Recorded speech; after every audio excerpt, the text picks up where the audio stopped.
Hola, hola, hola. ¿Nos sentamos, Adrián? Sit down, please. A ver, allá los que están en el fondo. Acuérdense que empezamos 9:30, en honor a los puntuales. Con 10 minutos de atraso vamos a empezar el segundo día, pero si no...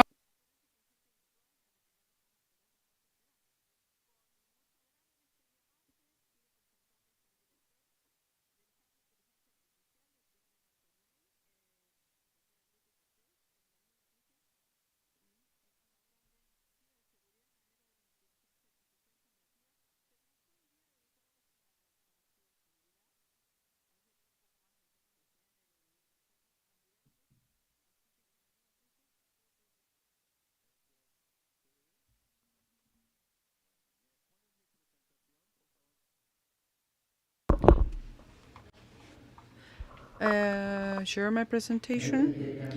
I guess what? I changed my subject because it was pretty boring. My colleague is going to be tomorrow here, and my colleague is going to be speaking about cybersecurity and the use of LLMs, language models, and this type of things.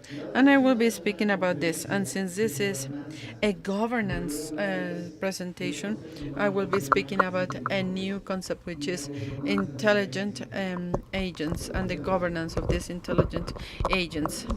And I will start like this. It happened some months ago. A company, artisan, posted many ads and signs in San Francisco. Do not call humans. What for? Better bring AI, artificial intelligence. And this caused a shock, but it is true. It is true. So we're going to be speaking about agents. What is bad about speaking about agents in Spanish is that it will not translate well. In English, the word agency means something different than agents. And if you speak about agent, it doesn't translate well. An agency for humans or for machines is what you see there, the capacity to act independently and make decisions to reach objectives. Several things. And then objectives. I have an agency.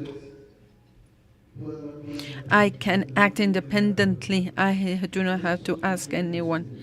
Those are intelligent agents.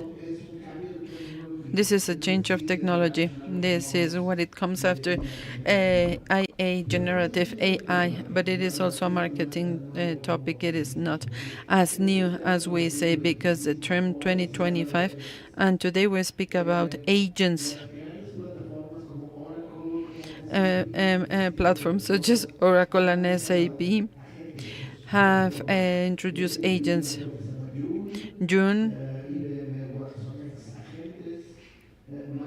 Microsoft, Relan, AI agents.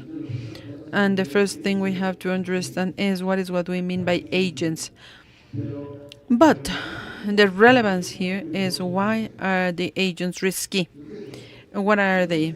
Those are systems that are, react autonomously, and we start to see them. It is not that there are many, but we have the infrastructure to do it.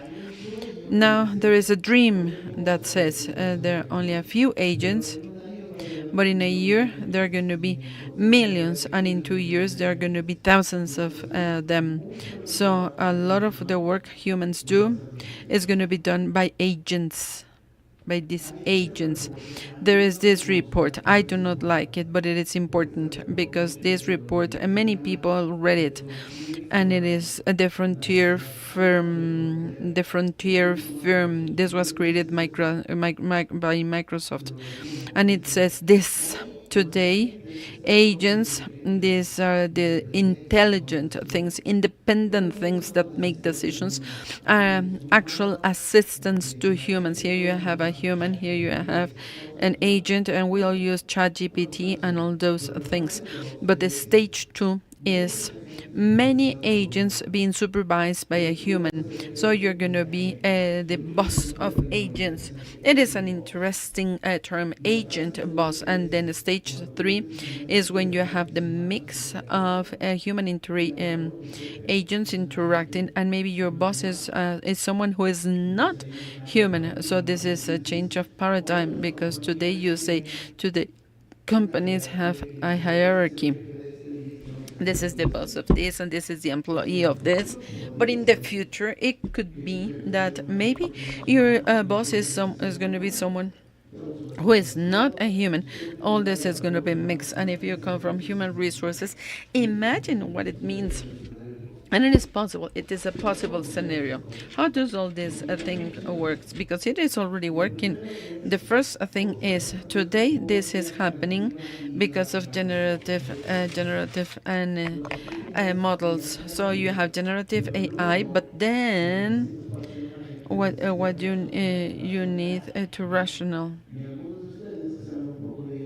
And some of you who know about generative AI, you know that there are models that can think or have a rationale. If you ask me something, I can tell you where the answer is coming from. Speaking about generative AI, and then workflow, and then a sequence of events, and then this is to be executed, and something has to come out of this. So imagine an artificial intelligence agent, and if you say, I want to buy a car, and then the agent is going to review in the web and internet to look for a car like the one you want, and then when it is found, I will send you a WhatsApp message, and it will say, I already found this Jetta Volkswagen, the color you want, without human intervention. This is an agent. What is a chain of rationale? Why is it needed? If you use a ChatGPT, you're going to get an answer. But there are LLM models. It tells you where this was taken from, what is the rationale behind the answer. DeepSeek can do this. OpenAI. Play with this. Play with this. So how does it work? You have LLMs, ChatGPT, for example, LLM, and those things, in order to work, they need to have this rationale, and then they need to take an action, and then they need to store things.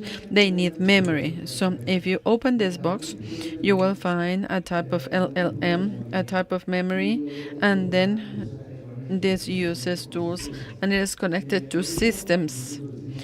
We call it scaffolding, which is a scaffolding today. In order to become an agent, code is needed, and there are companies that sell this scaffolding. You go with the vendor, you buy the scaffolding, and then you connect to an LLM, and then you will get an agent. And agents will be able to take actions, to plan, and they should be able to have a memory, long-term, short-term memory, and then this will get connected with something else. And I am saying independent. So there are two different views. On the one hand, utopia, the utopia. Agents will be working for me, so I will be more productive. And then you have the terrible side that says there are going to be billions of agents without human supervision. It is going to be a disaster. And what if we all get killed? Well, the truth is that it is not a true. There's no true. And where is it? What do agents do today? Today, agents, they actually do customer service. In fact, there is a change of terminology. Last year, people were speaking about chatbots, bots, and if you ask IBM or technology companies, they will tell you chatbot is old. Today we speak about agents, but it is the same. It is the old chatbots. And what do they do today? Customer service, clerk or assistants, office assistants. The thing is that there are only a few examples which are shallow, but we're starting to see interesting things. For example, in supply chain.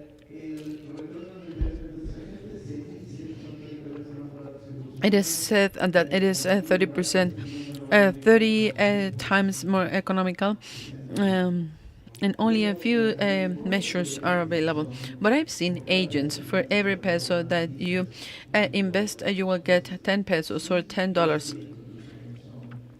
Yes, agents are business effective, and yes, they are faster than humans. But today they are not that flexible. They are not very adaptable and in long-lasting assignments because it takes days. So today it is a type of a chatbot, which is a little bit more advanced. What do these agents do today? They mainly do e-commerce. They assist in e-commerce. They also help in customer service. They also help in the office. I have a conflict. This office, this meeting, I would like to have it at this time instead of at this time. And we start to see risks. This is where governance is. When this is doing a very complex things without human intervention, there is a risk, specifically if they interact with many systems and if they interact amongst themselves. And this is an actual risk.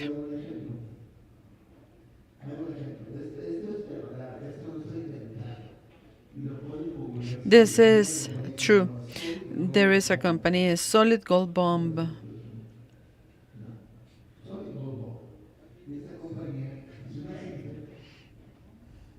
This company is an agent, and he was interested in the social media to see what is there, and then taking phrases from the social media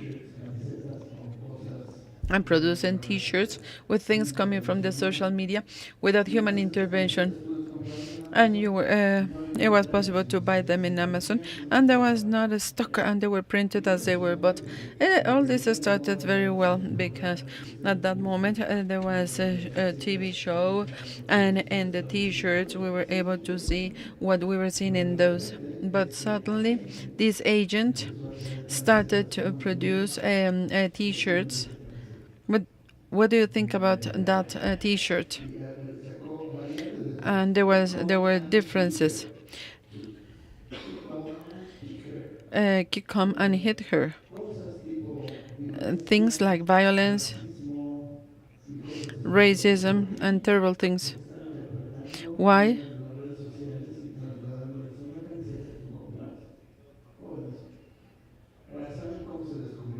Do you know how this got discovered? Because someone complained with Amazon, how come you're selling this junk?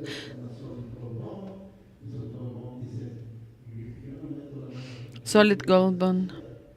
This is what the society says, but it doesn't exist. So you can see how dangerous agents are without being supervised. I was selling sexist and racist T-shirts, but what if you use this in medicine? If you use this in government and it comes out of control, that is a problem. Do you know when this happened? 2025, 2024, 10 years ago. Agents have existed for 10 years. Today we're more sophisticated. And this is happening all the time. So we're speaking about governance. If there are going to be millions of agents independent, looking for their own objectives, there should be governance. The first thing we need to know is how many agents there are and what they do. It is the least we can do. The most sophisticated would be to know what agents will be doing. And then we need to create risk models to say things such as that agent, don't do it, it is dangerous. And then we at tech, we have built many artificial intelligence models that you will call them agents. And to me, what happens is very dangerous. Agents without human intervention, you should always have the term we use, human in the loop. Someone needs to see not everything people do, but they need to supervise what the agent does to see it is not out of control. And what do we do at what level? First, Agents should be designed to take care of themselves. They should include elements such as cybersecurity. You're going to see strange things that those agents should have, and we should also have human governance. The review boards, agents cannot do illegal things. Yes, they can, but they should not do illegal things. They should not do things which are not ethical. I can tell you for sure that bad people in the society are using agents. I can tell you that for sure. So what do? We get protected against that. Let me see how am I doing in terms of time. So which are the challenges to use artificial intelligence agents? First, how we measure the performance of these people, how do we know what they do. And if we're speaking about thousands and thousands of agents, it is like trying to understand, for example, you know that internet traffic, you know what is most of the traffic in internet? Email messages, video. And you know what is behind this video? Guess what it is? So a lot of the internet traffic is video and pornography. Why? Because this is how humans are, unfortunately. Now imagine understanding all video traffic across internet and to understand what each video is doing. It is almost impossible. Even Chinese people are trying to do their best. So we need to understand what this is all about. And then the question is if a special regulation is going to be needed for intelligence agents. You should know that in Mexico, there is no artificial intelligence legislation, and in many Latin American countries, there is no regulation. And if there is no regulation, then less for intelligent agents. So this is the Wild West. Today, we're all doing what we can as we can, and we rely on governance. We rely on governance, and there are people who are proposing agents. Agents should be taking care of themselves and to have other agents looking at them, supervising them. But yes, but who is going to govern agents who are controlling other agents? It would be kind of strange, wouldn't it be? Strange. And which are the interventions we can have in this governance of agents? The first thing is that these agents, the objective is to be aligned to human values or ethically correct values. The current methods are not enough. Do you know what it is the meaning of LLHF? It is like the generative LLMs, which is humans correcting and seeing. This is why LLMs like ChatGPT do not make terrible things, because there are humans correcting the errors and their omissions and their hallucinations. Let's assume there is an agent with millions of users and it is adjusting the risk according to the user, my needs, my age, etc. How do you know that what it is doing is good if you are not supervising that? You do not know, so it can be a fatal error. Alignment, intervention, control to restrict the performance of people, mainly those who have very serious consequences if you use agents. It's better to align that to the objectives and to restrict them. It is like the agents who do things, very strategic things. They should have a back door where it is possible to pay for this.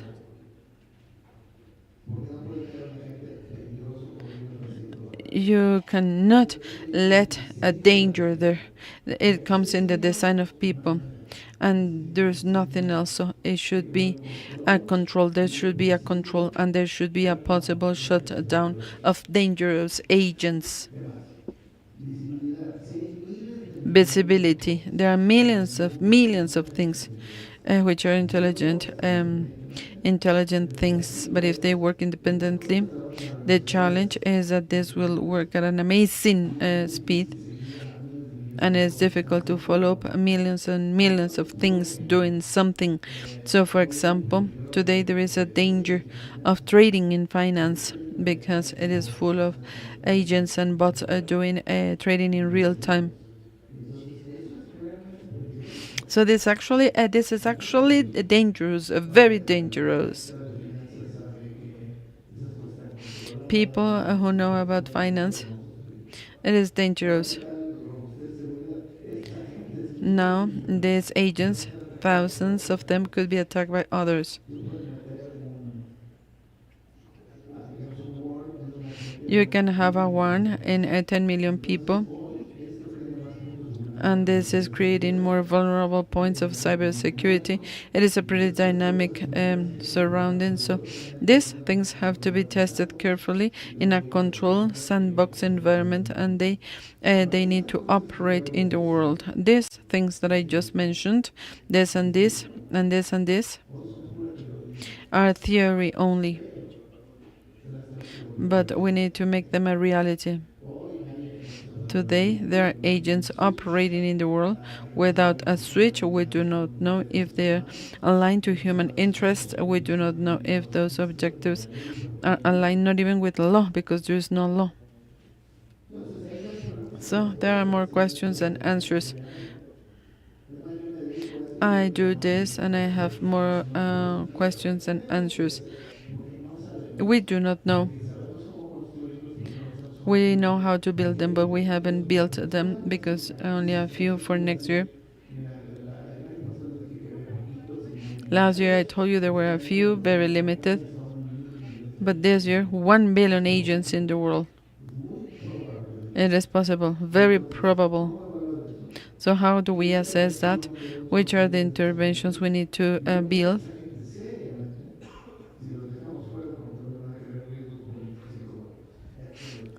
I can tell you this for sure. We do not get that. And there are going to be agents who are going to be policing other agents, and lots of people believe yes. How to supervise thousands and thousands of people, we do not know, but agents have to do something. Imagine the police of agents when speaking about thousands of them. So we are in the tip of the iceberg speaking about intelligent agents. So what is my call to action here? First, study all these things. Just Google intelligent agents and see what is the result, and you're going to see an amazingly interesting action field. You can create your own agency, how they work. Participate in the governance of these agents, help others understand this, and it is very important to have debates on this because it can be out of control seriously. We're not speaking about science fiction, short term, 2025, 2026, things that can be out of control, just like the t-shirts that I showed to you. But instead of t-shirts, what if it is only financial systems or things like that? This is something serious.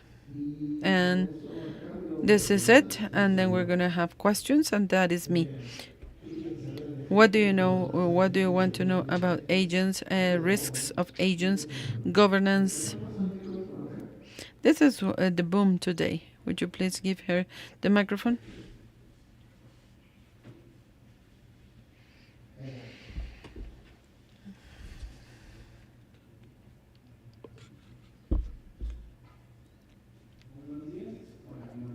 Good morning. My name is Fernando Bustos, and I come from the Ministry of Communications in Colombia. And my question is, it is evident that for the stages where you are speaking about we need to be prepared in Latin America, speaking about regulation, I have a short question. What country could be an advanced role model in terms of regulations? One we could take as a reference in our region. To me, Europe. But Europe, if you see, doesn't speak about agents and thousands of agents. It speaks about layers. This is not allowed. What you should never be done is this. Agents should never be used to commit crimes or kill people. Then the regulated regulated layer.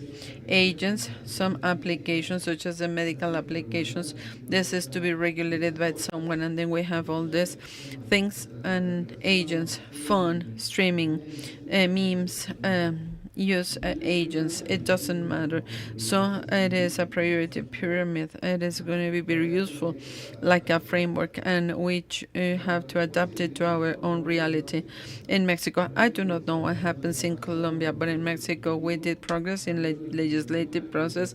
The legislature changed, and we're starting all over again. So for our legislators to understand this, it will take some time for our because those who are dedicated to this are barely learning it. So technology is making a faster progress than the legislation. It is not a nice answer, but this is the way it is. Hi. I'm from Venezuela, Janina. Thanks for your very interesting presentation. My question has to do with data and data streaming. Since you have the prompt, having the different agents, I really like the example of the car, buying a car. If I tell people, look, I want to buy a car, this is my information, this is my data, go ahead. So I will be going to different agents. It will go to the one that is going to do my credit study, and what happens to my data if I have my credit number and my social security number. What happens to data given to agents? Who can tell me for sure what is going to be data privacy? If something goes to that specific agent, data are better regulated than the actions of agents. I do not know in Venezuela, but in Mexico there is a personal data protection law. When you share your data to people, that data should be protected by a regulator. And then you say, yes, I want you to share this and this, but not this. For example, it is you will choose how to use them. They are protected. Unfortunately, what we do, and we do this in phone apps. Look, there is a new app, and I do not know what it does. And then the thing is going to ask you, you want to read my terms and conditions, and what do we say? All of them. And then we didn't see that your biometrics are going to be sold to China. Thanks for participating. The same will happen to agents. You're going to see, look how useful, how practical. You want to read terms and conditions? No, that is the danger. And then multiply that, because your data are going to be in the financial company, in the car dealership, and in the traffic authorities without any type of control. Fortunately, data are more regulated than the others. Are there more questions? Good morning, Enrique. Thanks for... Where are you? Where are you? And there is a question here, and there is a question here. I study law here in Santa Fe, and I have more public policy questions. I would love to do a regulation of emergent technologies, but here's the thing. Can we actually regulate these technologies that advance so quickly? And I have another question. Yesterday, in one of the fora, we were speaking about job replacement, artificial intelligence or AI agents. They will be replacing millions of jobs globally. And there's going to be a new market in the supervision of all this. And I believe specialized labor is needed, and I would like to know what is going to happen to the trailer driver who cannot be educated, and maybe the person could what if we control these technologies, and in the case of a specialization, who is going to be paying for the education of all these people because they do not have money for that? I will be brief with your question. ChatGPT has existed for 2.5 years. Generative AI, and you say 2.5 years, and what others said 2.5 years ago, they were speaking about losing jobs. But if you see what is being published, everything is projections towards the future. But it's been 2.5 years, and this is intriguing to me. And I will give an interesting response. You know how many jobs have been lost in the United States because of artificial intelligence? In other words, you, what do you think? What is the percentage of jobs getting lost? Of all the jobs lost, which are 0.05% in 2 years, nothing, because there is more collaboration than substitution, and there are other phenomena we are not understanding. And my concern is the type of agent and technology. This will be able to do the most basic work in legal terms. My concern is that those basic jobs were taken by who? By the new graduates. This is my concern. Having less new hires because of all this, because it is fast, efficient, and economical. How come lawyers, for example, is going to be replaced by this? It wouldn't make sense to me, but it is a potentially actual problem. Is it possible to legislate something that is advancing so fast? You will not legislate what doesn't exist or the trends, because what I just told you may fail, and you're going to see agents failed, but what do we have today should be legislated.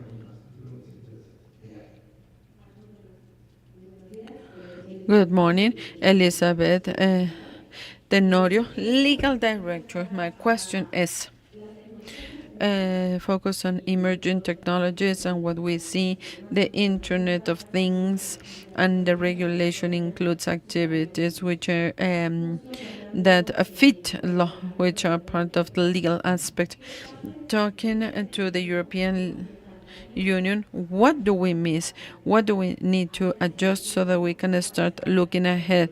We do not want to over legislate and to say there is another law, and that same adjustment that comes from the European Union. Let's remember that in Mexico we have different legal traditions and a different culture. Yes, because we have the AI project. What things can Mexico take to make progress? Because we might not have a specific law, but we have a secondary regulation. Look, what I would like to say, there are things that should not happen with agents or AI. And this is a tool that can be used for good or for bad. And I will give you an example. Something that should be regulated is medical use. There are many cheap fraud people who say I will be the psychiatry for AI, but that should never happen. It should at least be regulated, if not banned. And of course, if you are using this in order to look for targets to then commit crimes, then it should be banned. And so I will start with the obvious. It should not be never be used to commit a crime, and things if the health and life of humans could be in danger, all these things should be regulated. This is my beginning. I have two more questions. One has been answered. It has to do with the participation of younger people and the replacement of jobs by artificial intelligence. This is in English and I will translate it on the fly. How to mitigate all the risks associated to artificial intelligence risks? Can agents be modeled or formatted in a way that the rational could be explained as an artificial intelligence that is going to be explained? Would it help to mitigate risks? Yes, but many of the models we use today, there are models that cannot explain the performance. My accuracy is 99%, but I will fail by 1%, but I cannot tell you why. So we have explainability. We are all pushing towards explainability, but sometimes when systems fail, there is no explanation, and this is a big question. Thanks. Very, very interesting presentation. I have two comments. I am a lawyer as well. My name is Gabi Salazar, and law can regulate human behaviors. And in that context, I believe that if we discuss artificial intelligence and other technologies, gets lost in the complexity of technology. And if we go to the basic, we can always go back to human behavior. You said something, according to my opinion, what can be done from regulation and something that could be very effective and something that the European regulation has done very good with the ISO standards is to determine some banned behaviors and other behaviors that should always be monitored. And at the end of the day, technology will will make more progress without being limited by a regulation, because there is clarity that you can only sanction human beings. And there is clarity about this. So who is going to start all this? And when you spoke about the action plan, who develops that agent? This is the responsibility. Speaking about personal data protection, the same would happen. Each model, each LLM you use, whether or not your data will be used, we do not know that. So it is just a reminder that when we speak about all these topics, when we speak about regulation, we speak about human behaviors. And the second very important comment for those who do public policy is that they need to approach people like you, experts, because if the regulator doesn't get it, there's going to be a regulation error. Yes, I agree. And these are tools used by humans.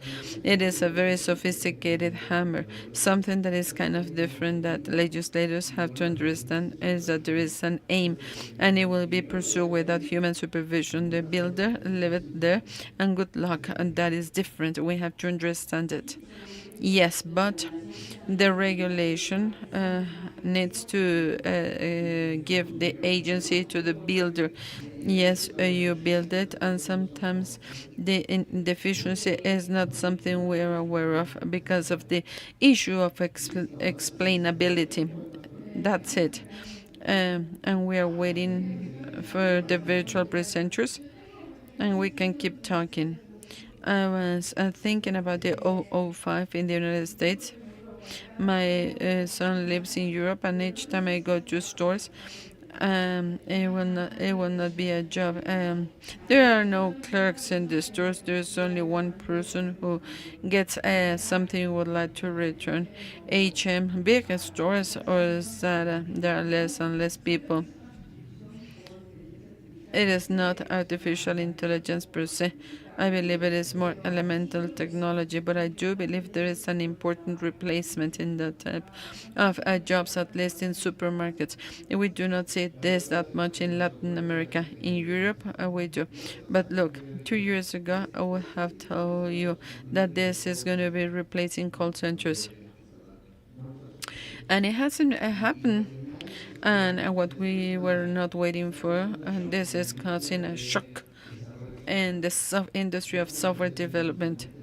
We would think it is a pretty intellectual industry, and this is where the shock is happening, not at the call centers.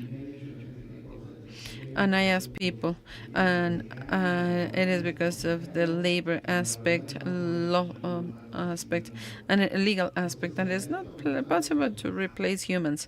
So we're being surprised by this. Thank you so much.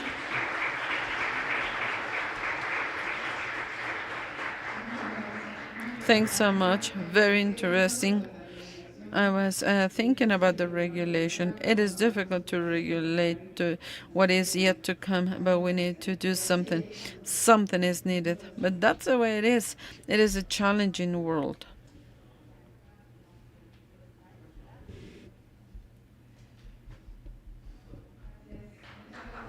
Thanks. Thanks so much. We will continue shortly. Do not leave your seats. Very interesting.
Hola, seguimos con nuestro próximo.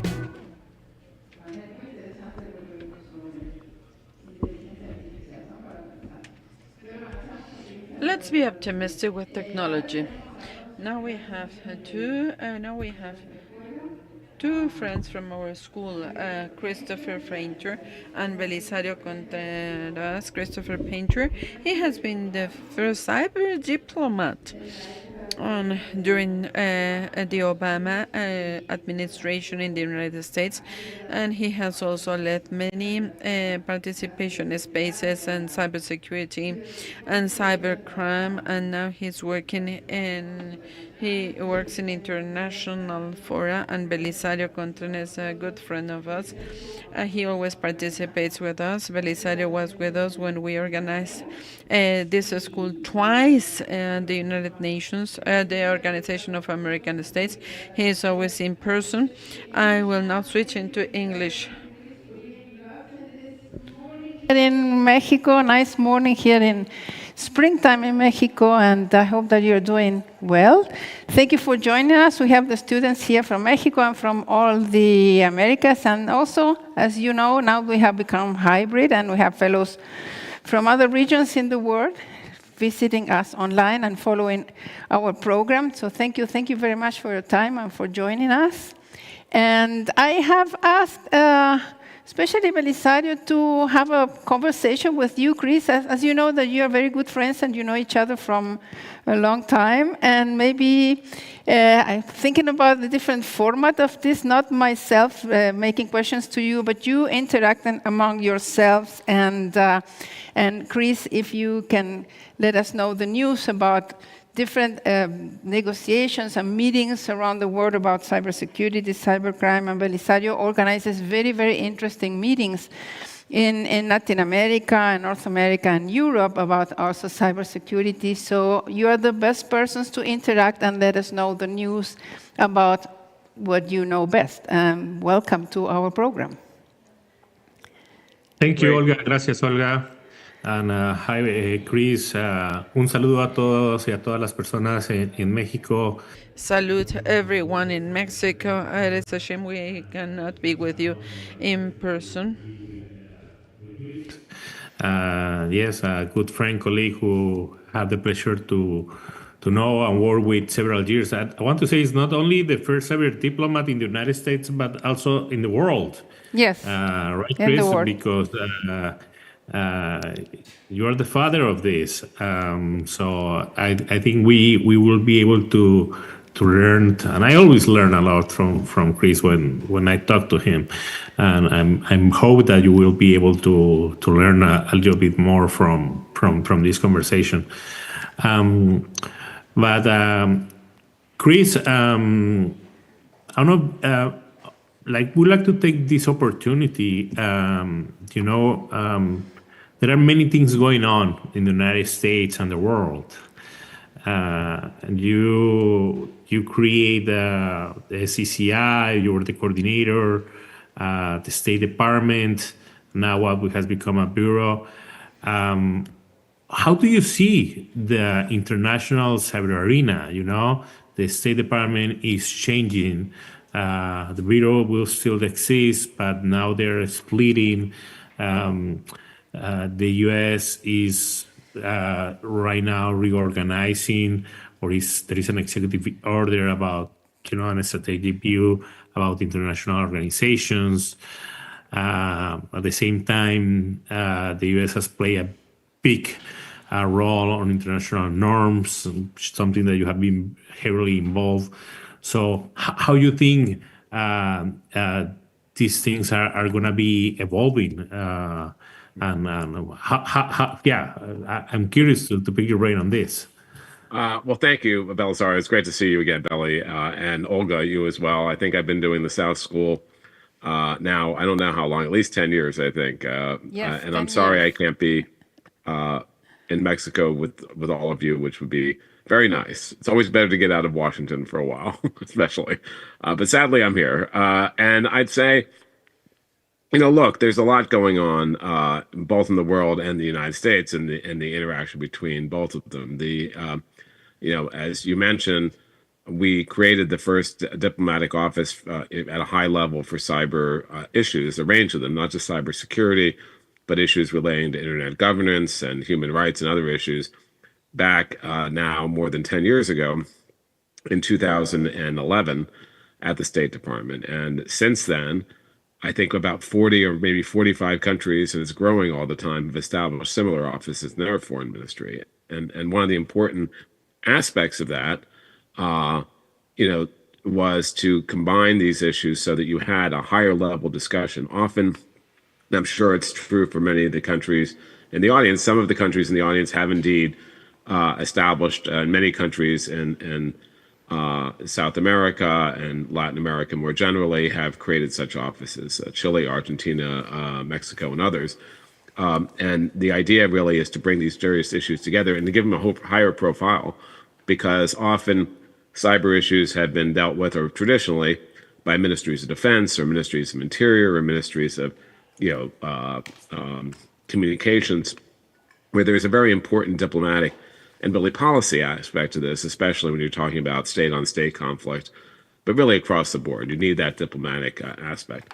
Now, there is quite a bit of activity around the world, quite a bit of stress on the system. I mean, the good thing is that cyber diplomacy is now a cottage industry. Like I said, many countries have these things. There's discussions between bilateral, all of government discussions between countries. There's multilateral discussions. There's a lot of activity in the regions, particularly in the Organization for American States. There's quite a bunch of interest, but also in the Organization for Security and Cooperation in Europe, in ASEAN, and other places around the world, and that's really important.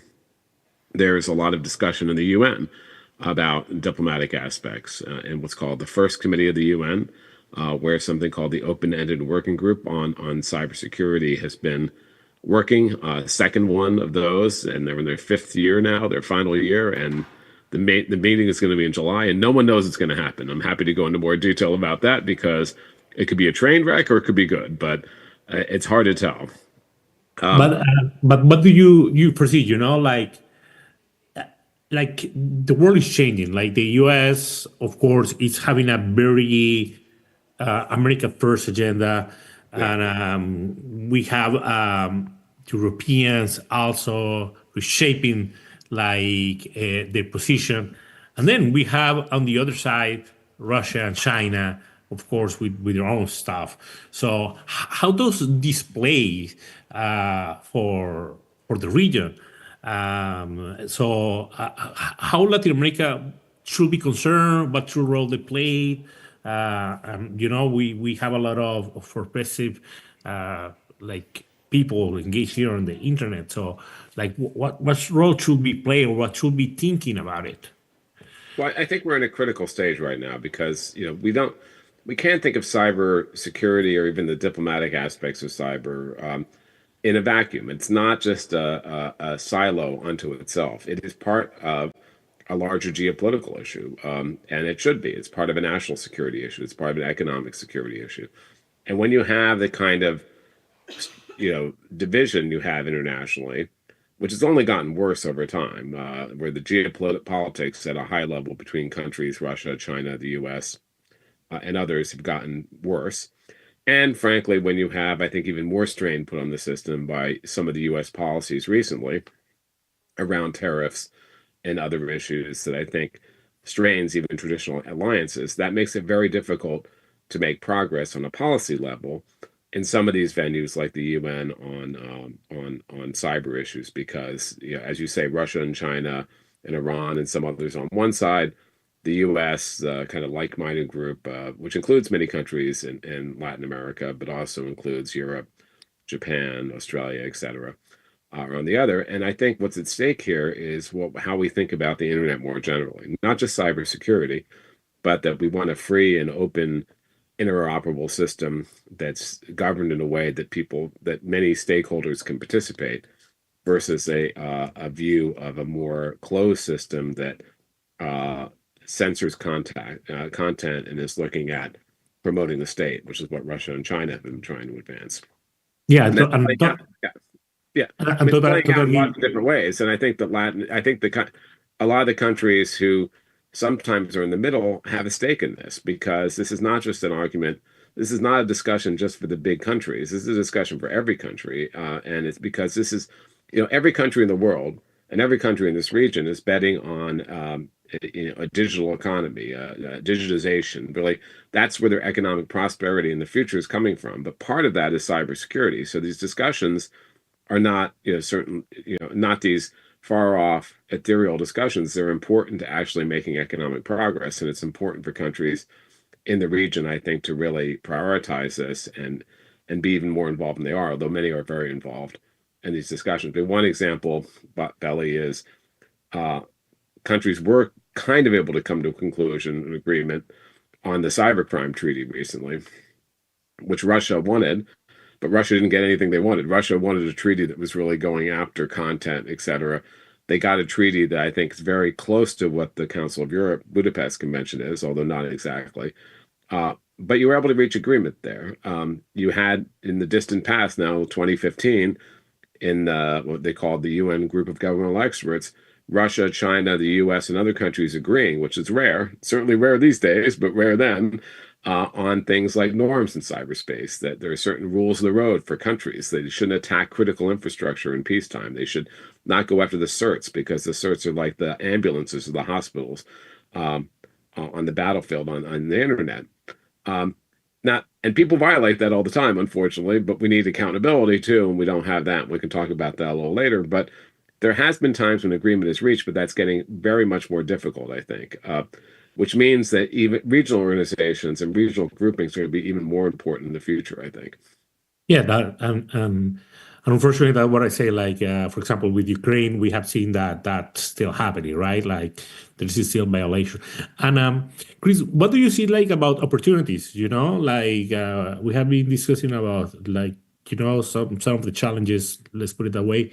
But what about the opportunities for emerging economies, emerging countries, and countries like Mexico, which are, I would say, more developed, more relevant in the international arena? Mexico probably is one of the most or the most important trade partner for the United States, geopolitically very important around the world for its position, for all, it's a key diplomatic actor around the world.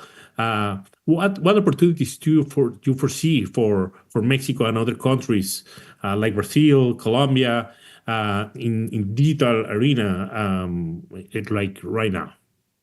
Well, it's interesting. When I was at the State Department, some of the early dialogues, I talked about these all of government dialogues, where I would bring every part of our government, our Department of Defense, our Department of Homeland Security, our Department of Justice, our Department of Commerce, the range of agencies, and obviously the Department of State. And we meet with other governments. And some of the early ones we did were with Mexico and with Brazil and with Colombia. So all the three you mentioned were ones that were, and of course we worked with the OAS a lot too. So I do think there are opportunities now, and Mexico, I think, has really done a lot in this area in the last number of years. Their former cyber ambassador, who was just fabulous, really did a very good job of making that profile in that country, and I think it's an important topic. The silver lining of some of the bad things we've seen, like ransomware, for instance. Ransomware is not good. I mean, ransomware is bad.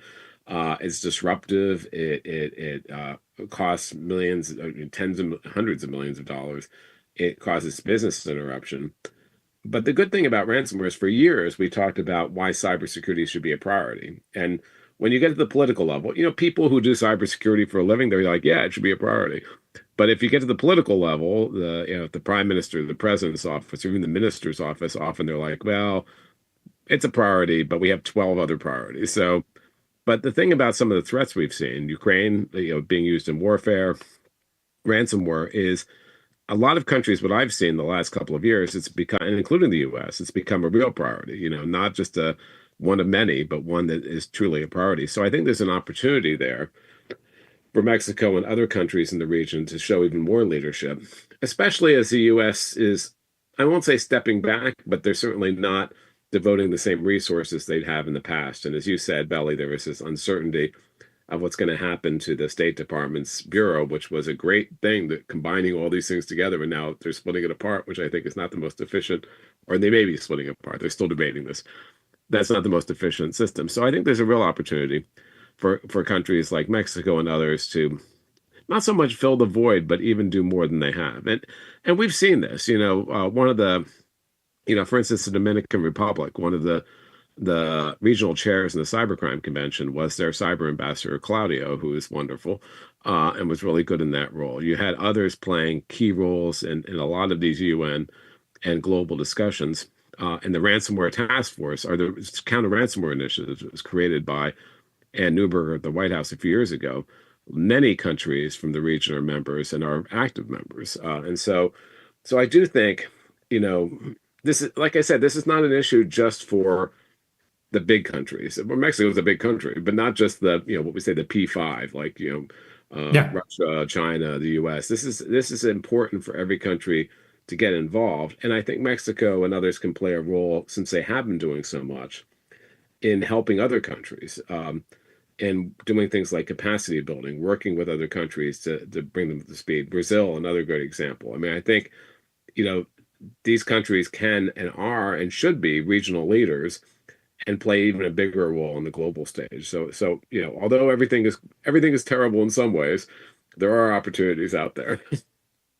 Yeah, I would say like there are things to be defined. I would like to see. I'm always optimistic, you know. I would say that we're in a period of transition, and I want to be optimistic. And I'm not just a period of transition right here in the United States, but just around the world. Like there are many transitions happening everywhere, and there are many things that probably they're adjusting. And also, Well, I'd say the interest level. I mean, I agree. There's lots of strain on the system. Yeah.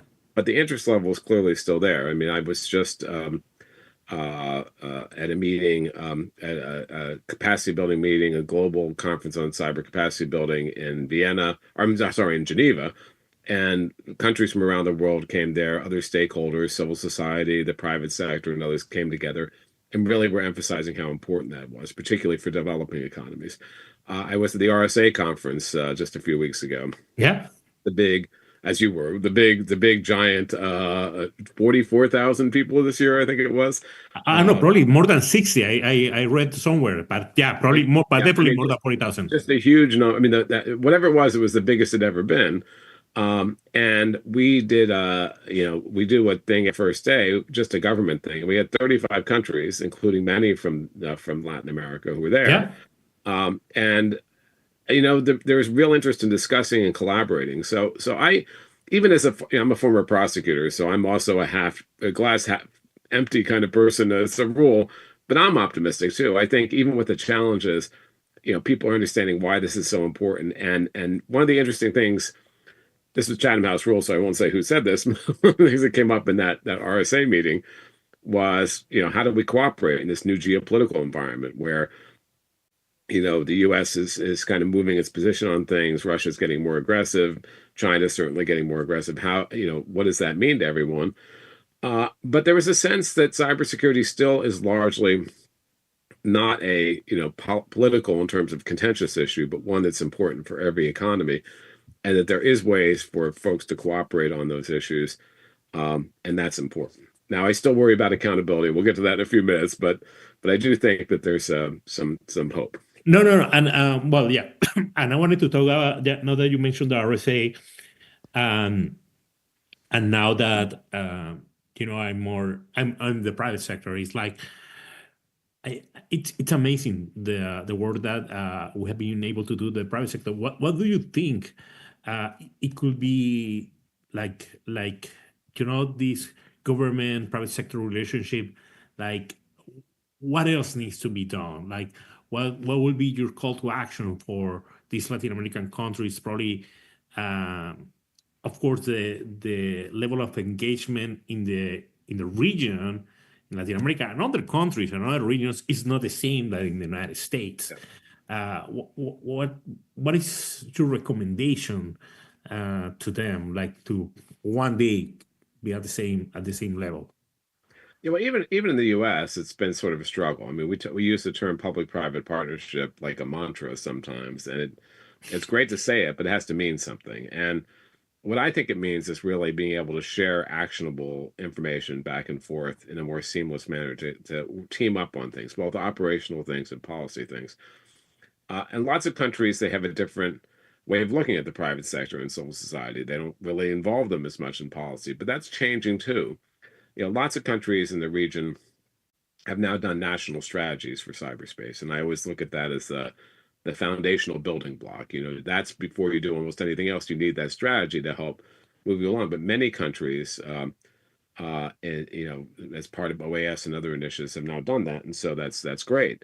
Um, but part of those strategies have talked about they've been developed not just by the government, but with the private sector and civil society. I think that's important. And I think it's really finding the right formula, that where no one's ever going to be completely happy. It's never going to be completely transparent. The government's not going to, again, I won't say which country in the region I had this discussion with, a big country in the region at one point years ago. We were talking about why multi-stakeholder was important. And they said, well, do you mean we have to call the other stakeholders before we react to a cyber attack? And was like, no, that doesn't mean that. It means you should have a relationship that will help you when that does happen. That you'll build the relationships in the long term, not just episodically. And Belly, I think you're right. Different countries are in different levels of that maturity. Yet on the private sector side and the civil society side, I think they need to communicate what they want from government. And government needs to do that more clearly, but back and forth. It's still a work in progress, I think. In some of the big UN systems, though, they weren't built for other stakeholders. And for instance, we're seeing in what's called the UN Open-Ended Working Group I mentioned, there are some private sector and civil society folks there, but many of them were blocked by Russia. And so that's not the best answer, because if you're talking about cyber policy, even when it's among states, you need those other stakeholders there. Otherwise, you're not going to get the right result. So, I think we've said this for many, many, many, many years. There's been very good examples. There's been bad examples. I think people can learn from both the positives and negatives in the U.S., frankly. But I don't think there's a magic bullet or a magic formula. I just think that, people need to really work on it and recognize the value added. And I think there is real value added between those partnerships, both at a regional level, certainly on the CERT level, and even at a policy level and a higher government level. Yeah. What are you saying, Dolly? I mean, you used to be more in a governmental organization, and now No, and I love the. I would say I love my time at the international organization. I build a lot of stuff in Latam, from the OAS, but I also love what I'm doing right now from the private sector. We're still engaged with the governments, but probably from another capacity. I'm trying to work more. Building these public-private partnership models, trying to unify more or get closer the private sector to the governments, and try to provide more action to the table. I recognize, and this is with all due respect, that sometimes government have their times, particularly in Latin America. Like sometimes it takes like a little bit longer to do certain things. But I wanted to go back to that comment that you mentioned that, for example, that Russia blocked these working groups. And I found it very relevant because I want to link with the attribution and accountability. Many of the attacks or incidents comes actually from Russia or China. That's something very well known. Not necessarily directly from the government, from the state, but from groups, sometimes sponsored, sometimes not. So on that question about attribution, there are a lot of technical and political hurdles. How the governments and the companies we can improve, this accountability issue, because there are a lot of legal and political issues involved. So if a major government agency or if a major company, in Mexico or in another country gets an incident, how we handle that? How we do the attribution? How we find the person behind?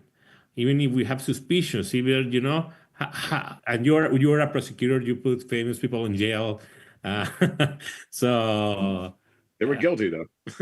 yeah, I'm not saying no, but you're the best one Uh, to yeah, I mean, so accountability for individuals, for criminals, is putting them in jail, right? That's wherever they are, and there are challenges of that because a lot of cybercrime is transnational.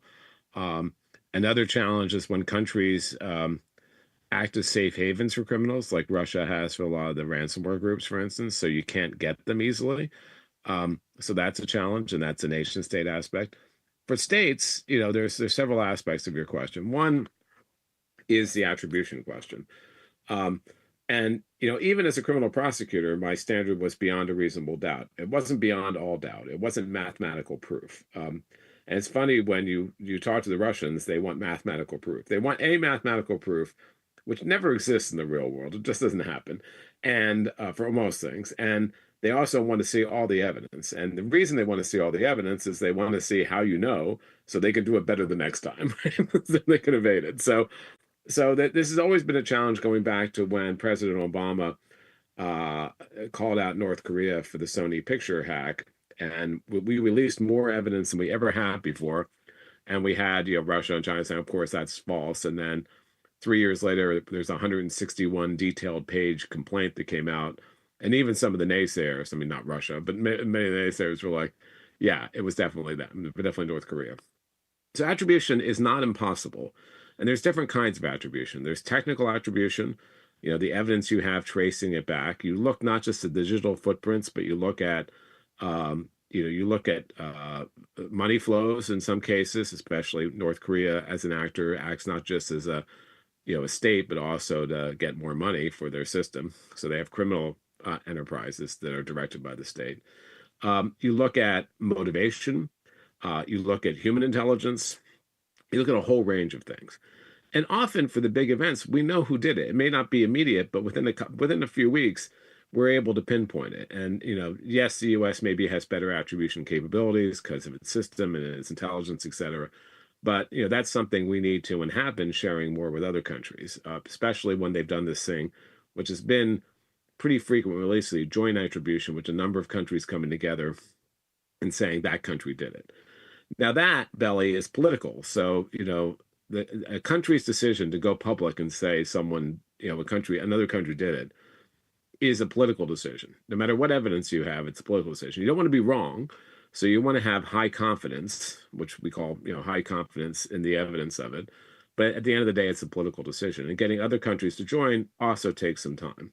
So we've gotten better at that. And we have these rules of the road, the norms, et cetera, that I mentioned. And we have countries calling out violations, but we don't have that as the consequences afterwards. So we've done some. There's been economic sanctions. There's been some other things, but I don't think we've been very good at dissuading, for instance, Russia from doing these attacks in the future. They're still getting more benefit out of it, or China too, than they are the costs that we're imposing on them. So what that I think will take, that's not going to come out of the UN because the UN, will always be a veto, or it's a consensual system, but we have to find ways of working with countries in different groupings for different intrusions and figuring out what's going to actually move the ball. And it may be a cyber response, or it may be an economic response, or maybe a diplomatic response, or maybe a completely out of band response. But we have to be better in taking this seriously, because otherwise we'll just see these attacks continue to escalate as we have. I mean, it's great to have rules of the road. It's great to say don't attack critical infrastructure in peacetime. But if someone does that and there are no consequences, they're just going to do it again. And that all those norms become just words on paper. And quick question about the norms. Do you think will those norms continue to apply to emerging technologies such as AI and now quantum and others, or would need to be rewritten or what? What is your perception about that? Yeah, I mean, they do for these things. I mean, they weren't meant to cover some of the unique characteristics of AI. I mean, there's other folks have been looking at some of the ethical aspects of AI. They're looking at the other things, but for AI used in cybersecurity, absolutely. I mean, they're not technology specific norms. Take the norm of don't attack critical infrastructure, right? That provides services to your public. So if you come after my electrical service using my electrical infrastructure using a cyber attack that's generated by AI. It doesn't matter if it's AI or not. It doesn't matter the technique. It matters the effect. And so I think that they should be durable to deal with those new technologies, which, as you know, Belly, especially because you were at RSA, everyone talks about AI all the time, and they maybe not always agree with what they mean, but it is true that I think AI is enabling greater attacks and more scale to the attackers, but it's also helping the defense. So it's not clear where that's going to go in the long run. Right now, it's sort of a cat and mouse game where each side is using it and will continue to use it. Correct.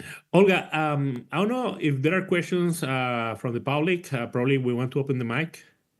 Thank you very much, Belisario and Chris. You made my dream come true. I imagine exactly this very nice dialogue in between these two fantastic experts, and you made it perfectly fine. I mean, that was it's like you were here, although you see, your image is bigger than you were sitting here in our living room. So thank you very much for that. Before open to questions to our fellows, Belisario, you're doing a great job doing this fantastic meetings in between, as you said, private sector, public sector. Can you give us more insights about how do you foresee it? What are the results that you are receiving after all the activities that you're doing?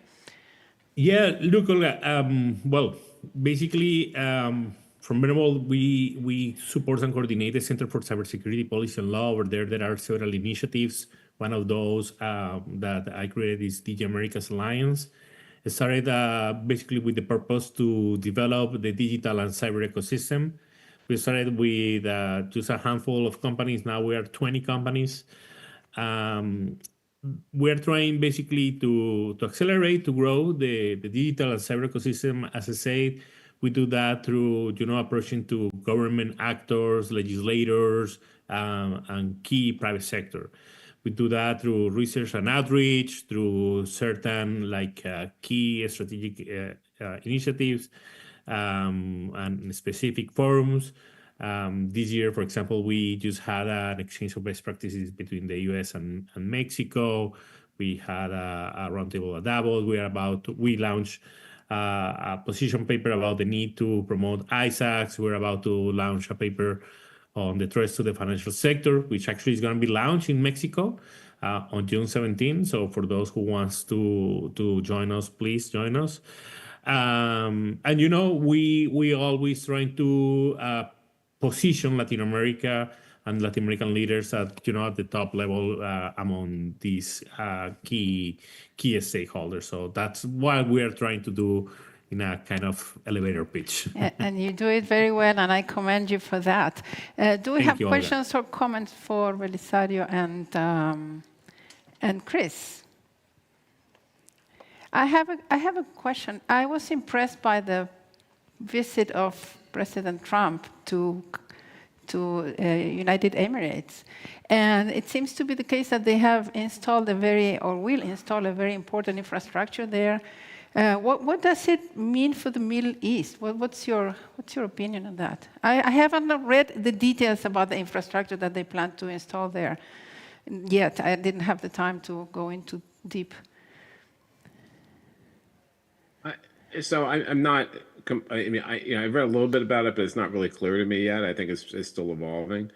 I mean, what I would say about the Middle East is that they've been very active in the last few years in this area. I mean, there was a time. I used to lead our what we call the GCC dialogue with a number of Arab states, and at that time, a lot of those countries kept hiring consultants to do cybersecurity strategies, and then never really implemented them.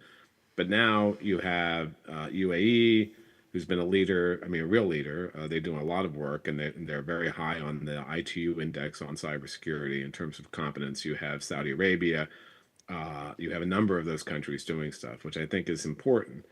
And I think the wake-up call for them was the Saudi Aramco attack of about 10 years ago, or maybe more than that now, which disrupted a lot of their systems of their critical economic base. And I think that they understand the importance of it. So, and they're also doing some good things in terms of policy. There's a number of big. There was just a big conference there last week. GSEC. There's another big conference Saudi Arabia holds, and they have a lot of, I think, ins to Africa as well. So I do think the Middle East is a critically important part. This new infrastructure, though, I would say I need to see how that develops. But Belisario might have more. No. I think you covered it all. Like, and I would say it's middle, like those are key allies and partners of the United States, so it's not surprising. Yeah. I was impressed about the infrastructure that they talked about. ¿Alguna pregunta pueden hacerla en español? Yo traduzco. Yes. Y decinos nombre y de dónde. Oscar Hall, Belisario, and Christopher. Thanks for this very interesting panel, both.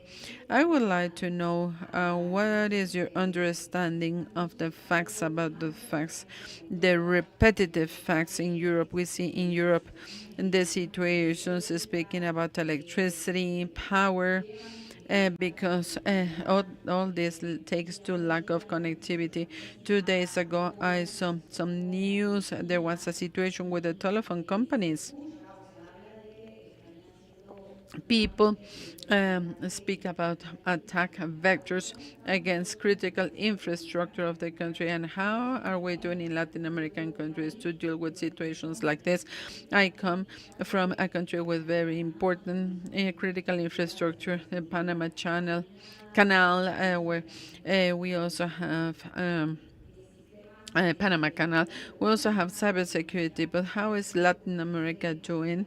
Is thinking about a big scale attacks against our critical infrastructure. Attacks to critical infrastructures, electrical infrastructure, telephony in Europe, and how does, decime si lo estoy resumiendo bien, and how does the this... power outage, yeah, and also recently telephone incidents. Yeah, and what's the situation in Latin America about these critical infrastructures, if they are in the same critical situation or not? So I'll start, and I say first that major power outage didn't turn out to be a cyber event, but you never know, right? It could certainly be one. Sometimes, as much as we always think everything is cyber, sometimes it's not. Years ago when the BlackBerry service went down, we all thought it was cyber, but it was, or like an attack, but it was them updating their software, and it was a glitch. So sometimes it's not an attack, but there are weaknesses in these systems. There are vulnerabilities in the systems. All critical infrastructure now is run through computer systems. It's very seldom that you have the old like analog systems. Sometimes you have them as backup, which you probably need sometimes. But digital controls all of these things. And that makes them susceptible to attack by nation states, by terrorists, by criminals and others. Different motivations of all those groups, but it doesn't mean they wouldn't attack them. And there is worry, not just in Europe, not just in the US, but certainly in Latin America, that those systems are subject to attack that are, and they would have huge consequences if that happened. I mean, they would not just be look, if you have what they call a denial of service attack, where you can't reach your website for an hour or two, it's not great, but it's not the end of the world, right? But if someone shuts off the power for like a week, not just for a couple hours, that could be devastating. If someone interrupts the financial system, that could be devastating. And so we have to still be worried about that. We don't see that as much, frankly, because I think countries recognize that if they did that to each other, that would be akin to a physical attack and would involve lots of consequences. Unlike some of these other attacks, there would be consequences for those. But it doesn't mean we have to be really, this is why every country has a stake in having strong cybersecurity policies, having strategies, having certs, having national coordinating ways of doing this, cooperating with other countries. Because we've seen this, look what happened in Costa Rica, look what happened in Albania, where there are major attacks on those systems that really crippled those countries for a while. Yeah, and I would like to add to Greece, like identify who are your partners. Like Latin America is very behind that. Like if you think about like a lot of your telecom depends on Huawei, on China. So who do you want to work or rely on your future telecom networks. You want Chinese companies that if an incident happens, like your law enforcement agencies will not be able to cooperate with, or you want more friendly actors, On the same way, there are a lot of incidents that happen that don't get released to the public media. So we should be concerned. Governments and the private sector need to invest more resources, both financial and human, on cyber issues. We need more adoption, for example, of the NIST cybersecurity framework in our countries. So that way we can raise the level at least of maturity in our institutions, so we can at least be better prepared. I don't want to say that that's going to be something that we're going to solve, but this is something that is happening. Latin America it's fragile. It's very scary right now, the situation for our region. Okay, a big applause for our dear colleagues. Thank you. Thank you very much. This is exactly what I thought about. You could do a very, very nice job. Thank you, Belisario, for the flexibility and accepting my ideas. And saludos from Adrián and Oscar and all the fellows here. Un saludo para Oscar también. No sabía que estaba allí. Un abrazo para Adrián. Will you be with the Ministry of Defense? We are organizing an open forum in Oslo. Will you be there online or on site? I can invite you in the IGF in Oslo. I don't know when is it, but sure. Okay, I'll invite you. You can do it virtually. Chris already knows about that. Okay, thank you very much. Have a nice rest of the day, and we keep in touch. Thank you. Great. Bye. Good luck to all of you. Ciao. Bye. Okay, coffee time. We will be back at 11:30.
así no se puede. ¿De Boca? ¿Quién es de Boca? Acá.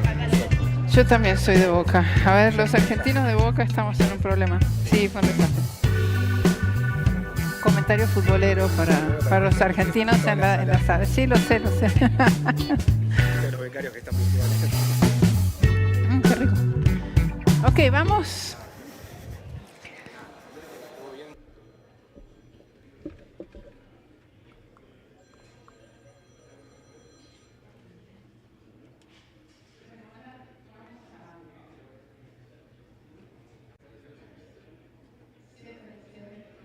Have your seats, please.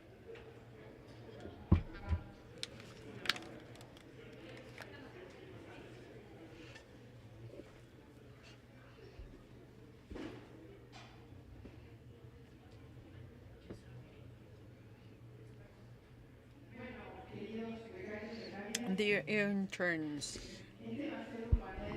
this is going to be a multilingual panel. We have three important guests who are going to be speaking Portuguese, and I will try to translate into Spanish. Welcome, Renata, Demi, and Percival. Oi, bom dia, tudo bem? Boa tarde. Boa tarde para vocês. É verdade. Muito obrigada pela participação nesse painel. Vou falar um pouco em espanhol, depois vou dar a palavra para vocês. E minha ideia é a seguinte: infelizmente não temos tradução ao português, então se vocês falam, eu posso depois traduzir ao espanhol. Ou se vocês falam devagar, She's given the explanation of how translation from and into Portuguese is going to work. I will first introduce the topic. Something very important, and we've been speaking about this.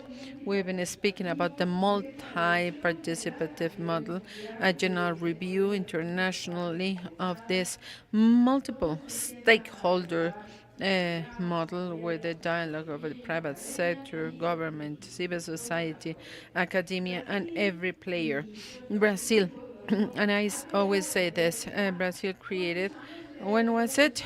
She's asking how many, 30 years ago?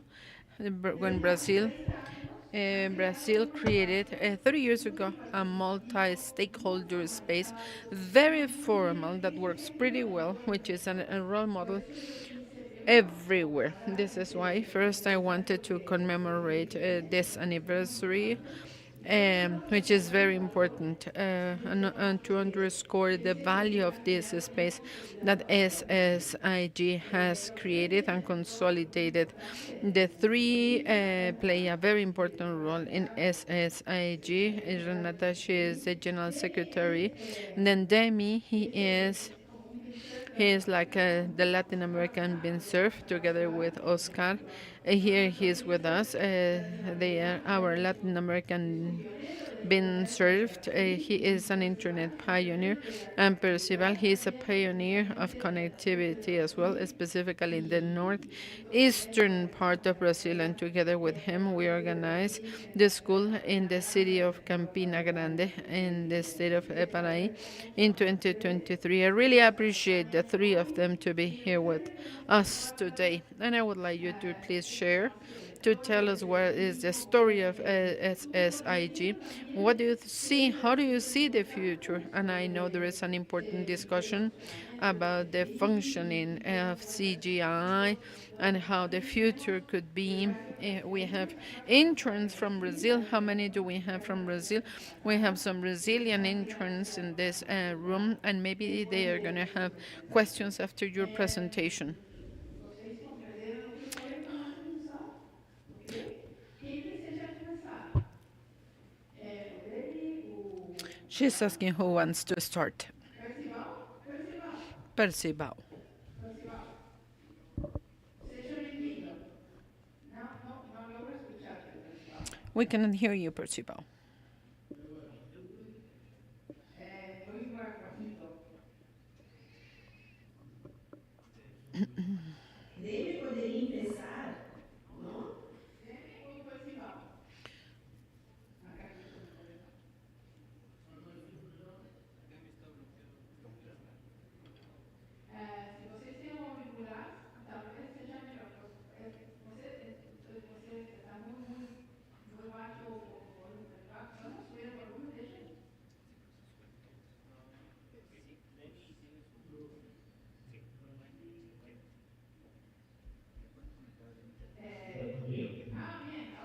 No, Demi.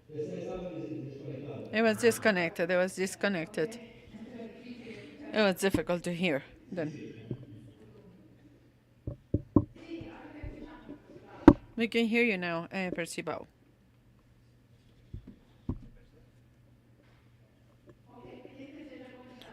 Who would like to start?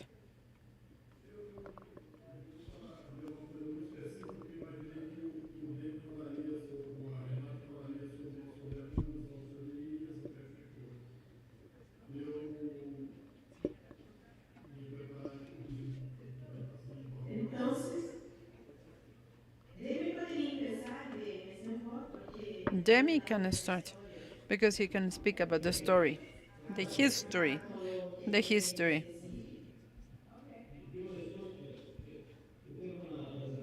SSIG. I have a presentation on Nickber. But since we are here, if you want, we can start. Yes, you can share it very, very quickly. I will not waste time. And at the end, the questions, we'll see how to answer them in case there are questions.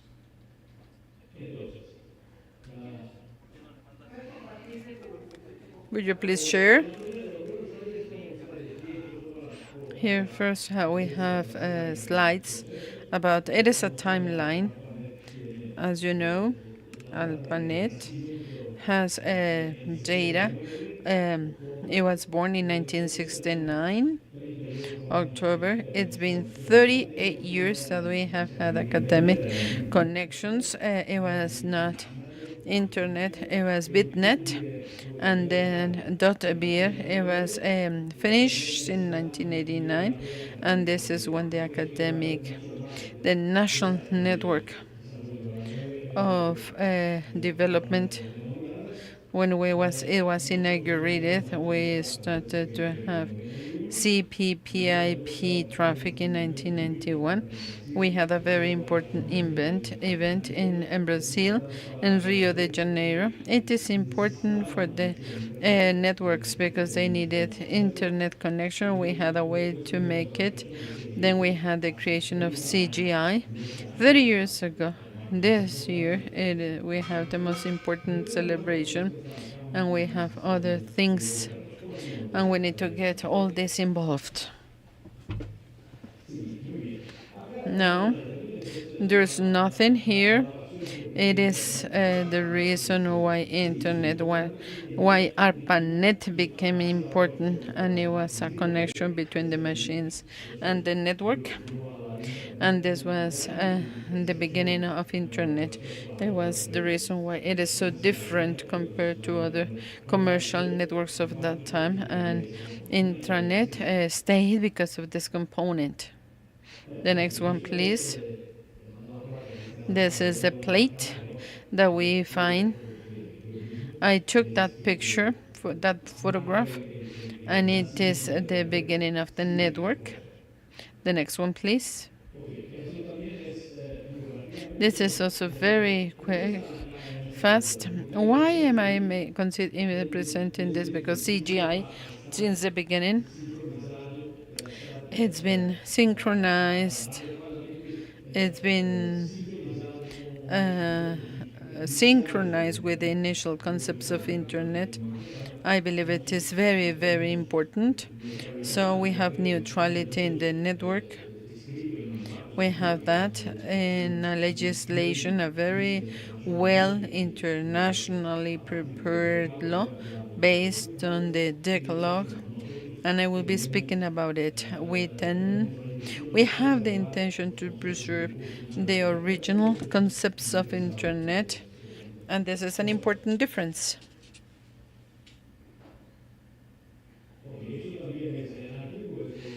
This is what John Perry Barlow said in the Independence Declaration. It is not that romantic. Maybe today it doesn't apply, but it is in the principle of the network, and I have it here. And here we have an important statement by Bin Cerf 10 years ago when we presented a CGI decalogue. It was in Lithuania. He said internet is a mirror and of what the society represents, and if what we look at, if we do not like what we look at in the mirror, a break in the mirror will be useless. The society is going to be the same. So it is important, an important thought.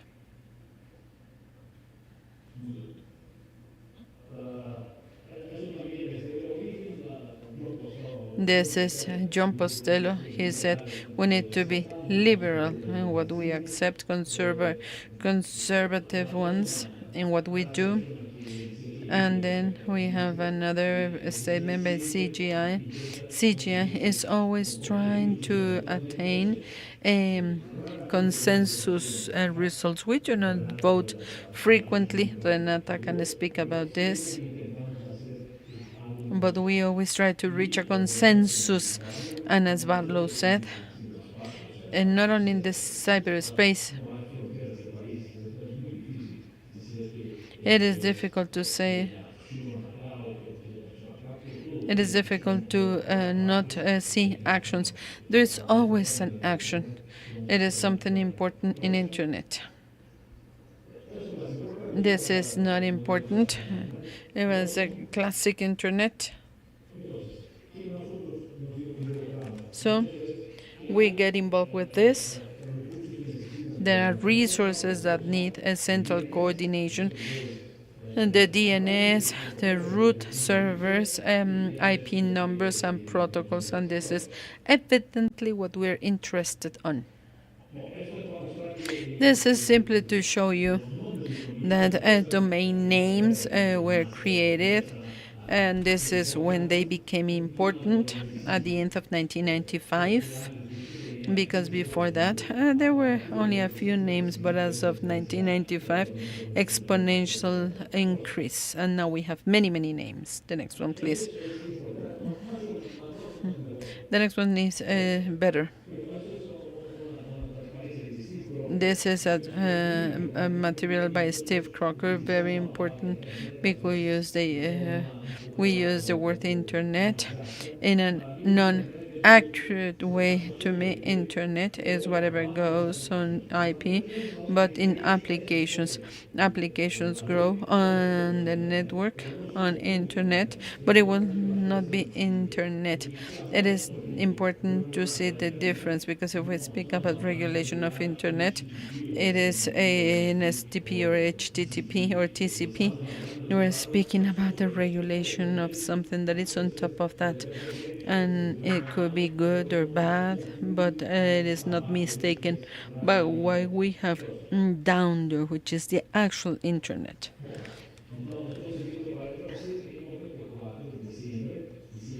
In 1994,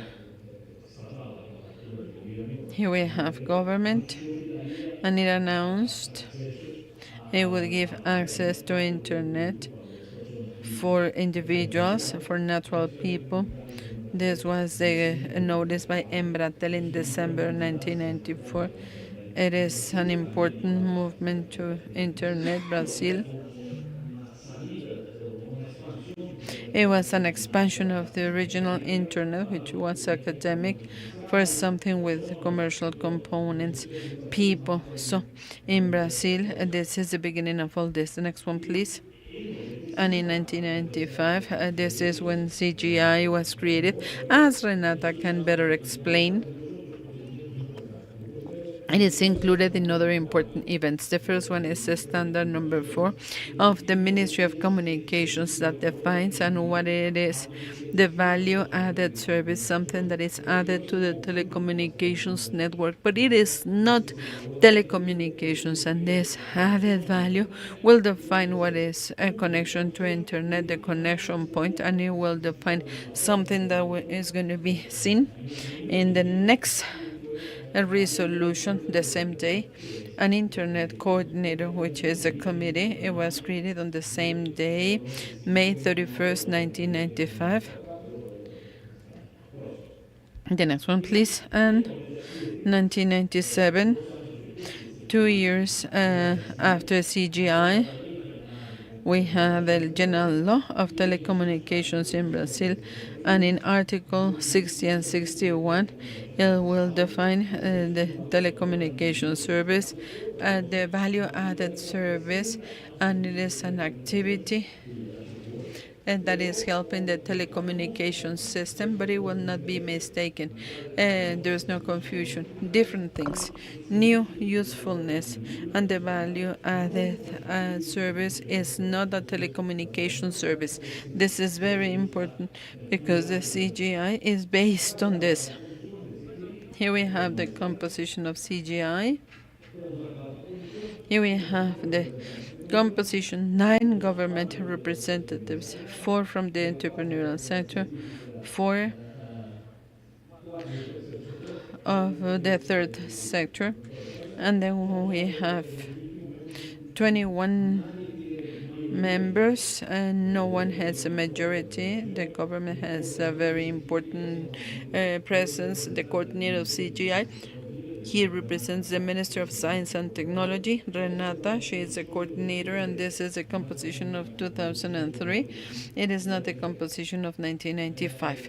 It was different. I believe it is important.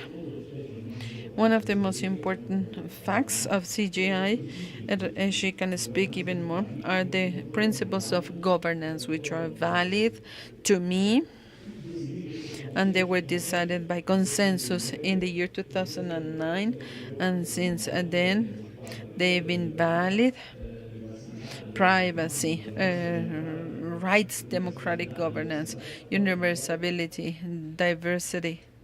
The next slide, please. Innovation, neutrality of the network, which is something very important, and attribution. If someone does and performs incorrectly, who are going to be chasing? Who did it? Media can be responsible, but need to privilege the search. We need to be able to tell who caused the damage. Because in 2009 there were intermediaries like the courier, but things have changed, so it has to be revisited. This is almost the end. We have additional principles: functionality, a regulatory environment, and it has to preserve the dynamic of internet as a space for collaboration, which is also very important. Here we have centers that were created. Until 1997, nothing was charged. But as most of the cases, internet was free. And then in 1997 and 1998, we started to need resources. And with SCGI, Nick, he was the most important person. He was able to reinvest superávit in permanent shares we still own today. There is a green resource, and this is the structure of NIC. NIC and CGI is our General Assembly. We have an administration board, 3 government representatives, and the other 4 can come from any region, 5 directors, and we have the different areas. The next slide, please. That is the definition. This is the General Assembly, the General Meeting, the General Assembly of CGI, 5 directors of the different areas. The next slide, please. The registry, as I said, is our source of resources. It has happened. This domain is the 815 million registries. We have some ADNA because we have letters with accent. We have the accent. We have some of these symbols. We are the second within SEC. This is domains in the country. And the next one, please. CERTEC, the CERT, it is our security center in the network. and it has an international activity. We have an agreement with our private data agency and the CERT, and they work very well. I only would like to say that CERT compiles, gathers all the incidents reported and produces statistics, and it is very careful for not to unveil sensitive information. But we know the accidents and the Brazilian network. Here, this just celebrated 20 years. It is a UNESCO center. It does internet statistics and it is internationally recognized. ITU uses it. Several institutions use it. This is comparable information at the international level. Here we have technical aspects and the internet exchange point and the measuring of wideband and courses, training courses. And this is the team that measures the bandwidth of connections to know how things work. We do the monitoring across the country to know which is the region working better, what is the available bandwidth. The next one, please. This is the interconnection point of San Pablo, which is the best, the biggest. It is an honor to say that. We have 37 terabits per second. This is the current traffic rate or traffic. The next one, please. This is the evolution of traffic. We were below Frankfurt, Amsterdam, London, but now we are above them, and this is because of our autonomous systems. Brazil has many autonomous systems, and it is good. The network is going to be more resilient, and we are doing well. And these are the resources that we can use from the names from the registries. We also have this web that is doing work to implement good web protocols, and it does inclusion of people with visual deficiency and things like that so that they can have access to the web content. Next one, please. And the last thing that was created recently, 2 years ago, which is the AI Observatory. It gathers data to subsidize eventual public policies, what happens to AI in the different sectors of the society. We have a repository of documents that can be seen by anyone. It is open. And we are also a type of internet exchange for the artificial intelligence centers that want to gather data and information. This is basically what it does. This is the end, and I apologize if I speak for a very long time. Very interesting. I didn't know that San Pablo exchange point has more traffic than the three largest in the world. Yeah, you are always at the vanguard. Good for Latin America. The truth is that I am amazed. And I have a question that I have for Demi, Percival, and Renata is 30 years, my experience working with the Argentinian government, with the private sector. Many, many times, institutionality of things changes with governments. And my question is how CGI has been capable of being this successful and past all these years with the different governments.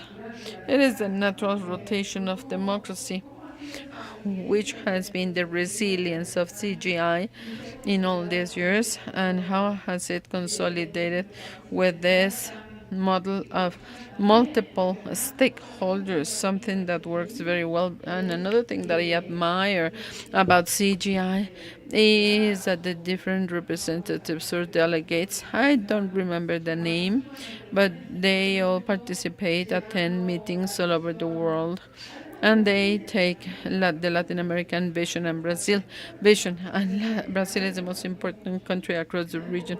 I admire you. I feel envy because Argentina doesn't have it. But it doesn't matter. I love you. And I really like this permanence in time. How have you made it possible? Because government is also part of CGI. I would like to comment. When I first started the presentation, I said that we were trying to stick to the original principles of the network. It doesn't depend on government. It is something that we see in the base of internet. So this is an argument in our favor because it will not change with government. Internet will not change with governments. Only that. Demi, very interesting presentation. And I believe you sent it. Can we share it with the interns? Yes, of course. Okay, good. Renata, would you like to continue? I want to understand how you've been able to be this present in the technological life of Brazil after all these years with this successful model. I do not know if other countries have this successful model. I don't. I can't think now. Renata, would you please? Or Percival, I do not know who wants to continue.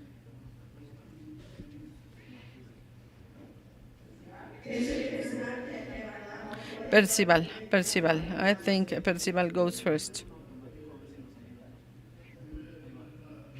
Good afternoon, good morning, everyone. He's going to speak Portuñol slowly. Demi's Spanish is good. Let's listen to your Portuñol, Portuguese and Spanish. And people from Argentina and from Uruguay sometimes understand my words.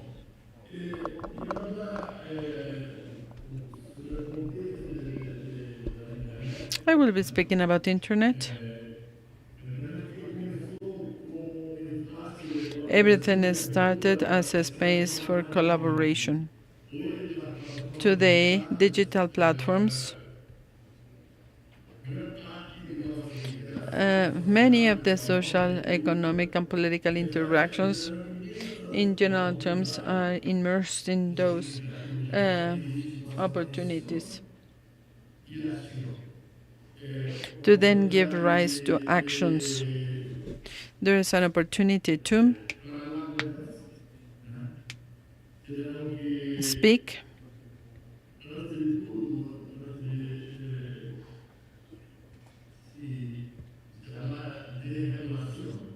we can speak about deregulation for an objective digital regulation.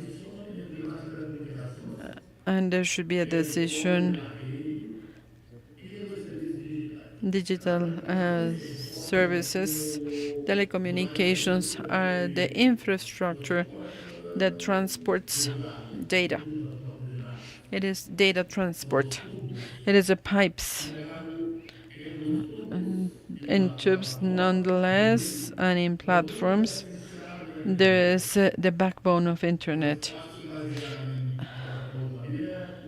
Open protocols, standards.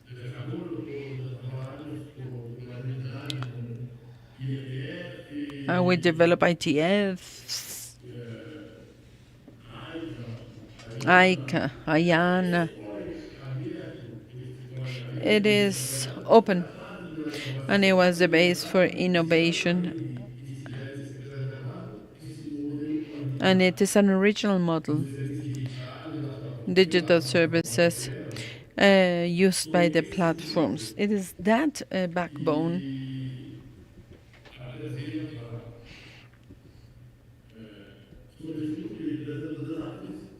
But it poses challenges, competence, content, and the power of market.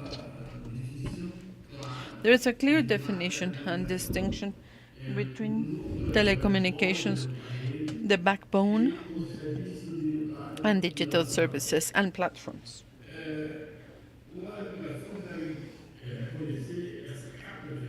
We need to see the differentiated layers. It has a regulatory framework, and the digital platform is going to model the content. It will protect the governance multi-stakeholder model.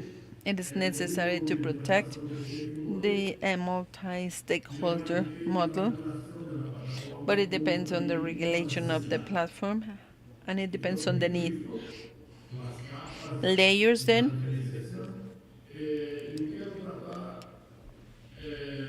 Once we have seen the differentiation, I would like to now speak about the need for regulation.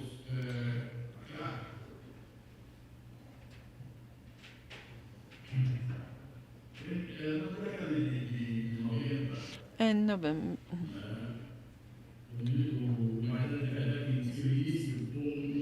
internet started as a public decentralized space with open protocols.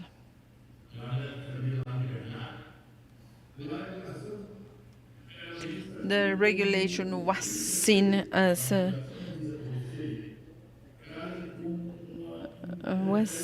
almost as a type of interference, and now it depends on the regulation to know if the backbone of open platforms is going to be affected. And if this is the situation, then it will be bad. I divide internet and digital services in three important points in time. Era of improvisation, the beginning, the open protocol,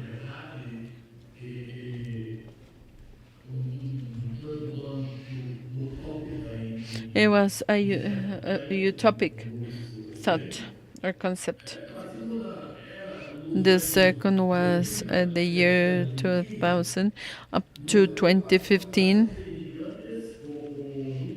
We had Facebook, Google, and Meta, and the model change.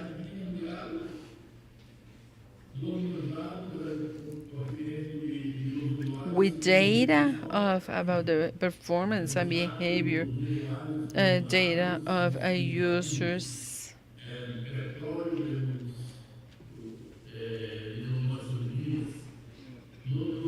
and then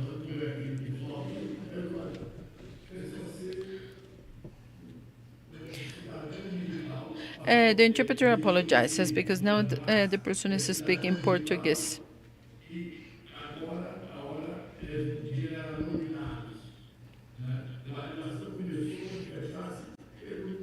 The regulation started to be ambivalent.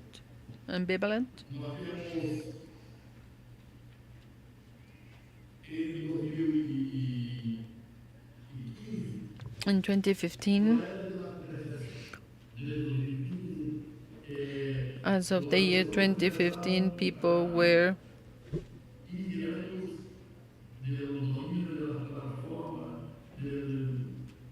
domain of platforms,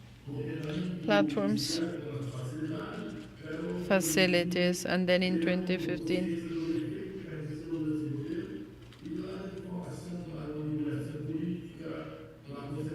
we started to see the concentration of political power, massive surveillance,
There's a challenge to regulate the platform, the architecture.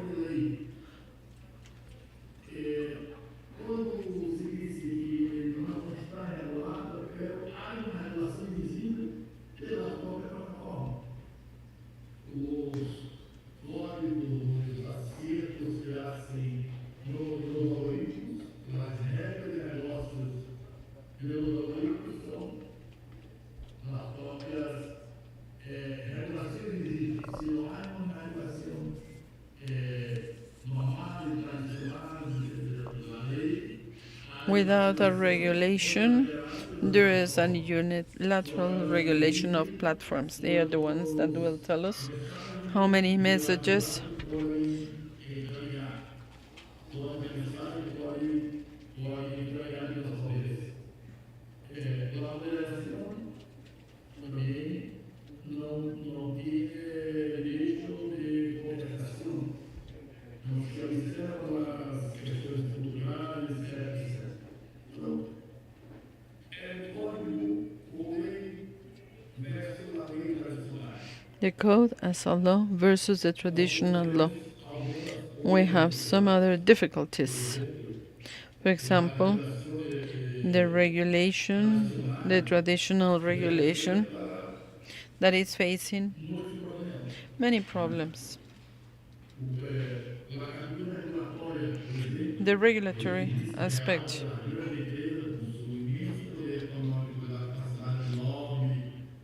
The lobbying capacity and the economic power will influence the regulatory process. And the regulators face the technical capacity and they need to have a deep knowledge to work in this very complex and dynamic environment. And we're speaking about the layers, the platforms.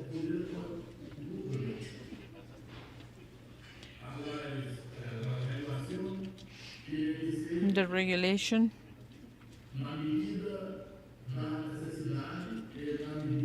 it should depend on the needs and the higher the specificity, the higher the need to regulate the different services. Inequality. These are the different needs we have in the regulation.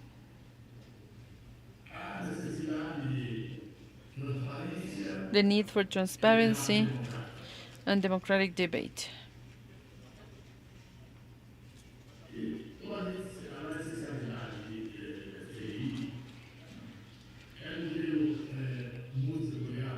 The multi-sectorial model.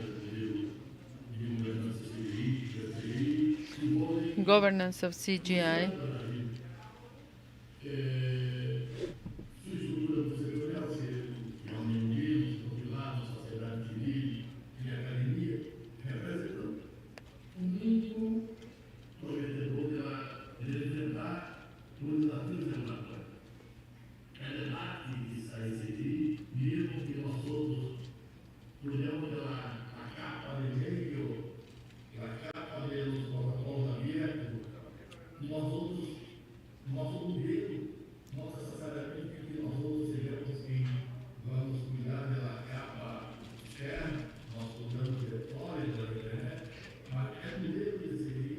The CGI model is like a lamp. It is important for people, for government,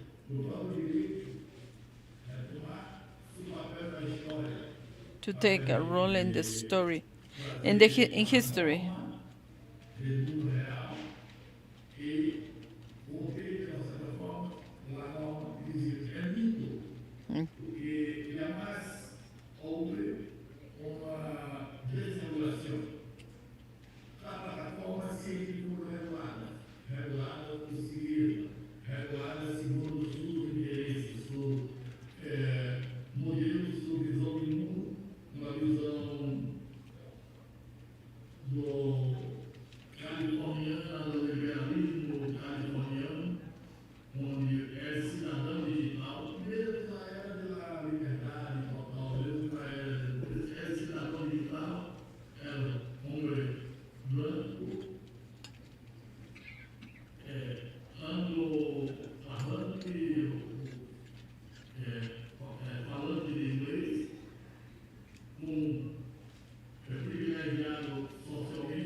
really liked your definition of the regulation, the self-regulation of platforms. And I agree that there is a need to have global participation. CGI, this is what we want to do to promote the participation of our region that has a different problem from other regions. Now, I would like to ask Renata, what is the key of having to have this successful CGI? Very representative, not only of Brazil, but the multi-stakeholder model after all these years, despite of the governments and situations of evolving democracy. Nonetheless, it's been 30 years of participation in this internet diverse community and with an international name. Uh, Thanks, Olga. It is a pleasure for me to be here with you, even if it is virtually. I will not speak much because both Demi and Percival spoke about many of our experiences, our opinions, but I believe we have only a short time because I will try to be very straightforward. I believe the success of CGI in Brazil is directly related to the decision of the Brazilian government to establish multi-stakeholder governance with the participation of government, of the private sector, of the academia, and of the civil society. It is true that what Demi said,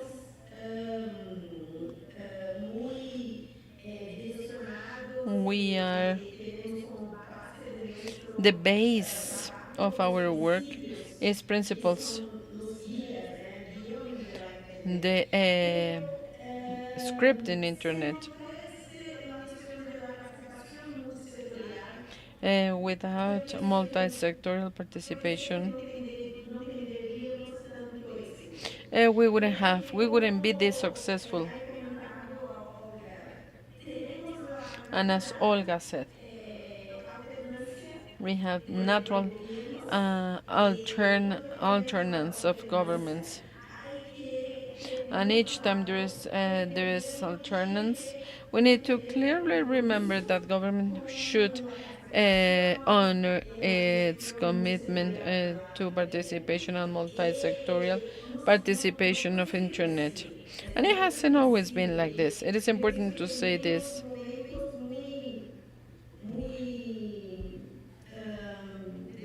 I believe we're going through very challenging moments. And in the previous government, the one in Brazil, Brazil wanted to finish with CGI. It is important to say it. And it was not possible because there is a reserve for the existence of the CGI in the code of internet because government closed every social participation space, not only the CGI, and because of internet. It was a government that didn't have the interest to have a dialogue and to talk to the rest of the society.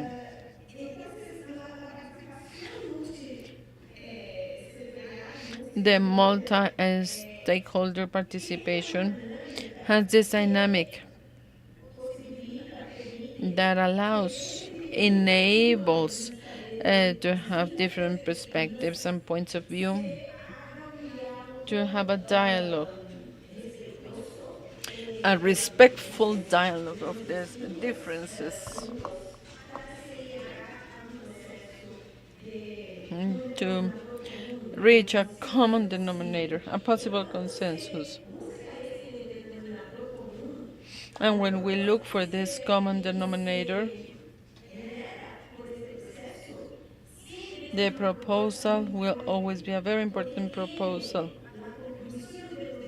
because we have the contribution of the different stakeholders. And when these proposals are based on principles, the Internet Decalogue, which was the initiative,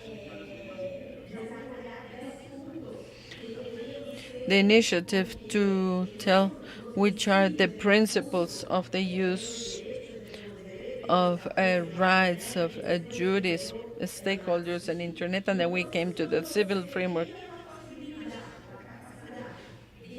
And then when we have in the same space technical experience and the expertise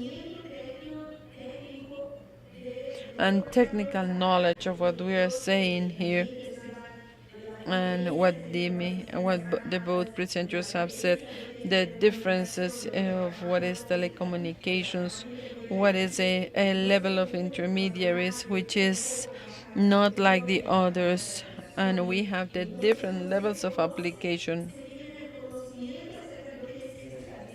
So when we know what is being said and the discussion is based on this knowledge,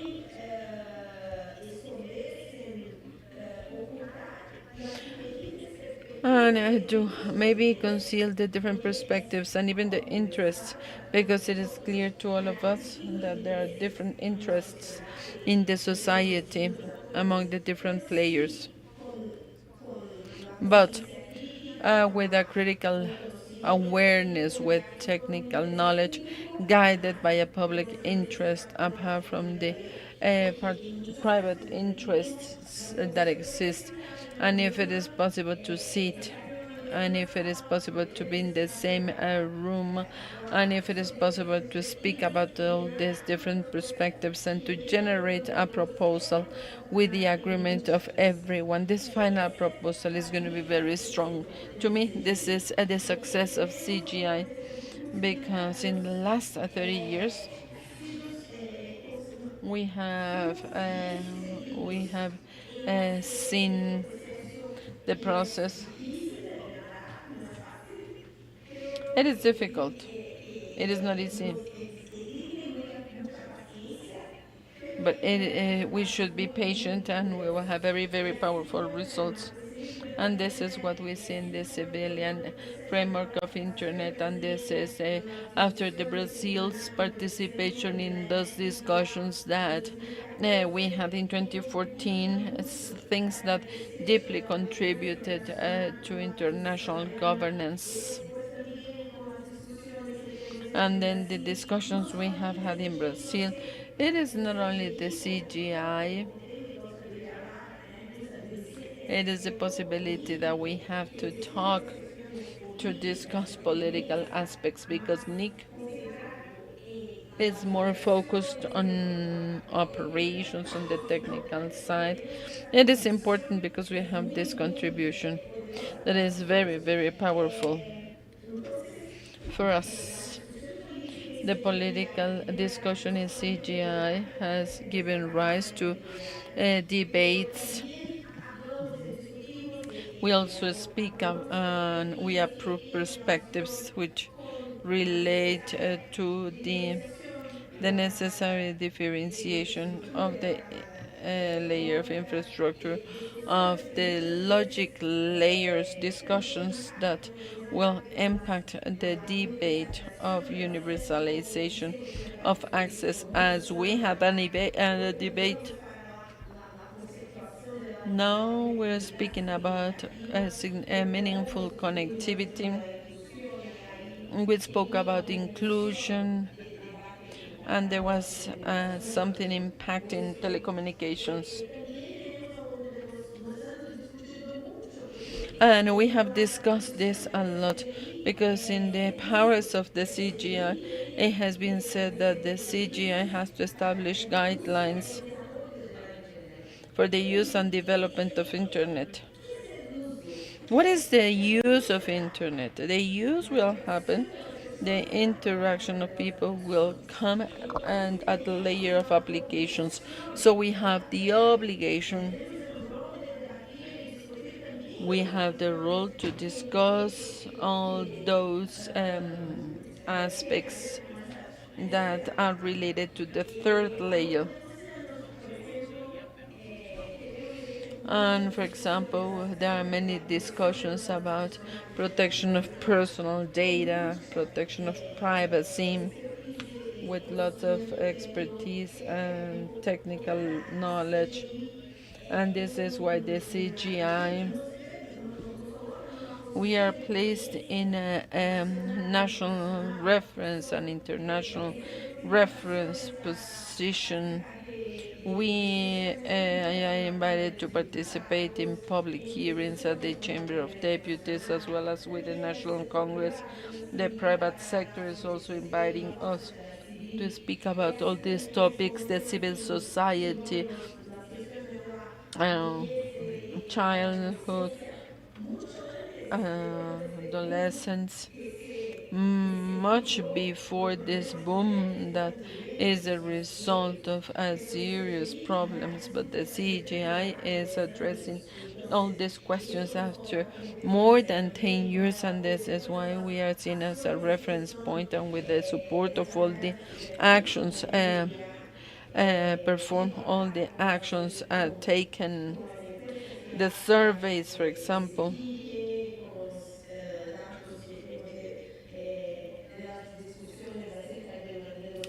data we get after discussing about applications, security. More recently, Olga, I believe the CGI is paying attention the discussions about the regulation of the digital platforms as Percibao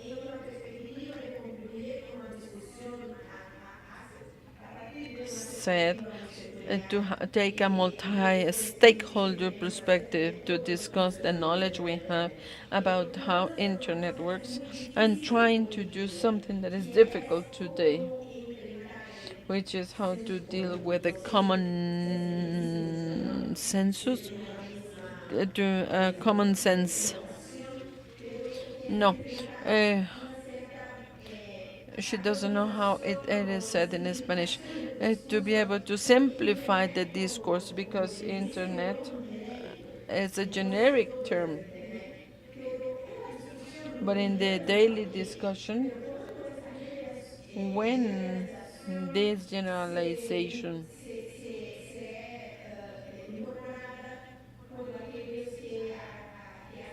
is included by those who make laws and by in law enforcement, the generalization could take us to wrong decisions that could have very negative impacts, both for the digital ecosystem as well as for the internet. And I am speaking about the intermediate layer, but also speaking about the rights of people. So we have to end.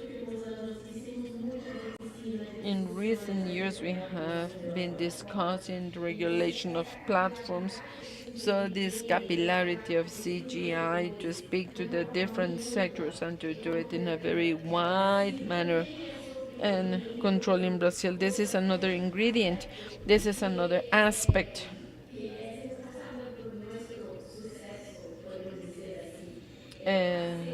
Our success relates to this. More than 15 years ago, we've been organizing the Brazil Internet Forum, which is our version of IGF.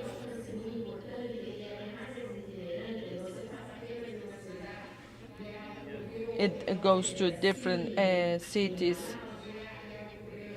Manaus in the southern part of the Brazil, Porto Alegre, in São Paulo, and other cities, El Salvador next week. So this capillarity and the courses of our School of Governance, other initiatives, public consultations, our seminar what we make available to the society with respecting the dialogue and the political consensus. This is what defines our model. But I wanted to express, and I want to finish my presentation by saying that we will now, we also have a very important discussion at the federal level, something that is related to the debate and the regulation of platforms. But it will significantly impact the civil framework of internet. To detail what is the responsibility of intermediaries about the content generated by users, and this is a discussion that is very contaminated by common sense, because when we speak about the regulation of internet, people think about the platform, but they see what they see, but they do not take into consideration what they do not see. So we made a technical note that I would like to share with you, which is a technical note about a type of app vendors and the intention. The aim is to try to somehow organize the debate, to show the differences between the different groups of people and the different applications. Because what and the information about internet protocols, everything is an app, but the apps are different. The same rule, the same regulatory remedy, regulatory medicine,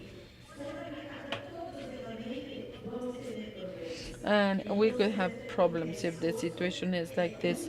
So this was the last effort by the CGI to make a technical contribution based on result of a big debate that reach a consensus in every sector, private, government, civil society, and the academia, about one typology to subsidize the discussions with the judiciary and with Congress. If regulation is to be debated, but it has to be done knowing what they speak about and who is the object of regulation aimed to. And now we are in the framework of our celebration of 30 years of the CGII, and I quickly have some pen strokes of the things we've been doing in the last 20 years, and we did many more things, and I could be here all afternoon long to speak about the things we have done. But this is a challenging time, and today there is a legislative bill in the National Congress that is changing the structure of governance of internet in Brazil. And how does it change? It works with the regulating entity of telecommunications in Brazil, the responsibility of internet governance and all those attributions of CGI. And in case this is passed, this project is passed, will the Anatel and how the activities about their responsibilities,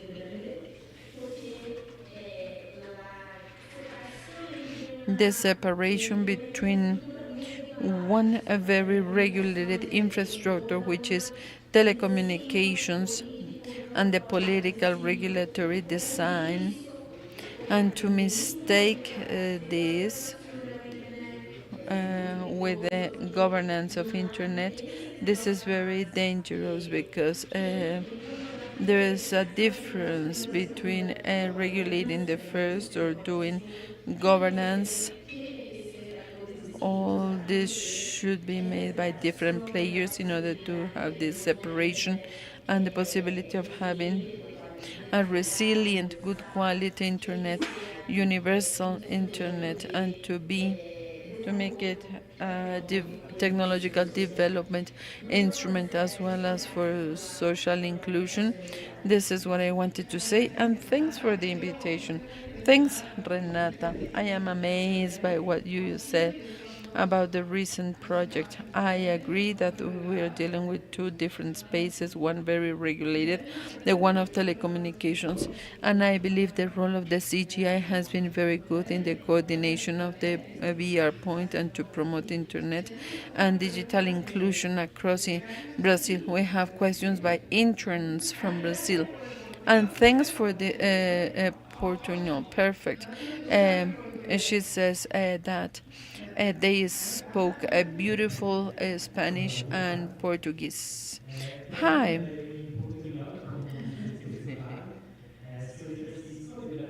I am Francisco from Brazil, from the northeastern part of Brazil, and I belong to a CGI program in Brazil.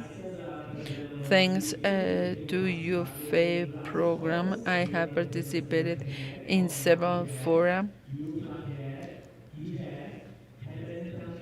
and I have represented the young community of Brazilians. And my question has to do with the governance fora. In Brazil, we have the Brazilian legislation, and we have had digital debates. Despite of the fact it is not mandatory digital debates, and we also work with the general coordinator of the cloud infrastructure. You can be with us in line. So my question is, how do you organize fora in order to strengthen the multi-stakeholder model? How can we get contributions, and how can we promote a greater integration of different stakeholders of internet governance, because these are spaces adequate for digital public policies? Thank you, he says.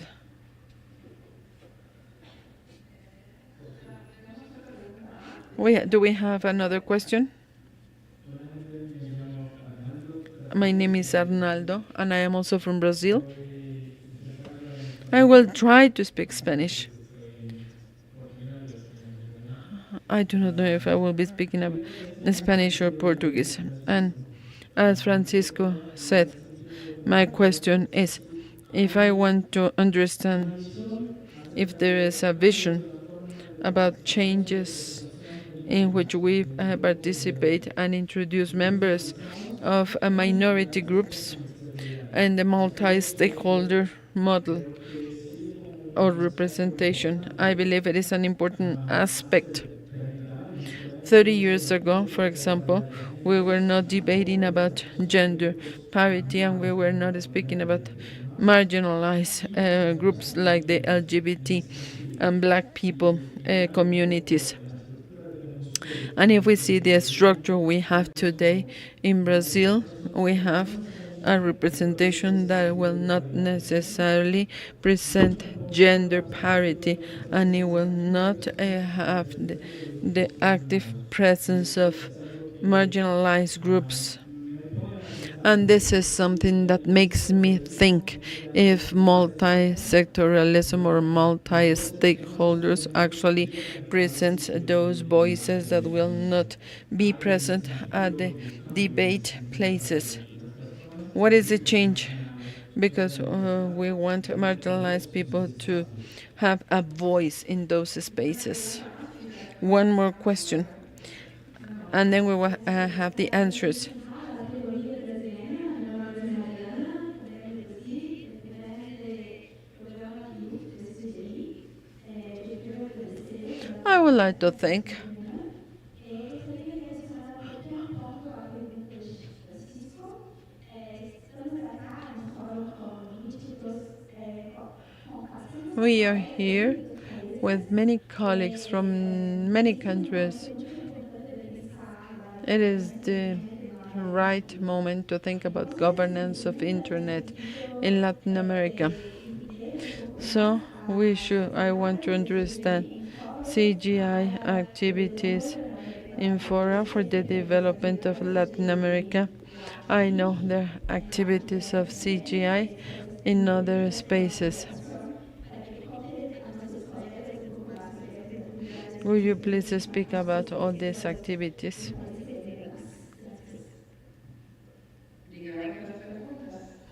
Thanks for your questions. Who would like to answer? Eu acho meio oportuno a pergunta porque podemos desenhar Timely questions. vindo com uma linha de tempo We could draw a timeline do recuo com linha de tempo, linha de tempo. to define it in time. Ele princípio da internet, Since the beginning of internet, quem são as pessoas, who are the people? modelo What is the traditional model? quem são as pessoas que estão no governo, Who are people in government? Who are those in government? And how a defender do we defend the multi-sectorial model? dizer que é o modelo perfeito We can say it is a perfect model. que criamos agora e a melhor ferramenta para que possamos caminhar hacia o futuro que se deseja. It is the best tool to change to the future we want to have, the future we desire. And if today we are with people, and if they work with a CGI initiative, this will be the beginning. Queremos mais, queremos But we want more. no Brasil, por exemplo, a representação In Brazil, do Congresso Nacional the representation of the National Congress has gender parity. alternativa a We offer alternatives. da bala, da Bíblia, teremos que ter coloco das pessoas, retrato das pessoas de Brasil. Então, se nós vamos fazendo nossa parte, We do our best, nós estamos muito longe, muito distante, but we know we are distant from mas the aim, from the goal. But we need to have a timeline to know where we were 20 years ago, 10 years ago. sequer é programação.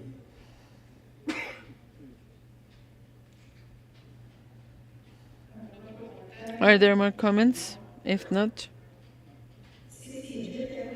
I would like to comment. Olga, please. I really appreciate your questions. I will try to express my thought about the questions. First, what Francisco said. If I understood him, international fora. How to make these spaces be to produce more resolutions, to have a concrete impact in the infrastructure of governance. I believe this is a very important challenge.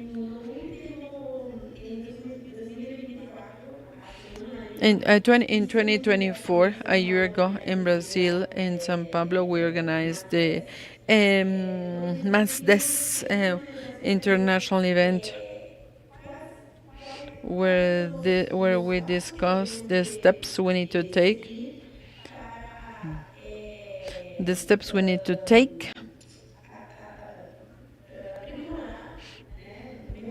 to improve internet governance infrastructures. And the question is how to make concrete spaces to produce guidelines, to produce considerations, to come to resolutions, to make recommendations for the structures of governance. And I believe this is something important. But it is not that easy. These are the spaces that, like the CB in Brazil, 600 people. So how to produce resolutions or recommendations with effective participation of 600 people. It is not that easy. But we do not want to do something to say that we're doing something without having the participation, and to work with all the attendees, with all the ones who participate. In the case of Brazil,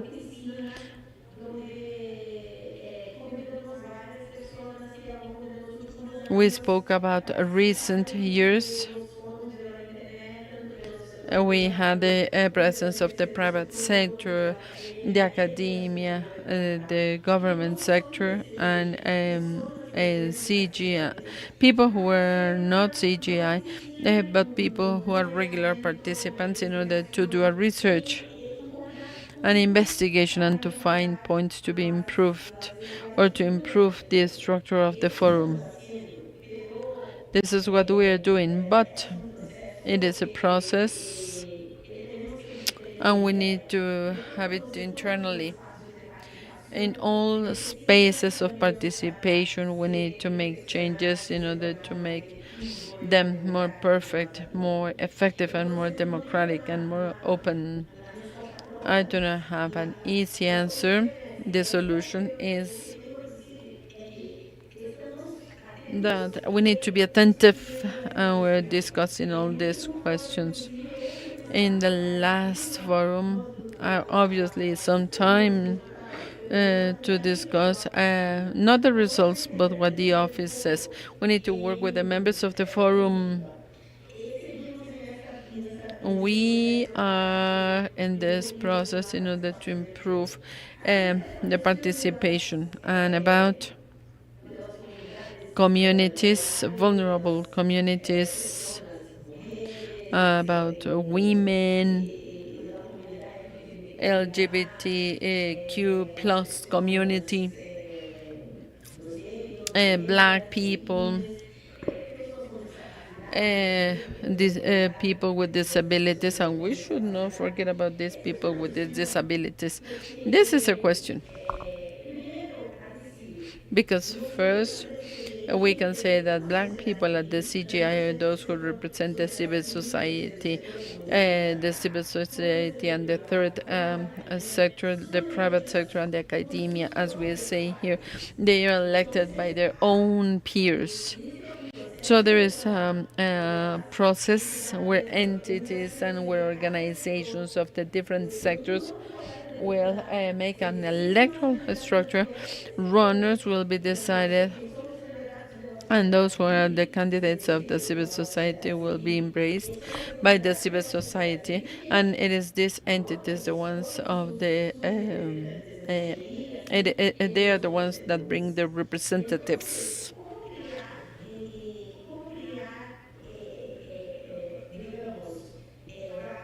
How to create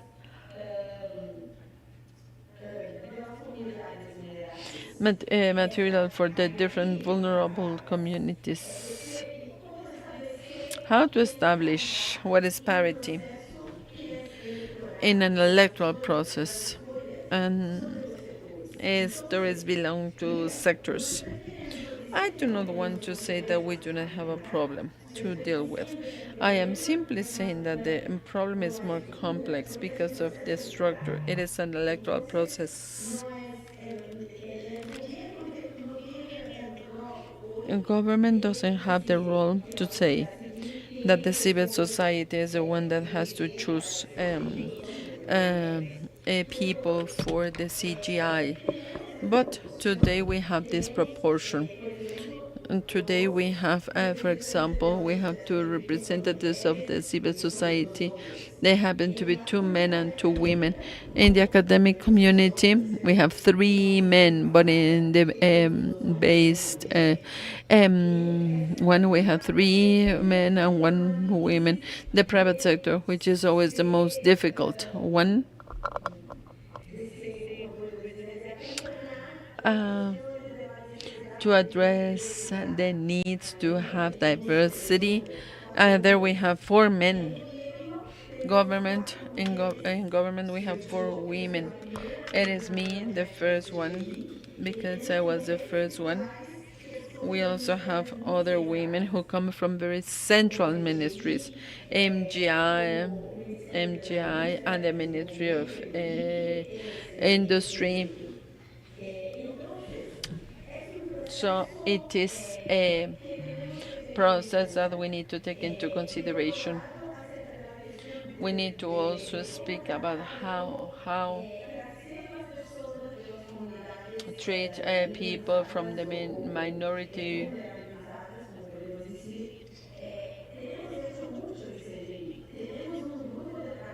communities.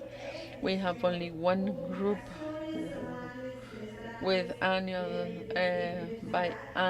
publications by the university, produced by the LGBT community, by Black and by disabled people or people with disabilities. And in the last CB forum, of internet forum, we had lots of people in the role of diversity, and it was beautiful because it was the meeting with being the most diverse in history.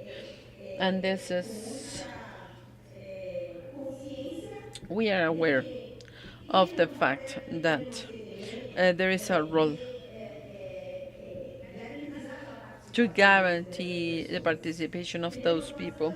We also have the CGI cameras where we were trying, or chambers,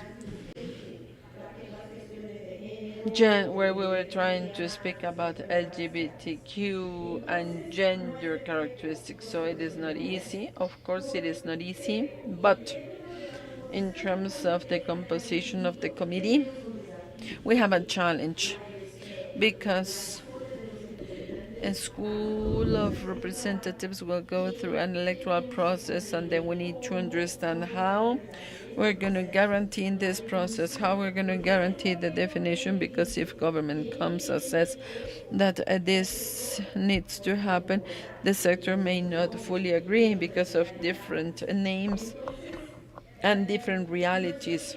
I do not want to minimize the problem. I do not want to say that we don't have things to do.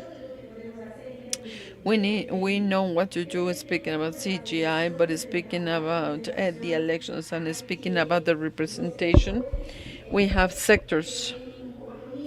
They have the commitment. They made a commitment to introduce people to guarantee this and to think about other processes which are going to be democratic processes, to be able to work with electoral processes, but doing indications of thinking about vulnerable communities. I wanted to say that if you have suggestions, concrete proposals on how to do this, the infrastructure we have, which is not perfect, but which is the best we have, and to include all these aspects in our work. This is it. Thanks, Olga. A round of applause for our colleagues of CGI. Thanks for the effort to speak Spanish. You did well. Thanks so much.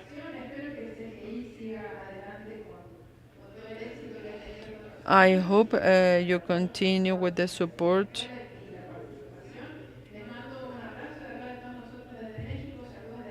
I come from Mexico on behalf all the presenters and interns. We salute you and we will see you virtually.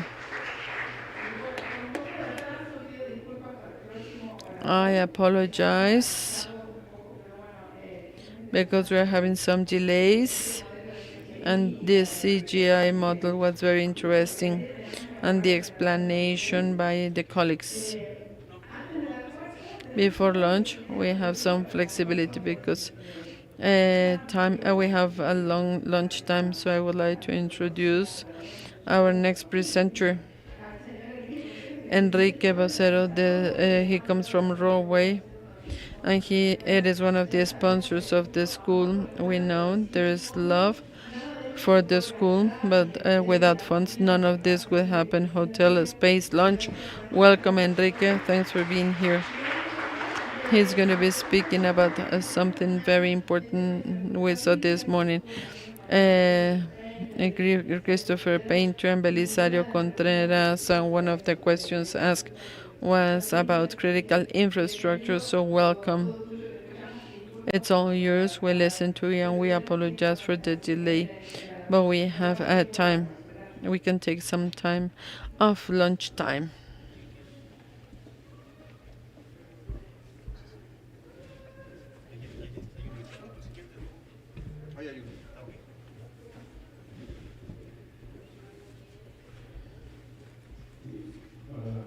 Hi. Hi, good afternoon, everyone. It is my pleasure to introduce my Rowe Technology Director. And as Olga said, I will be speaking about critical infrastructure, the critical infrastructure being attacked today. Rowe is a company doing protection of critical infrastructure. We do consulting projects and mining, gas, oil, energy, power, manufacturing, industrial sector, and the health sector. This is what we do in my company. I am in charge of the technological side, solutions, services, consulting, and the delivery for our clients and organizations. I would like to start speaking about myself. I am a communications electronics engineer from IPN here in Mexico.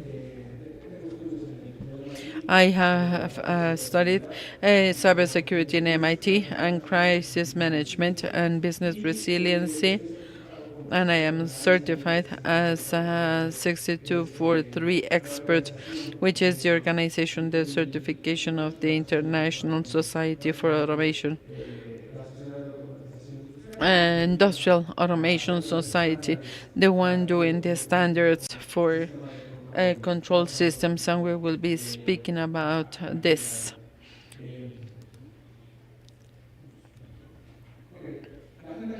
The agenda we're going to see today is a very interesting agenda. I will be very concise. It is a 30-minute presentation. I know we want to have lunch, so we will do it very dynamic so that we can go and have lunch. I think we're going to be eating tacos. Cyber attack in critical infrastructure. We're going to see the evolution. We will also see the actual impact. We're going to study the most recent attacks against this type of infrastructure. It is interesting because cyber attacks do not behave as they would traditionally behave. We will also be speaking about cyber resilience. It is imperative for public and private companies, organizations, government, and cyber physical infrastructure, what governments do. Not only local governments, Mexico, Argentina, Colombia, Chile, but also at the level of the Americas, the Organization of American States, and we will also be seeing this. We will be speaking about 2030. We will speak about the future. We will identify which are the areas of opportunity for those years, and obviously questions and answers. Have you ever heard the term OTE?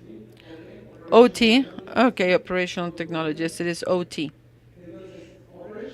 Operational technologies refers to those technologies of cyber-physics systems, a cyber-physics system, the one that will interact between the digital world and to take an action in the real world. And then we have industrial control systems. An industrial control system is a system that is specifically designed to with programming, with logic, to have one specific behavior in the real world.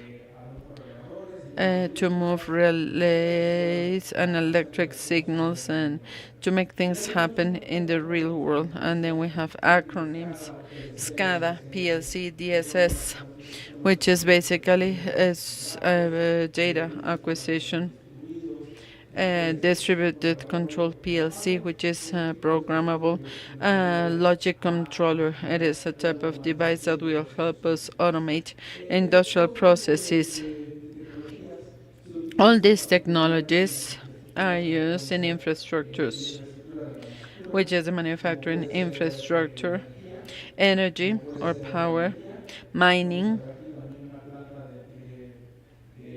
and we also have a cogeneration, energy cogenerator, and all this type of infrastructure that depends on the systems, human-machine interface, an interface where me as a person will send a direction to the system so that it has a control behavior. Or servers. Why do you think this type of infrastructure is being attacked? Because it is relevant. Why is it relevant? It is relevant because imagine this is a power generator, a plant that uses gas. Gas, as you know, will have combustion, and if it accumulates, it could also cause an explosion. This type of systems, instead of only having a repercussion in the operation, financial or operational one, about the companies, will have a repercussion that will have an ecosystem repercussion at the environmental level, but it could also have a repercussion in the security of people. Now that we have seen attacks which are specifically designed to physically damage systems, the environment, and people. This is why this type of infrastructure today is a focal point. And as we're going to see later, we will see that this is the focal point for cyber attacks, looking at to bring instability to regions because it is much more complicated, and it takes these infrastructures have been interconnected less time compared to traditional communications of entrepreneurial degree. We will be speaking about this timeline. This is a very condensed timeline with very relevant cyber attacks that have happened globally in different parts of the world, and was updated considering 2022. Let's speak about the first cyber attack, which is known for industrial control. The first cyber attack was a Stuxnet. It was a planned cyber attack against the nuclear plant of Iran. It was making good progress successfully, and this generated concerns in different parts of the world. We know that Iran is nuclear power, and it was a target of this cyber attack. In this case, this Stuxnet, what it did was to modify operational parameters of the nuclear refinery. There are meals, which is a type of centrifuge. This is used to refine uranium, and what this type of cyber attack was coming into the controllers, into the PLCs, these devices that control the automation, and then the operator was told, look, the operation of this centrifuge is 1,000 revolutions per minute, and this is what the operator saw. And on the other hand, the PLC or the controller sends the information, and instead of operate 1,000 at 1,000, it was going to be operating at 10,000. And if technology is not designed for this, it was going to be a long-term damage. And this was the intention, to slow down the nuclear plan of this plant. How did it happen? From a USB that was introduced. This type of network was not connected to internet. It is important to say it. And we saw the specific attack vector, which was the USB. This attack has been analyzed for many years, like the attack that was perpetrated in 2015 in Ukraine. This type of attack went against the generation and distribution of power. This type of attack was black energy, was titled black energy. This type of malware used for that, and black energy, what it did in the context of Ukraine. This is something that has been analyzed in the MIT, in the Massachusetts Institute of Technology. It is a case study, and in this case, what black energy did was to come into the system through the traditional IT network, the one used by all the users, and through that network, there was a delivery of malicious or malware, and it allowed them to take control over the plant. But it was not only thinking about technological infrastructure, it was an attack against the human aspect. When did it happen? December 24, 2015, in the night. There were no security people, no one replacing people, and the suspicious is that it was there for at least 6 months, this cyber attack. In the generation and electric distribution in this region of Ukraine, the objective, the aim was a military army target to bring instability, political and economic instability. How they did it? They came into the systems from the traditional IT network. They downloaded an email. Everything was propagated in the operational systems, and then it was there for several months, and it was modifying the parameters of the industrial system. And when it was first executed, it was deleting hard disks, not only HMIs, but it was also deleting the controllers, PLCs, DSS, and in the case of electric infrastructure, the intelligent electronic devices, which are the ones that control this electric generation system, and they deleted the firmware. That device was disabled, and the corrupt firmware was installed, and then there was an attack against the hardware, and then UPSs, and then an auto shutdown was scheduled.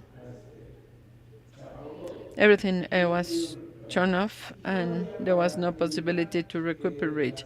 And since for them not to be in touch with others, there was a service denial attack, which is to saturate telephone calls, and they started to make phone calls to the control room, to the contact center system, and the contact center of this Ukrainian company doing distribution of power, and the company didn't know it was being attacked.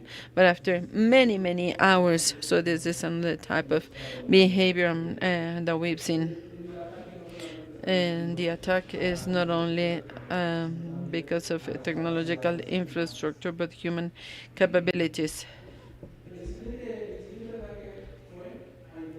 Another attack was against a hospital, this type of hospital infrastructure. What does it contain? Apart from vaccines and all those things, it contains information, identifiable personal information. It is the information that tells us age, gender, address, and in some cases even the income, social security number. And all this information will be stored in servers that we think are well protected, but it could also be propagated and reach even MRIs machines. These machines, we can be in the booth of this magnetic resonance, MRI, and then there is going to be a correlationship between the study and the patient. So in this cyber attack, they stole all these registries from an MRI, and we're speaking about infrastructure that is not specifically prepared for cybersecurity. It is important to say it. This type of infrastructure is not ready because it was not designed for that. It was not designed to stand cyber attacks as we know them today. Advanced attacks, attacks with many stages, and things that could be pretty harmful to systems. More recently, during the pandemic, we saw an attack against Colonial Pipeline. Colonial Pipeline is a point of reference because it was it was a target in the United States, and this is why it is even more amazing, because obviously the level of maturity against other parts of the world, speaking about cybersecurity, is going to be higher. But in this case, in this pipeline company, the invoicing system was used in order to then move to operational systems, to all those systems that I have spoken about before, all these OT technologies. And what has happened more recently, I do not know if you already spoke about this case of Spain. On April the 28th, there was a massive outage in the Iberic Peninsula where France was affected, Spain, Portugal, and some other regions up in the north in Italy. There were power outages, very short ones, but power outages because it is an interconnected electric network. It is not in isolation. Here in Mexico, we do not share it with other countries or South America or the United States. But in this case, we were speaking about a shared network, shared with the European Union. And this is why there is a bigger impact. Why am I speaking about this? Like if it is a cyber attack, we haven't said no, we haven't said yes. I will tell you why I deduce what I would think about it. In this type of attacks, for example, 1% of a GDP of $4.5 billion, this is the impact of this disruption. It is not a cyber attack. Let's speak about the lack of resilience, of operational resilience, or $4.5 billion. Imagine hospitals not being able to take care of patients, transport, or restaurants that didn't open, manufacturing plants. The big industry, see it, Volkswagen and Ford, they have plants in Tarragona and in some other places in Spain. They suffer to keep production after several hours. They had to stop the production. And at the plant, and this is the type of impact I speak about when we say it is different from speaking on a traditional IT or information technology, traditional IT project. Why do I say this was a cyber attack? Initially, we had the Red Eléctrica from Spain, which is the organization responsible for electric distribution in the peninsula. And they said, no, it is not a cyber attack. And then there was another investigation. And on day 29, this character, which is Volodymyr Zelensky, the president of Ukraine, and he said, we have experts who can help you recover after this power outage. You remember we spoke about this at the power outage in 2015, so he has this experience. And if there is this statement by a president of a country, we have an idea of where this operational failure is. It was called atmospheric vibrations.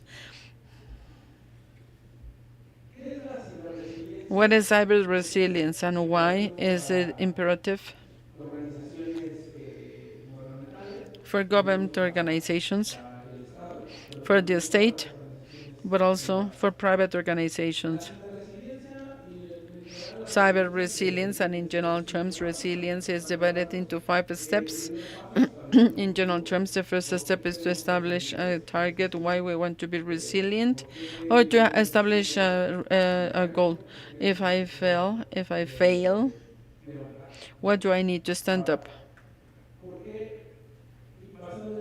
Based on this objective, how am I going to design and implement my resilience plans? How am I going to recover and continue after an incident? Then assessment and testing. We will design, we will implement, but then we need to assess and to test, and it is the methodology of SID2. It speaks about the levels of maturity.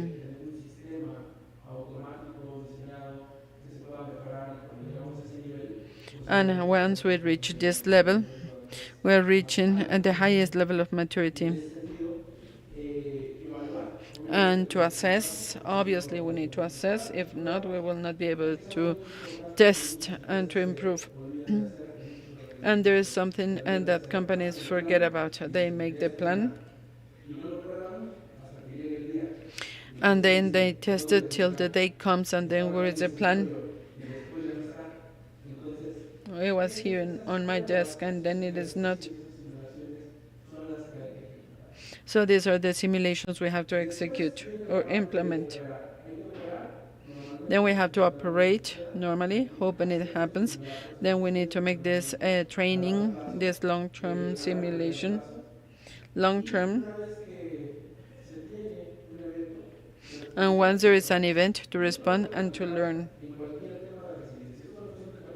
And it is not only applicable to cybersecurity or for critical infrastructure.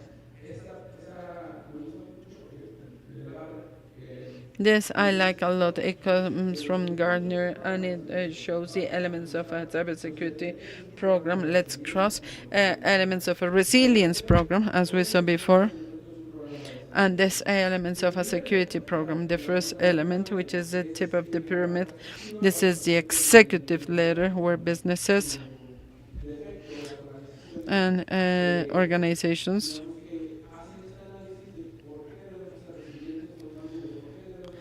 why we need to be cyber secure, which is our risk acceptable. We talk to the financial people, how much risk you can tolerate, and this analysis made at the level of cybersecurity and risk management and resilience. So we speak about this at the executive level. Once we have this security letter, these are the reference conditions. This is where we speak about the standards. We were speaking about the 6243, which is one of the standards in industrial cybersecurity, and this is because this is a generic standard. It is not specifically for one industry or gas or oil or energy or manufacturing. It applies to every cyber physical state. This is the state of the art. This is what would be ideal to have, but we know it is not always possible. And then we need to do governance structures, and in this governance structures we have policies, procedures, roles, responsibilities, and all this will help us have metrics to measure cybersecurity.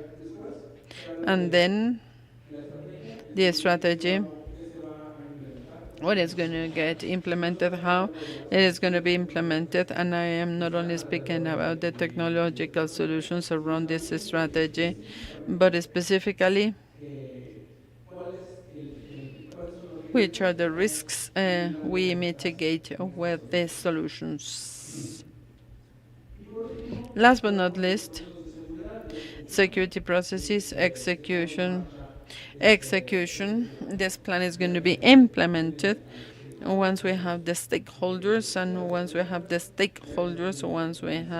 the vision, once we have the strategy, we will then go to the execution. If we cross these two references, we will find something that looks like this, and it comes from the 62443.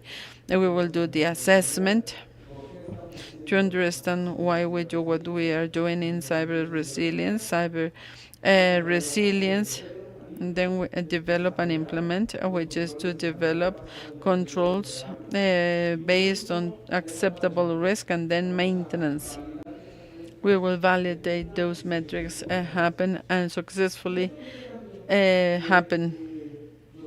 And it comes from the reference frameworks such as NIS2 and the Cyber Resilience Act of the European Union.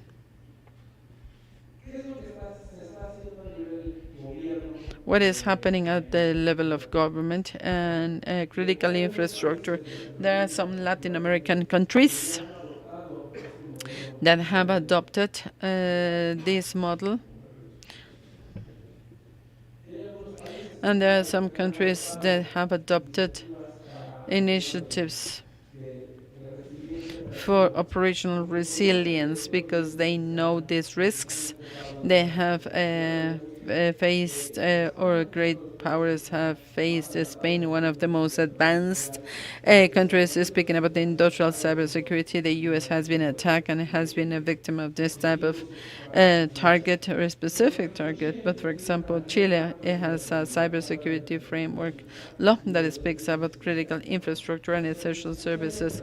These essential services that at the end of the day are drinking water, electricity or power, hospitals, transport, and we have the legal framework so that it is possible to pursue or go after this or prosecute this cybersecurity crime. And we also have Decree 338 in Colombia. It is very well advanced in Latin America to speak about cybersecurity, to make it law. There is a legislation to work with. We also have Mexico with a national strategy of cybersecurity. Recently, the cybersecurity department was created, and it reports to the Ministry of Government, and it is going to be only dedicated to prosecute cyber criminal actions in Mexico. I do not know if you know, but 1 or 2 weeks ago maybe, there has been information about the deep web.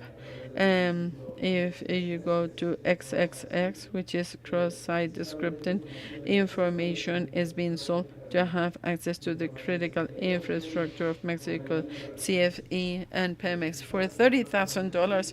These organizations that evidently have lots of money can pay those $30,000 and have access to this infrastructure.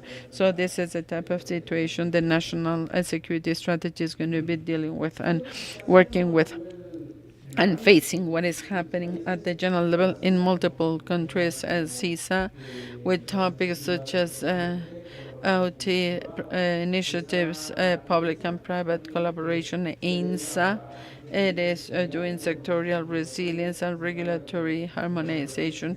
The regulations that exist are going to be compatible one and others. In Mexico, we have CONACYT to support cybersecurity and innovation. We also have the Ministry of Citizens Security with the national with the responsibility, and we also have the CERT in Mexico, and obviously at Latin American level we have the CERT LATAM, and it allows us to assess.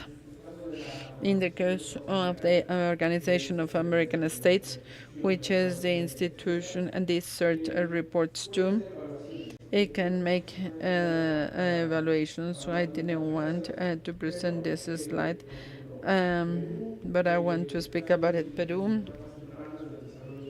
it is reaching early stages of development. Both countries such as Argentina and Mexico are facing a very similar level of cybersecurity legislation and response to the type of incidents on the arrowhead, regardless of the United States and Canada, is Chile, Argentina, and Colombia, and Brazil. Those are the three which are the arrowheads in this legislation and in this type of evaluation by the Organization of American States.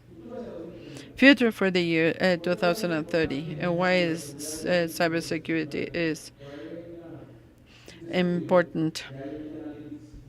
There is a study by IoT Analytics. It is doing analytics, and here it speaks about the number of devices, millions of devices that will be added globally. What does it mean? It is more devices than humans, but it is going to be even more.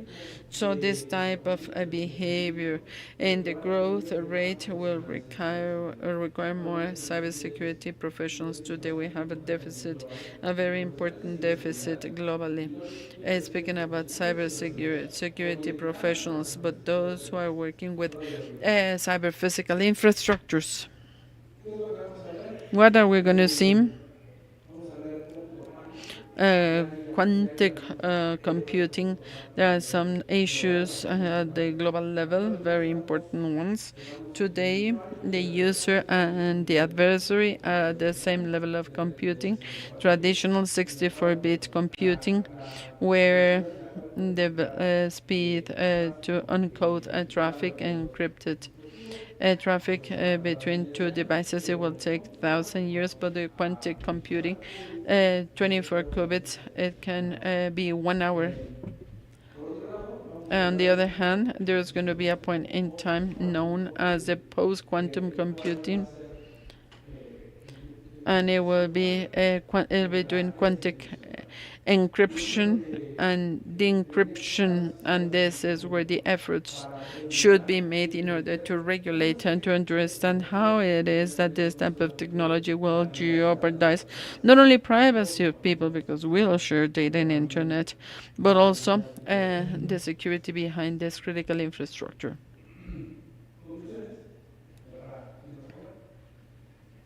Conclusions. Security priority for protection of OT and IT technologies are not the same. In IT technologies, we have confidentiality, completeness, and availability. And in OT technologies, we have availability, integrity, and confidentiality. Why is it more important?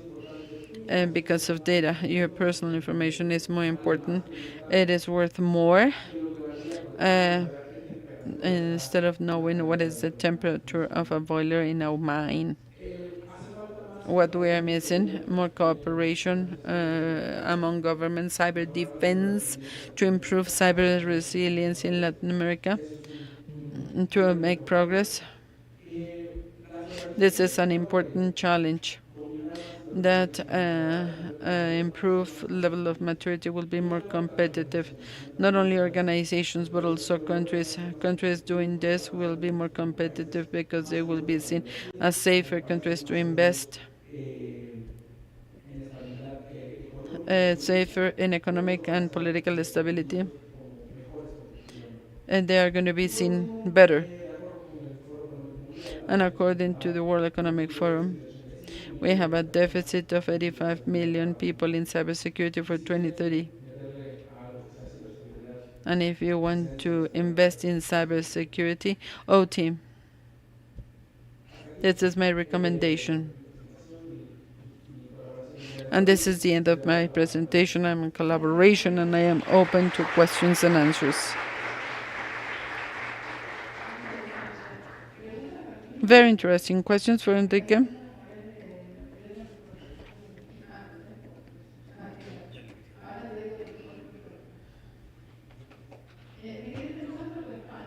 And thinking about the Spain, was it a cyber attack? And to me, it was a failure of the interconnected system. This is my impression, but I do not have a lot of information to make a thorough evaluation. There were very important declarations by the Russian government speaking about the stability of the European Union and it's in energy terms. And as you know, Europe relies a lot on Russian gas. And as President Zelensky said, this declaration that we can help, we have experience, it is telling us how they were suffering. Good afternoon. Good afternoon.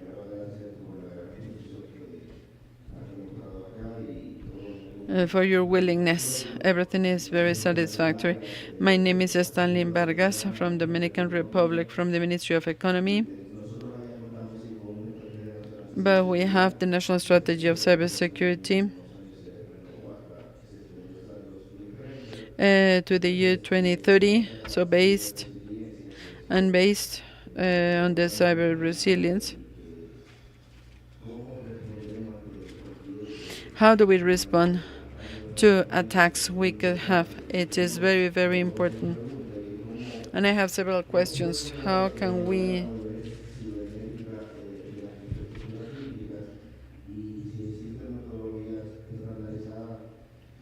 and if there are standardized technologies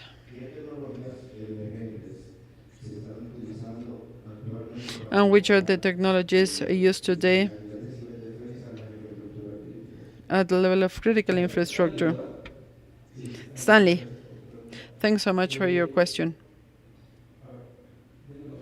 Let's see each aspect. The first part of the question, it has to do with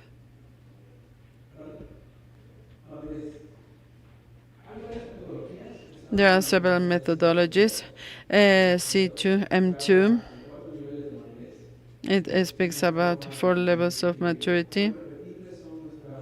It is a way to measure our actions, and if we're measuring those actions in order to improve them, the metrics and all this.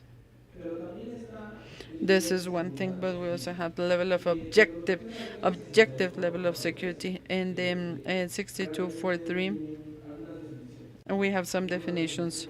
We have the definitions of security level, and the target, which is the aim, the target, the one of capacities, and then the one achieved. And you can measure the level of security you have by making an assessment. You run the assessment process. You make an assessment in order to understand the level of security.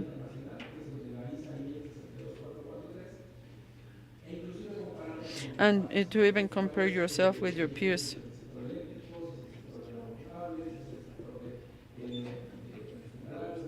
The hospital sector. You can get assessed with the level of security.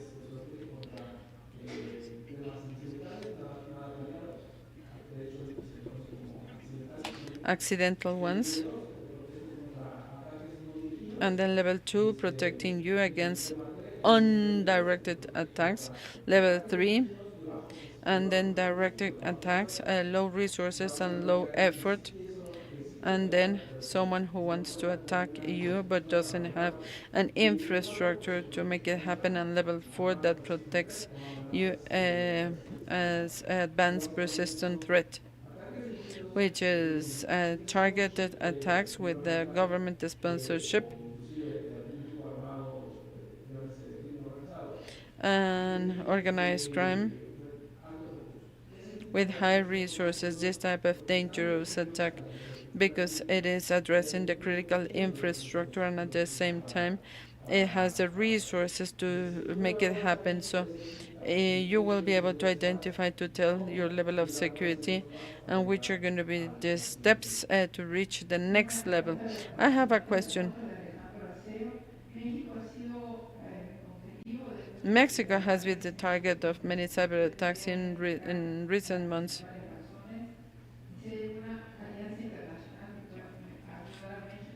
And if there is an international alliance to reduce the risk in the future. Bueno, y México sí ha sido bastante atacado Mexico has en been los últimos años. significantly attacked in recent years, and this is because Una falta de legislación. it is lack of legislation. Sin esa legislación, We were working without renovó la that ley de protección de legislation, datos personales y se and renovó, now there was a renewal, digamos, quiénes eran sujetos a and esta who were subject to this law. y si hay algo que caracteriza And mucho a los países And if there is something that characterizes Latin American countries is that if it is not a requirement, it will not be met. es por eso que muchas compañías, muchas organizaciones This is why many companies, many organizations entonces ese es uno de los principales motivos. Otro motivo, this is one of the main reasons. supply chain o cadena We are a supply chain para los Estados Unidos. for the United States. Tenemos las fábricas, We have the factories, tenemos toda la red de distribución. we have the distribution network of the products consumed in the United States, and this is why we are more desirable as targets. We are more desirable as a target, and cyber criminals will try to make U.S. unstable. And it is because of the types of threats, the advanced threats. So attacking Mexico is attacking an ecosystem created by the northern neighbor, and obviously it could make those operations unstable. And this is why the United States is looking for its independence for its supply chain. They are producing almost nothing. They are not self-sufficient, and since they rely on a country like ours, so they do not have all the regulatory controls. Clear objective, attack. You will go after the weakest point. We will ask these two questions together. Carlos Ramirez from Mexico. I am interested. Very interesting data, and you are presenting at the regional level, internationally. In the case of Mexico, would you please go deeper into this cybersecurity strategy? Because I have the impression that there is a lack of cybersecurity strategy. Mainly in recent years, has it changed recently? Because I have the opposite. I think the opposite.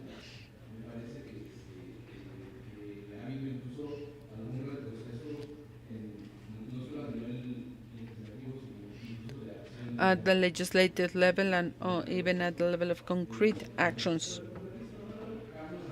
Carlos Ramirez. One final question and we will have lunch. Nice to meet you. I am Elizabeth.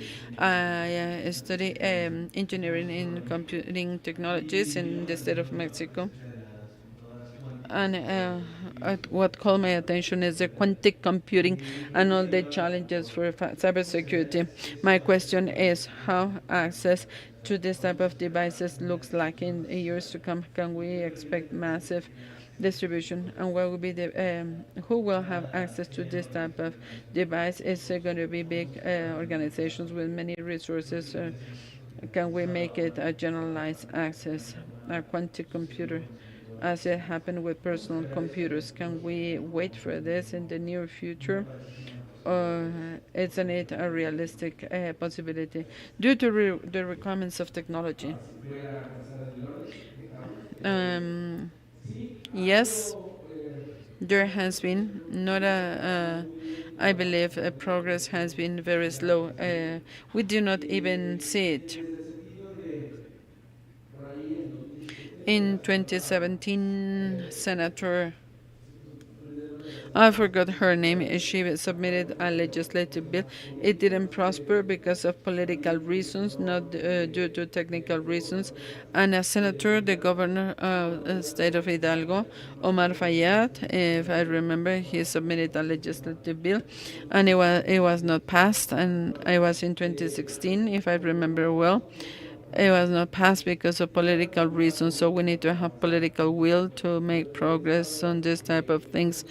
I was listening, and when I was getting prepared for this session, and I was listening to the Latin American context, and I was listening to how Chile worked, and in Chile they got aligned not after 6 years because it was a 12-year plan, and the laws are thought for 18 years in much longer processes compared to the ones we have here in Mexico, which are short term.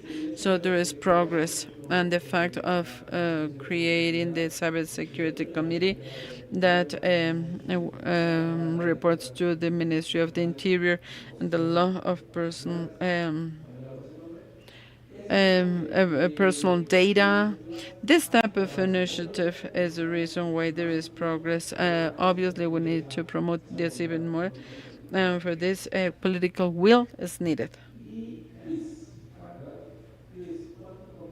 And quantum computing, very interesting.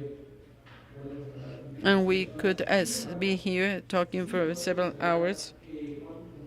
We can expect generalized quantum computing, but not in the short term. The type of technology, the conditions it needs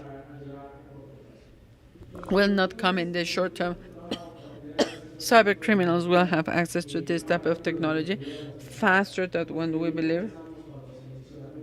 Because we thought the same when the cloud was started. Yes, they can pay for cloud, and they have resources, and they hack people in order to get information and to be concealed and to be masked. And once they have access to this type of technology, this is where we have a specific situation, a big challenge for organizations in terms of cybersecurity. Speaking about confidentiality, operational technology doesn't use cryptographic systems because PLCs do not have the capacity to process cryptography, and they need to be done almost in real time. PLCs, but remember they are peripheral systems, and this is where they will affect critical infrastructure systems. And yes, I do not see the quantic computing in the short term happening as we see today. But as soon as cyber criminals have access to this technology, it is going to be even, cybersecurity is going to be even more challenging, and it will not be a technological challenge. It will be a challenge of how we take care of information. I have one final question, and it is mine. An attack against critical infrastructure. We do not know who attacks. Is it a national security problem, or is it national defense? I don't have an answer, and I've been studying this, but since you're the expert, I would like to have your opinion. Thanks, Olga. Well, it depends. It depends on who the player is. It depends on who is attacking. And if it is another state, it is defense. If it is another state, like in Russia and Ukraine, Russia attack in 2015, Ukraine activated the military defense and all this. And if it is a group of hackers, malicious, it is national security resilience. Technologies, and it has to depend on national security. Let's give him a round of applause. Very interesting, and a big concern. We will be back at 2:30, and we have some delays, but it was good. And there you have the lunchbox. If not, you can go upstairs at 2:30. Do not forget, because we have virtual attendees.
school and virtually in person.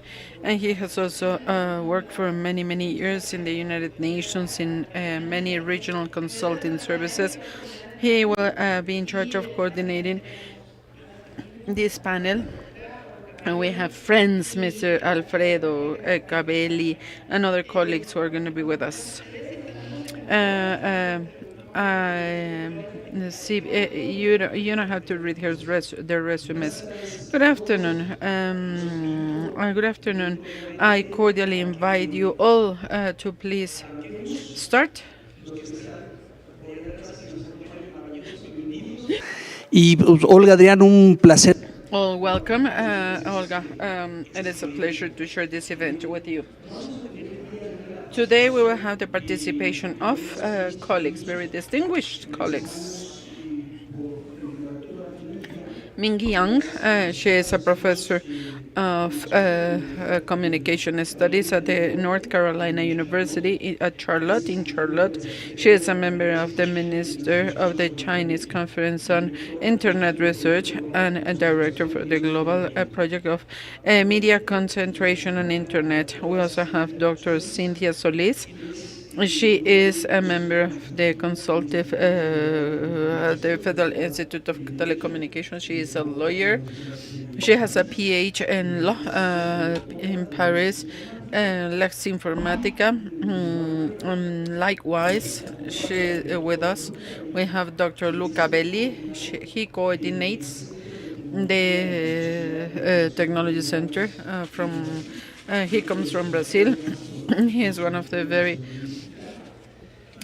authors on digital sovereignty. And to close this presentation, we have our loved friend, Dr. Alfredo Reyes Crat. He has a PhD in law from the Iberoamericana University. He is a lawyer from UPE. He has been 3 times. He has been the chair of the Internet Association, MX.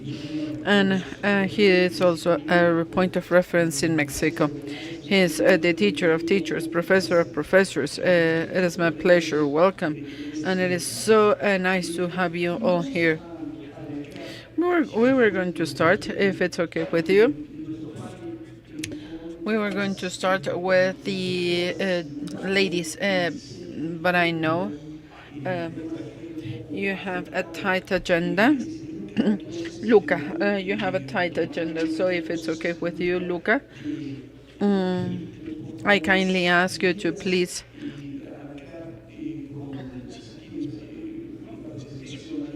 would you please start with your presentation, and would you please share with us a little bit about the general aspects of digital sovereignty, what we need to understand by this concept. This is the first point, and likewise the interaction that this topic has with all those topics related to internet governance. I apologize for not starting with ladies first. In fact, this panel is enriched by the participation of presenters, very prestigious presenters.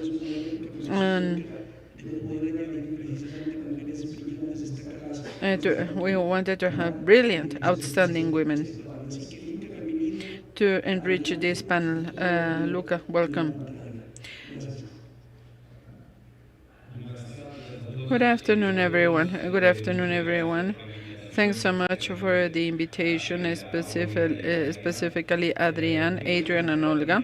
I will be making my presentation in English, and this is to facilitate the life of translators, so that my Spanish is basically a mix of Italian and Portuguese. So it is going to be easier for me, for people to understand this presentation in English and to then translate. I perfectly understand Spanish, but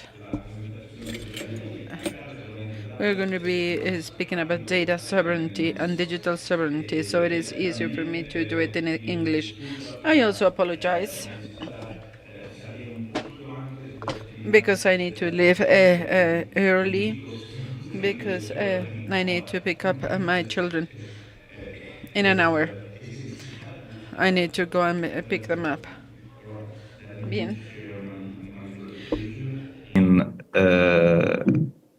Yes, I think now you can see it.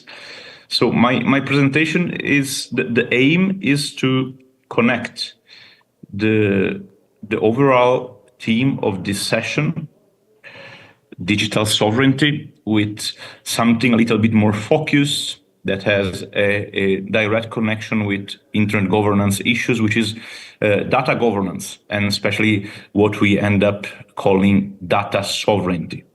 And how this connects with the study, the research that I've been developing over the past years, and part of which I had the pleasure to develop in partnership with my good friend, Professor Min Jiang, that is today with us, and I'm sure we'll discuss in the next part of the session. So the first question is why the BRICS grouping, which is one of the grouping I do most research about, has been starting discussing digital sovereignty or cybersecurity or digital issues at all, because for those like me or like Min that deal with BRICS since several years, this might be obvious, but for most people that are not interested in this increasingly important grouping, the BRICS grouping, Brazil, Russia, India, China, South Africa, plus the new members of that have joined over the past year and a half, Ethiopia, Egypt, Indonesia, Iran, Saudi Arabia, and the Arab Emirates. So why it is relevant for them to discuss data sovereignty and data governance? Well, you have in front of you the reply to this question. This gentleman, Mr. Edward Snowden, 11 years ago revealed a massive scheme of global surveillance, and that was the kickstart of the BRICS interest in cybersecurity and data governance issues. And the first time that the BRICS grouping included a mention to cybersecurity was in this declaration 11 years ago, just some weeks after the Snowden revelations. The Itaquini declaration adopted in Durban, South Africa, where they emphasized the relevance of working towards universally accepted norms and standards for cybersecurity. This is something that we have analyzed in this book. It's one of the first research outcome of our Cyber BRICS project, which is a flagship project of the center I direct here at FGV.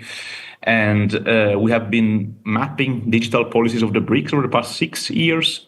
This was our first joint venture with Min. She authored the part on China.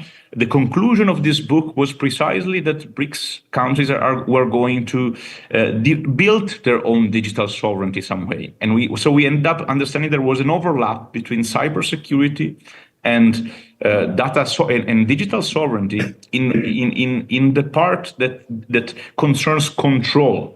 Understanding the technology, the vulnerability of the technology, and developing tools, practices, strategies to cope with this. Now, a couple of years after the first declaration on cybersecurity, the BRICS members with the Xiamen Declaration included also a commitment to work towards data protection. And that is very interesting because actually leads us to understand that there is a growing preoccupation with data protection and cybersecurity because of the strategic value of data, right? Of course, we all know very well that some of the BRICS members do not have stellar track records in terms of human rights protection, but all understand very well the strategic value of digital technologies and particularly of data as a resource. And some of them, like China or India, they have population of 1.5 billion people. So if personal data are produced by people, then you are sitting on a gold mine. And if you let others exploiting it and you do not reap the benefit of it, it's not the wisest solution as a country, right? That is what motivated us, together with Min, to organize this study that was published only 4 months ago and has been downloaded almost 20,000 times because it is in open access. It's available on the Cambridge University Press.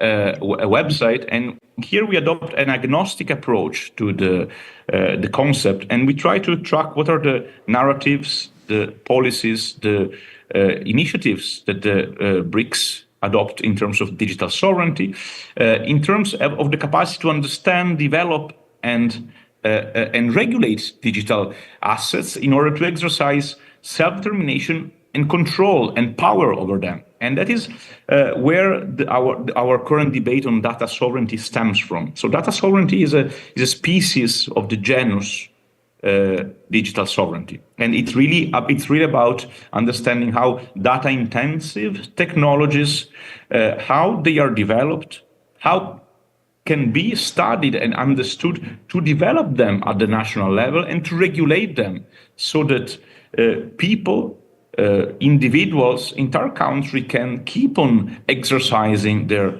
self-determination, their agency. And of course, this is essential to make sure that data protection on the one hand, cybersecurity on the other hand, but also the reaping against the value out of data assets is something possible, and is something possible at the national, domestic level. Now, the question is how to make these national and local choices compatible so that one does not jeopardizes the possibility to trade and to keep on cooperating and innovating. And this is something that we started to analyze also some years ago with our colleague and friend Danilo Duneda, that sadly passed away some years ago. This was one of the last papers he wrote, and we together we were really studying which kind of elements can foster legal interoperability amongst the BRICS countries in order to foster this kind of cooperation, regardless of the need and right to assert one's own sovereignty. And now we have developed this initial reflection in this upcoming book that will be published in September, this book on personal data architectures in the BRICS country. And in this book, we not only map what the BRICS countries are doing, but also we put forward some suggestions how they could work together. And this is very relevant in light of the very recent commitment of the BRICS countries. Particularly this last, the conclusion of the book. Now it's already available in open access on our website, cyberbrics.info, thanks to the gracious permission of Oxford University Press. And you can read some of the main elements that we are putting forward to try to put forward suggestions for the commitment, the most recent commitment of the BRICS grouping, adopted only 6 months ago at the Kazan meeting, the commitment to build a fair and equitable global framework for data governance, including cross-border data flows, and this to stimulate the interoperability of data policy frameworks. So somehow they sort of copy and paste what we have been suggesting with our research for the past 3 years, and that is actually very good. It's a very good way, I think, for us to contribute to the ongoing works of the BRICS grouping. The current Brazilian presidency of the BRICS that is shaping the documents that will be adopted in July here in Rio at the BRICS meeting is working tirelessly towards the adoption of a declaration on the data economy and on AI, using a lot of the research that we have been producing. These are some of the elements of the principles that we have suggested. Of course, you recognize here some of the classic data governance principles, the normative one on the left side, but then we have also identified some operational ones. So effective oversight, secure data transfers, privacy by design, so embedding in the design of the technology privacy concern, the promotion of privacy enhancing technologies like digital public infrastructure that the Indian are using, or facilitative regulation, which is what China is very skillfully adopting in terms of industrial policy. So investing a lot in the technology so that you promote it, you don't only regulate it, prohibiting what you don't want, but you also regulate it, facilitating what you want. Also, we put forward in the book, and that is is my last slide, a proposal from some model contractual clauses that can facilitate data transfers within the BRICS grouping and with the BRICS Plus grouping. So also other countries that could be interested. And of course, this is something that we deem essential if the BRICS want to build the global data governance framework that are now, at least they seems to be very interested in promoting globally. Thank you very much for your attention. Muchas gracias, Luca. Una excelente presentación.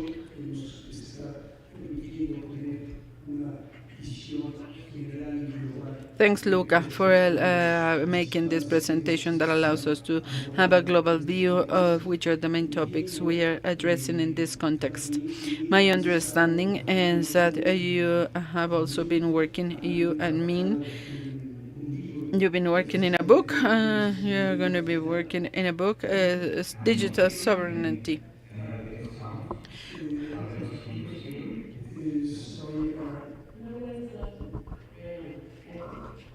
No, sí.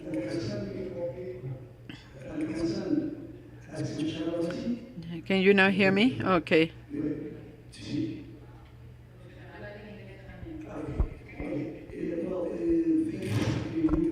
For the brief overview that you had shared with us. It was a very concise and precise description of the global environment and specifically the main issues that are being addressed by BRICS. I would like to ask Min if you can share with us a brief overview and also which are the main issues that you have been working with Luca in your book, if it is possible, of course.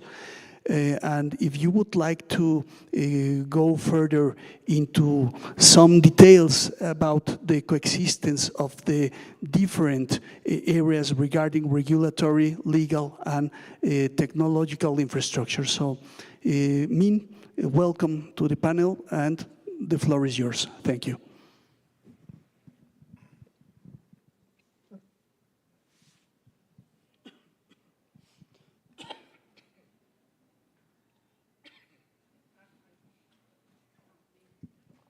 Creo que ya. Okay. Can you hear me all right? All right. Yes, okay. Please go ahead. Thank you, Jorge, and thank you, Olga, as well as my long-term collaborator, Dr. Luca Velli, for having me on this panel. And greetings to participants in Mexico and perhaps from elsewhere.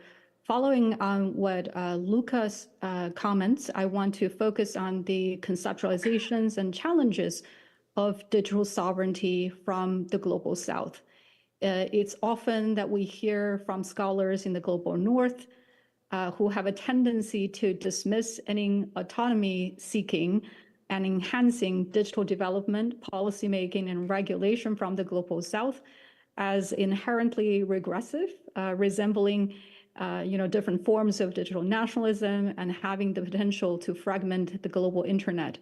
While such criticisms might find some evidence in, for example, human rights violation practices in some global south countries and widening digital divide within global south countries themselves, one also needs to understand, as Luca pointed out, that various claims and practices of digital sovereignty, especially those from the global south, are also responses to certain status quo that are no longer tenable and productive. My remarks here are largely based on several recent contributions. And one is the book that Luca referred to earlier in his talk, Digital Sovereignty in BRICS Countries. In addition to what Luca has shared, I want to emphasize that this book has a print format at 20% discount before the end of September this year.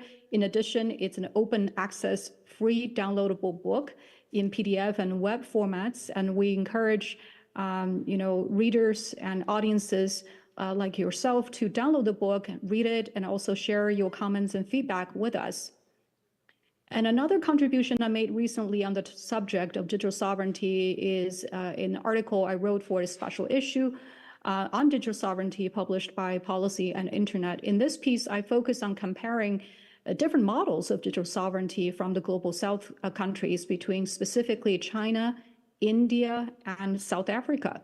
The paper argues that we need to reconceptualize digital sovereignty, not only in such normative terms such as territorial integrity, legal equality, and non-interference, which is very much related to the normative definition of sovereignty, but also it's important increasingly to recognize the importance of digital capacity, self-sufficiency, and autonomy that emphasize the constitutive power of digital technologies in restructuring and structuring social, economic, and political relationships. A third piece is a new essay just published this past week on AI and algorithm by a DC-based think tank, New America. In this essay, this is a part of a New America series, Who Controls AI? Global Voices on Digital Sovereignty and in an Unequal World. In this piece, I think it's important, given artificial intelligence concerns algorithm, concerns data, infrastructure, and which now lies at the frontier of internet governance and digital governance. I think it's important to also integrate the conversation about artificial intelligence in my remarks about digital sovereignty. As I mentioned previously, the different forms of claims to and practices of digital sovereignty are responses to certain status quo perceived to be sovereignty violating, following what Snowden revealed in 2013. We know now that at the time NSA was spying on global population, internet population, including eavesdropping on German Chancellor Angela Merkel and Brazilian President Dilma Rousseff's personal phones. And after that announcement, and we know that Brazil quickly developed the idea of building Link, an undersea cable connecting Brazil directly to Portugal, and by proxy, South America to Europe to circumvent US surveillance and enhance its digital sovereignty. So a certain global consensus that existed for a very long time for the rest of the world to adopt US technologies, including hardware and software, without any regard for cybersecurity, safety, and independence, that consensus was decidedly broken at that moment. In an interesting twist, European Union, also adopted the policy of digital sovereignty. Here, we have a group of states, not a single state, banding together to trying to counterbalance and stake out different position from the United States cyber libertarian and neoliberal approach, and what EU perceives to be a more authoritarian Chinese approach.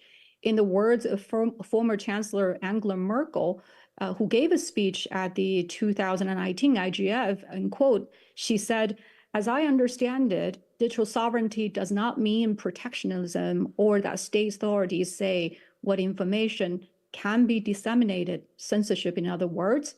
Rather, it describes the ability both of individuals and of society to shape digital transformation in a self-determined way," unquote. So in our book, we call this perspective supranational digital sovereignty to differentiate it from claims of digital sovereignty made by a single state. EU's approach is very interesting as it is a claim and a strategy adopted by a group of states, not a single state, which collectively realize that acting together, speaking in one voice, gives it a certain power in digital policy making on the global stage. This approach has very interesting implications for us, for a lot of global South countries, as we see more and more regional blocs, such as the BRICS, as mentioned before by Luca, also including the African Digital Compact backed by the African Union. They're offering really interesting collective responses from the global South to global digital dominance by the United States. So it's a very interesting way to rethink sovereignty as not being, independent on your own, but be independent and cooperative together. In our book, we adopted a very generative definition of digital sovereignty as the exercise of agency, power, and control in shaping digital infrastructure, data, services, and protocols Our book project did not impose a certain state-centric definition of digital sovereignty, as we recognize it is understood around the world and by different practitioners to mean different things. Instead, our contributors, in a very bottom-up effort, shared how digital sovereignty can be understood in various distinct ways that do not always share a unified definition. In our book, we also offered a large framework of digital sovereignty that maps out 7 perspectives. Instead of explaining each of the perspectives one by one, I would encourage the audience to read our book to get a more detailed description and in-depth understanding. We already mentioned state digital sovereignty and supranational digital sovereignty to some extent, given this is a global South focused and South School conference. Allow me to say a few words about post-colonial digital sovereignty that is relevant to the audience here. Post-colonial digital sovereignty, we think, recognizes indigenous communities have used sovereignty in the context of data sovereignty and network sovereignty for a long time to promote autonomy and self-determination as a form of post-colonial critique. The goal was not or has not been state-driven at all, but rather to resist digital dispossessions that mirror land dispossessions during the colonial era, where European powers used sovereignty as a legal instrument to take ownership of supposedly unowned lands. Digital terra nullius and data colonialism are precisely the target of criticism of the perspective we call post-colonial digital sovereignty. Post-colonial digital sovereignty is not only an anti-colonial, anti-imperial assertion, but also responds to the dominance of tech giants, mostly American players, but also increasingly Chinese ones, in driving digital economies, shaping digital norms, and wielding immense power, often more than small states. Amazon, Facebook, Google, even Twitter under Elon Musk are prime examples. However, unlike the Chinese counterparts that are more closely regulated by the state, big Silicon Valley firms often exercise a form of quasi-normative, quasi-executive, and quasi-judicial power with little accountability, either in taxation or content moderation. We call this form of digital sovereignty corporate digital sovereignty. It is worthwhile to ask, we believe in this era, who are the digital sovereigns and who are the digital subjects today? This resembles sort of a power imbalance, for decades ago. In the 1970s, the world had a momentous debate called the World Information and Communication Order Debate, New WICO debate, that culminated in the McBride Report published by UNESCO in 1980. At the time, information sovereignty and cultural sovereignty, these were the exact phrases from the report, were of great concern to global South countries, which were critical of the free flow of information agenda championed by the US and UK. As a matter of fact, US and UK left the debate claiming that global South countries have no grounds for this kind of debate because they champion free flow of information. Today, history seems to not repeat itself, but rhymes most definitely. Earlier this year, in the Paris AI Summit, again, US and UK refused to sign the Paris AI Action Summit statement, while other countries are committed to developing, quote, open, inclusive, ethical AI. More shockingly, perhaps not so shocking, perhaps given how things are folding in the United States, in President Trump's One Big Beautiful tax bill unveiled last week, House Republicans in the United States are trying to stop individual states in the United States from regulating AI, which immediately provoked pushback from more than 100 organizations. As the current administration has adopted an America First policy, which invariably would mean America alone, whether it is in trade or tech policy, the world is increasingly moving in a decidedly multipolar direction where the Global South and Global South countries will play a more important role.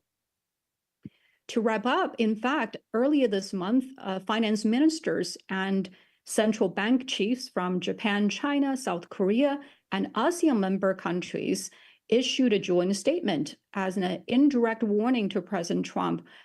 They are trying to reaffirm their commitment to free trade and also objected to U.S. protectionism unilaterally.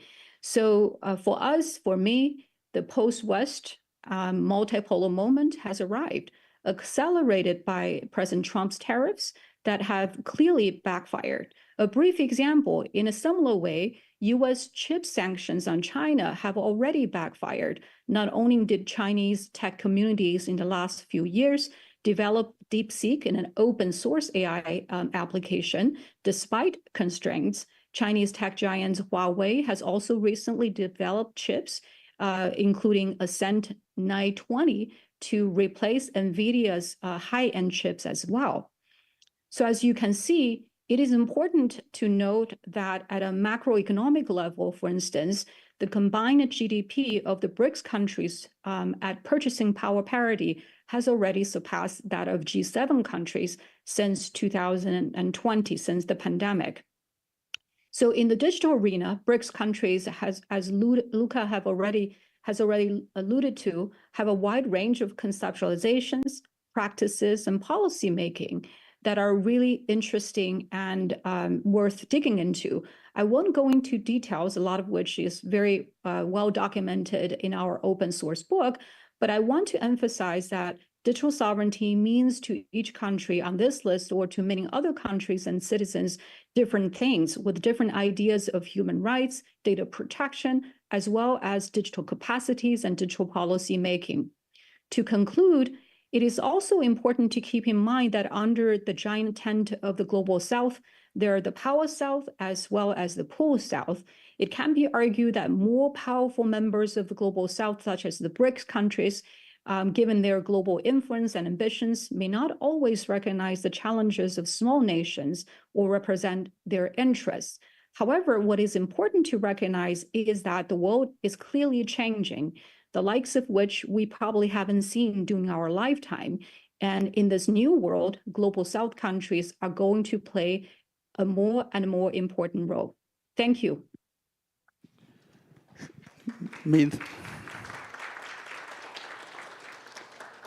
Thank you very much for this interesting presentation. It was very powerful. All these incomes that are being taking place at a global level. And now I would like to introduce Alfredo's presentation in order to see what is happening within the Latin American context, what is happening regarding the regulation of artificial intelligence, and what is happening in the arena of the digital sovereignty. So, Alfredo, thank you very much, and the floor is yours. Bienvenido, amigo. Gracias de verdad, Jorge. Un gusto. Thanks. It is my pleasure to be here with you. Thanks, Olga, Adrian. It is an honor. It is an honor to be in this South School of Internet Governance. Congratulations, and it is my pleasure to be with you all. I am also very express my gratitude for sharing this place with people such as Cynthia, Luca, Dr. Min. Let's start. I only would like to confirm with you that you conveniently see the presentation.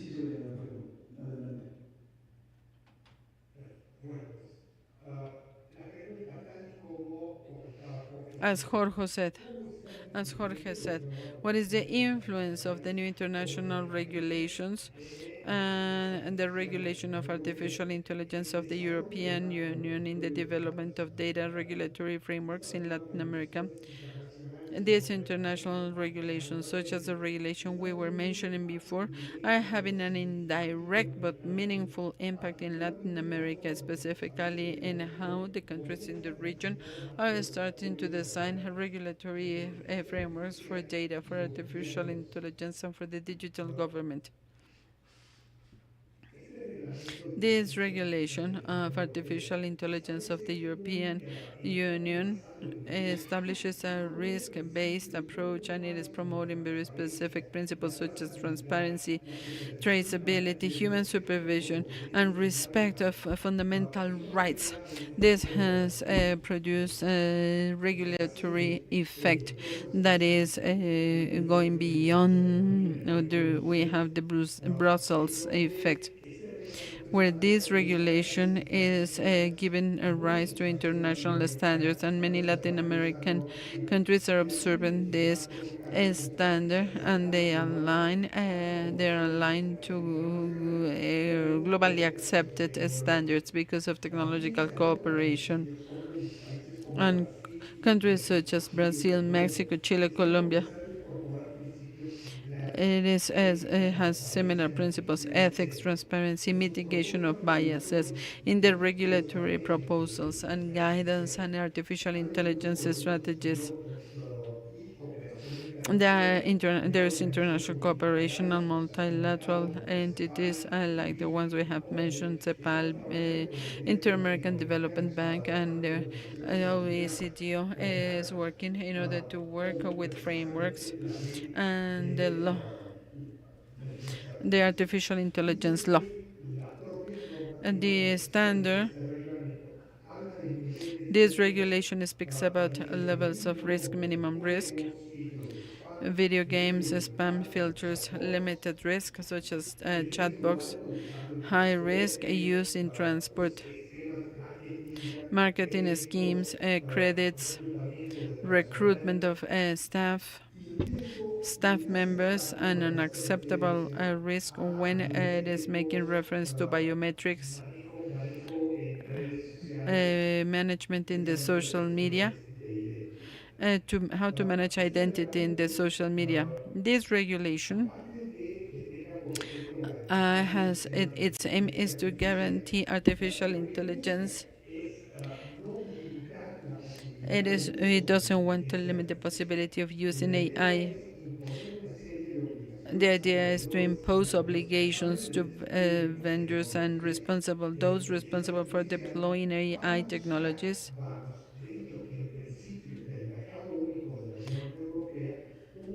to look for a certain control. And with Cynthia, we're going to see if the control is actually happening or not. Here we have artificial intelligence, such as biases and loopholes in accountability.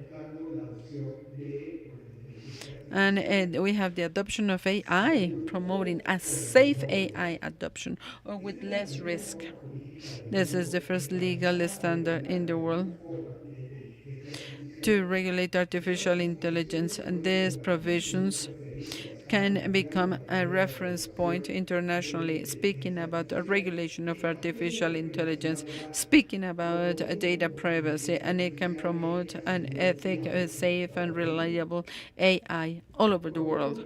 This regulation proposes an interesting governance in structure with several government entities and Office of Artificial Intelligence in the European Commission, and this is to guarantee compliance of common standards. A group of experts and scientists, independent, that are trying to support the compliance. An AI committee composed by representatives of all the state members to give advice and to assist the committee and the member states to efficiently apply the regulation, and a consultative forum so that the interested stakeholders give technical knowledge to the committee and to the commission. All this is to give a continuity solution and not to make it static. It should grow as it develops, as the use of this AI grows. The regulation establishes fines, very important sanctions, and a percentage of the total business volume of the company in the previous year, or a specific amount if it is more than the previous one.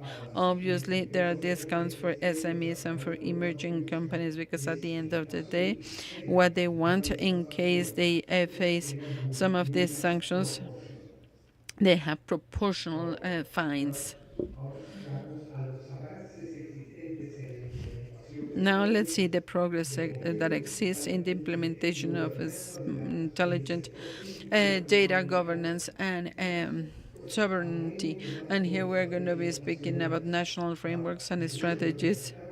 There are many representatives of all these countries here, and I will not be making a complete listing, but the example could be Uruguay, that is becoming a regional leader in digital government. It has a national artificial intelligence strategy since 2019 and an electronic government that is doing data protection. Brazil, as others have said, the Brazilian strategy for artificial intelligence, it started in 2021 and it has ethics, regulation, innovation, and inclusion. There is a legal framework of data, personal data protection, and it has been implemented since 2020. Chile, the national strategy for artificial intelligence since 2021, and progressive use of data analytics in public services. We also have government interoperability through platforms such as the digital Colombia. It adopted the digital government policy and it is doing data governance through the administrative public function and administration department.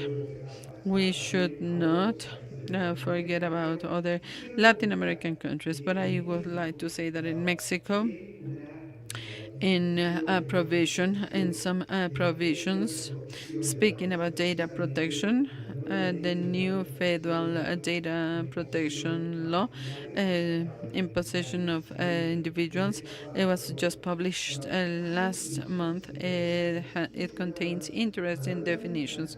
For example, if we speak about how data are treated, it is defined as any transaction or set of transactions performed manually or in an automated way applied to personal data related to obtain, use, register, record, preserve, use, communicate, diffuse, store, assign, transfer, or availability of information. It is a very, very big, but making reference to automation models, and this is how Article 26 that shows what was seen in a regulation in a different way to now see it in a more objective way. The data holder will always have the right legally to oppose to how her data are being treated, or to ask the stop of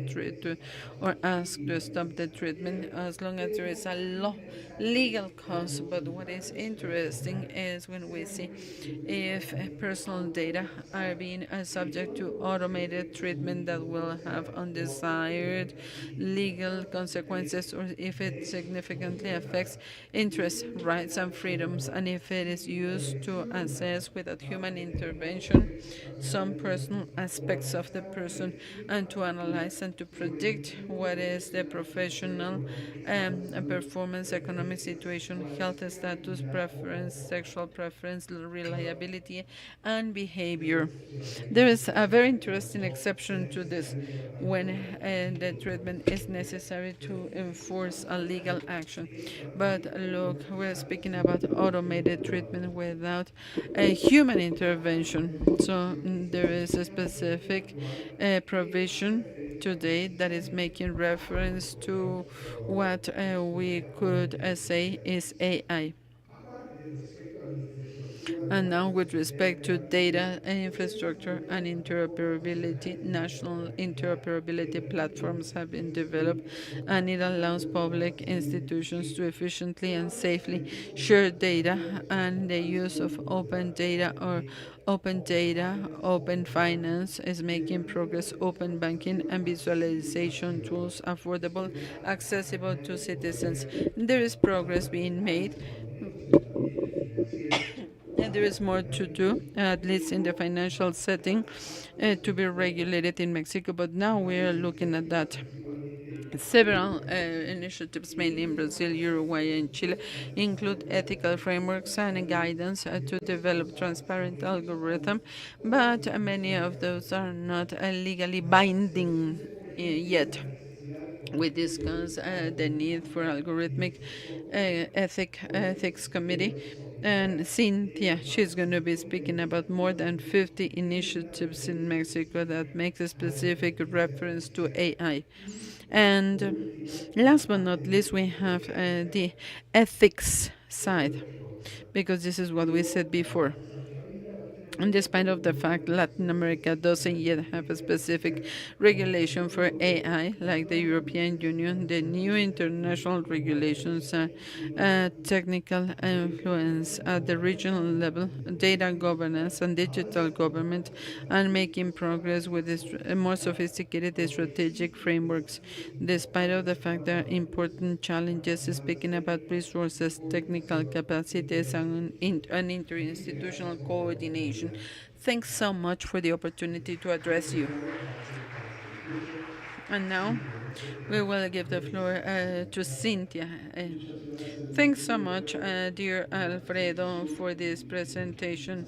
It is always a pleasure to share these spaces with our friends from the South School of Internet Governance. And in order to start, Cynthia, it is nice to see you, to salute you, friend. Can you hear us? No, no, no, we don't hear you.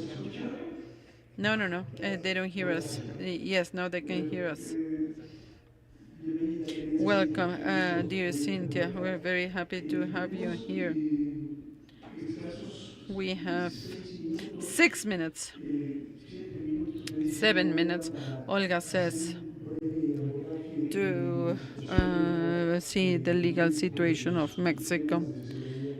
Digital sovereignty and artificial intelligence. Would you please share with us, Cynthia, according to your experience, all these topics which are being addressed here through different instruments and regulatory instruments, and we appreciate your presentation.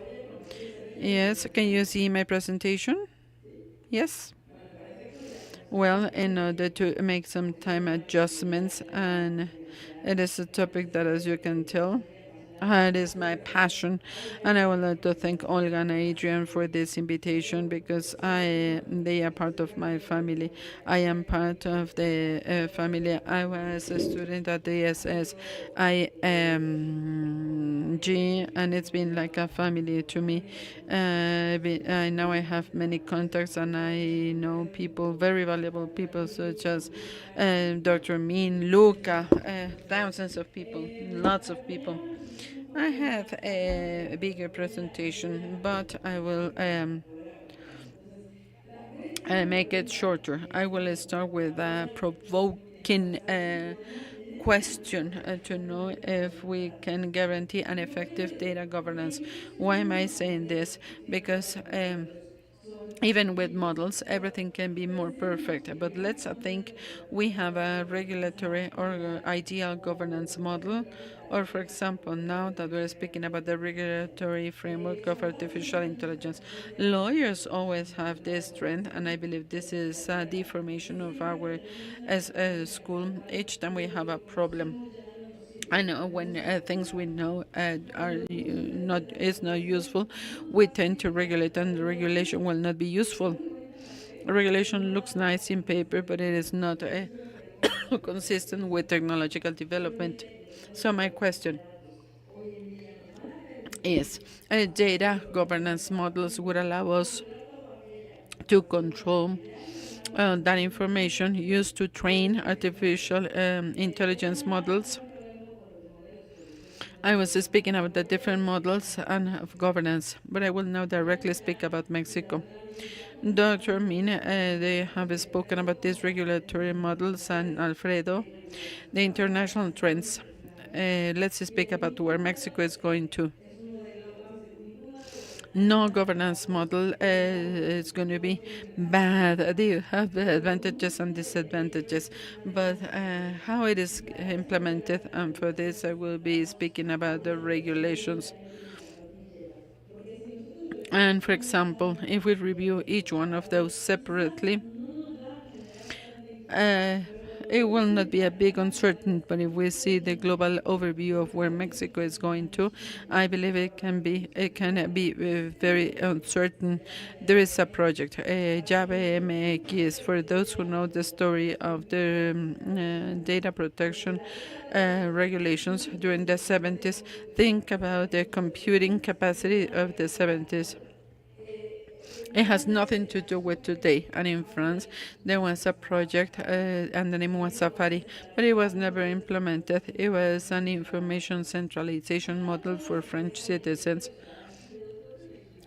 But then we saw the regulation that is used today, speaking about the personal data protection and the creation of the Control Authority International Committee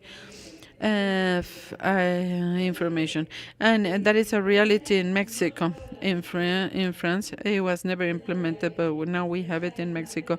It is Llave MX. This is a replica of a big scale project made in Mexico City in the previous administration. It is a centralized model where you're going to see data of as all citizens in Mexico to streamline processes.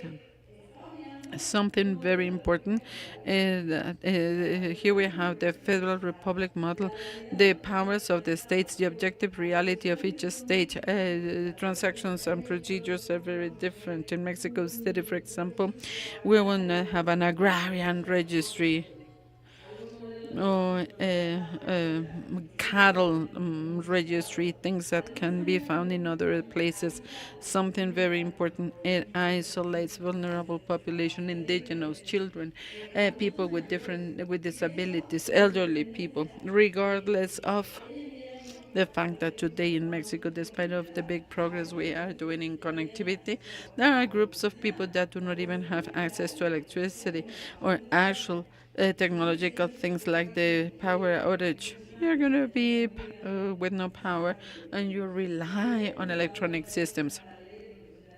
The new law of personal data protection, where everything is ambiguous, and in these conditions, all citizens can be regulated entities, and we lost in an independent authority, and now we work with an authority that reports to the executive. We also have the telecommunications law. We decided not to have a fifth generation regulator, which is the highest level recognized by the International Union of Telecommunications, to have another model with an authority that has many, many powers, and it is the same one managing Llave MX, and it will play both roles. Supposedly it is going to be eliminated, but it is included in Article 109, where the platforms can be suspended. Information platforms can be suspended if they violate the legislation. And we also have anti-competitive conditions and unequal conditions. We also have a general law, legislative bill for the public security system, where there is going to be a registry of cell phone users, including biometrics, and all the public security authorities in the country will have an access account without the need for judicial control. This is very serious, and we also see how other states and municipalities, like in the case of Ecatepec, implemented a C7, which is an AI model, being imported from the Pentagon. It is an American model, and it is replicating models, and it has been seen that they violate human rights, and this is to predict the crime incidents. So we are violating fundamental rights, the right of presumption of innocence. And then we have the regulation, a very dispersed. There are more than 50 legislative bills in Mexico.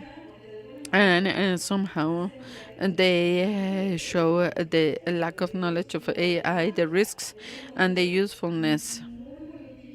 We have models that do not understand. And here we have an Article 239 of one of the initiatives. Basically, if you make a pancake, a deformed pancake in microwave, it is going to be treated as an AI work. This is the size of ignorance. And obviously, there are other articles that somehow have a punitive view of the use of technologies, and if we complement this with this government control, and if we have the federal judicial branch, where it seems that there is no division of branches in Mexico, what will happen? We will have important risks. Speaking about human rights, summarizing the model Mexico is going to implement, it's a very dangerous model, where instead of making progress towards innovation and protection of human rights, we're speaking about governmental control. And I will end with this phrase of Article 1, and it reads, informatics should serve citizens, and the development should be for international cooperation, and it should never damage or represent a threat against human identity, rights of people, or individual or public rights. So this is a help flag, because Mexico is going to have this type of governmental control very dangerously.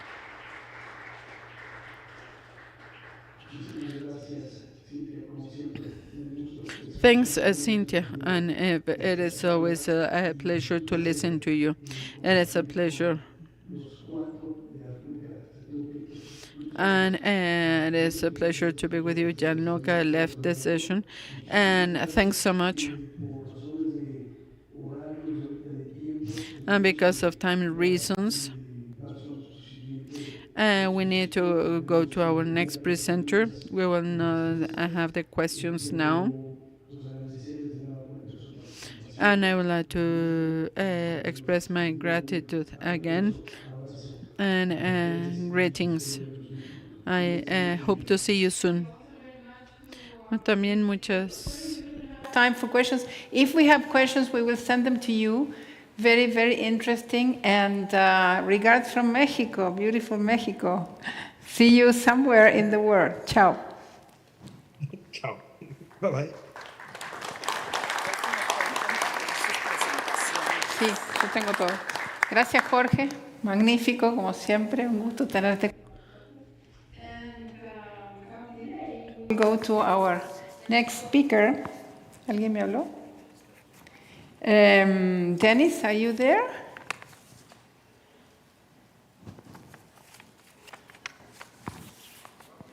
¿Lo tenemos? Ahora tenemos a Dennis Tam. I will speak un poquito en español. Él es el director de... The director of VeriSign company. It is a registry. He works for this registry. It is a company with the database of domain names, and can also sell. There was a time when it was not possible, and they work vertically, and it is the biggest. It is the one coordinating .com, .net, and many more high-level domains. Me okay? Yes, we can see you and we can hear you very well. Where are you? I'm in Reston, Virginia. Okay, fantastic. So it's not a bad time for you. Thank you for being with us. I was just briefing our fellows about the registry and the role of VeriSign, which is the largest registry in the world, with a very high concentration of this industry lately. They have many companies that have been buying among themselves. So, sorry? Okay, Adrián is telling me that you speak perfectly Spanish. So should I switch to Spanish or I keep English? Whatever you prefer. Como quieras ahora, cual sea la preferencia de la audiencia. La- Vamos. Entonces les estaba contando. I was telling you the very important role of VeriSign, and I would like to thank VeriSign because it's been a sponsor for the school many years, and the economic support. Apart from the institutional support, it is very important to bring interns from Latin American countries to Mexico, and we will have this virtual infrastructure to have you here. It is just like having you with us in this room. Without further ado, I will give you the floor over. We already have the presentation, and technical people have your presentation. Thanks for being with us, and we now listen to you. Thanks, Olga. Good, and thanks for the invitation to talk to you. My presentation is going to be very general presentation, but at the end, I am happy to answer your questions. Let's start. The topic of today is internet and activities to fight abuse of internet. The open and resilient. When we go to the next one, please. Good. We know the internet, and I believe we all know that it has good things, advantages, disadvantages, but it also has challenges. Some of the advantages, the internet we know will give us access to a wider spectrum of information quickly. It will facilitate global communications regardless of the geographical barriers or language barriers, and it makes this economic activity possible internationally, globally, 24 hours a day, 24 by 7, non-stop. But there are challenges, criminal challenges. Criminals use it or misuse internet to commit crime. And in general, we're speaking about two types of abuse. One is misuse or abuse of DNS in itself. It means that they use the DNS, the protocol, in order to attack using the DNS infrastructure. And one of the examples of this attack against infrastructure, which is distributed denial of service. To simplify what they do, they send queries and DNS transactions to some websites or infrastructure to make to have a server down, like other computing resources, the computing capacity, and by having the to attack, they are trying to make that infrastructure collapse, and this is the abuse against DNS. Another type of abuse we'll speak about is via DNS abuse, where the infrastructure is used to distribute, for example, malware. Here we're speaking about the malware spectrum, virus, Trojan agents, etc., botnets, etc., that will cause evil things in our computers. This is to simplify, and DNS infrastructure is also used to set and to have websites to then destroy and to do phishing attacks. We're speaking about this type of websites that publish, those are copies, for example, of a bank. What for? Why do they use that copy for? To have access to the user credentials, who believe that they are having access to the legal bank to make a transaction, but they are actually just entering their IDs in a copy, and then the criminals are going to have access to the user and the password to then be able to empty the accounts and do other things. And this is an example of how bad people abuse infrastructure via DNS.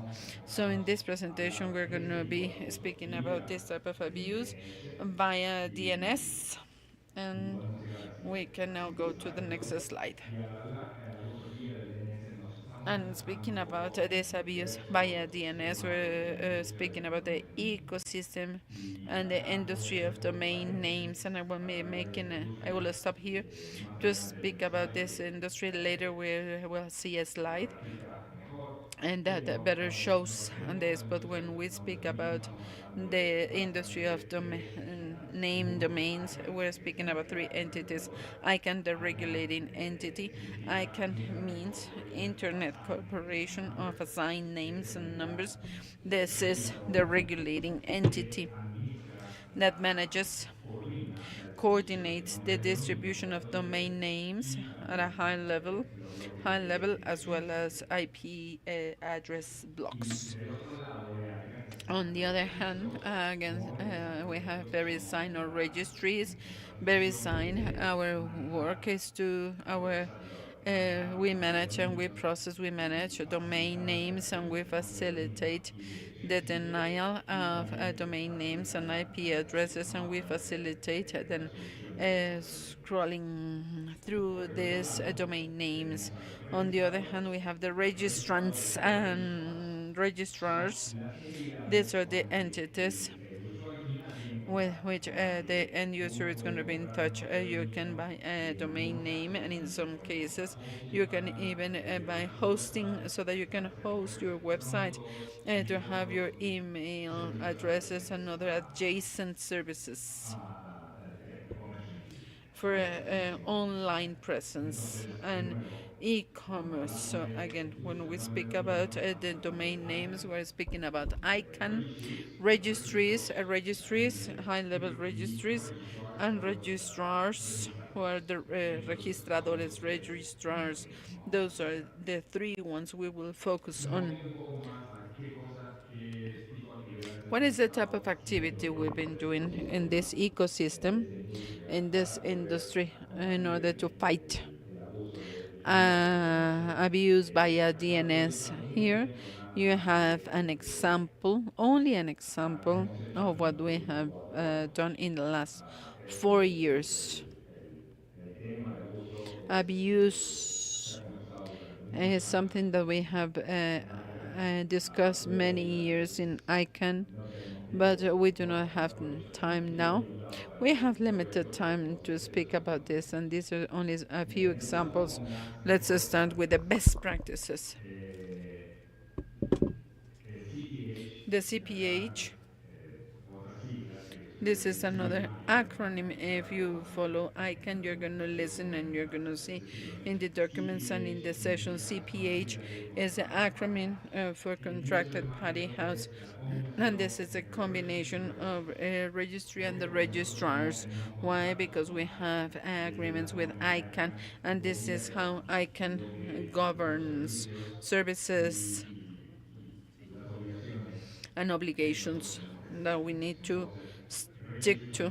So registries and registrars together, this is going to be the contracted parties house. And as an industry, we develop certain best practices. One of those, one very important one, is how to report abuse via DNS, how to make the report to us and to the registrars, because they are closer to those who are the registrants of the domain names, and they are the ones who can mitigate the abuse with them. And why do I want to say this is important? How to report abuses, cases of abuse.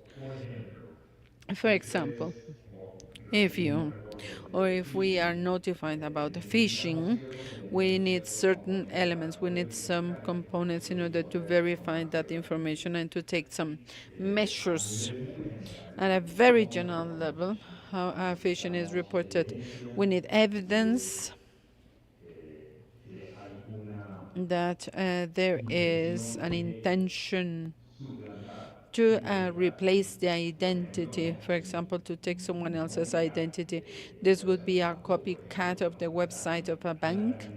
Clearly tries to replace the identity of the bank or steal the identity, and secondly, it wants to have access to sensitive information. For example, the password and the username. That is it is a very basic level what we are looking for when phishing is reported. And when Olga gives you this presentation, and you will have access to these links, and you will be able to see in detail all this information. Other best practices that have been developed at this mobile association level, MARC, anti-abuse messaging. I do not remember the meaning of this acronym, but it is an organization that deals with the best practices in different areas. One of those is registries and registrars, and we also have other best practices we have so that we can fight distribution of malware and botnets at the level of registries.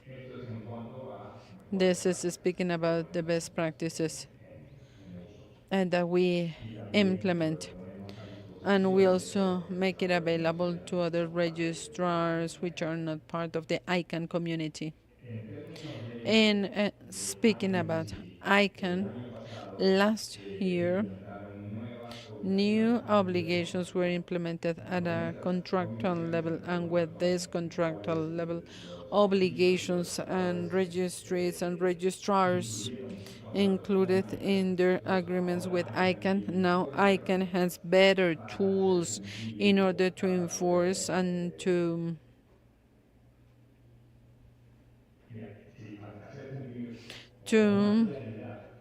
have clarity when the registrars see abuse report. There is clarity to know which are the steps to be taken by the registrars or the registries in order to mitigate or to remove abuse in a domain name in the website. And here it is important to establish some differences.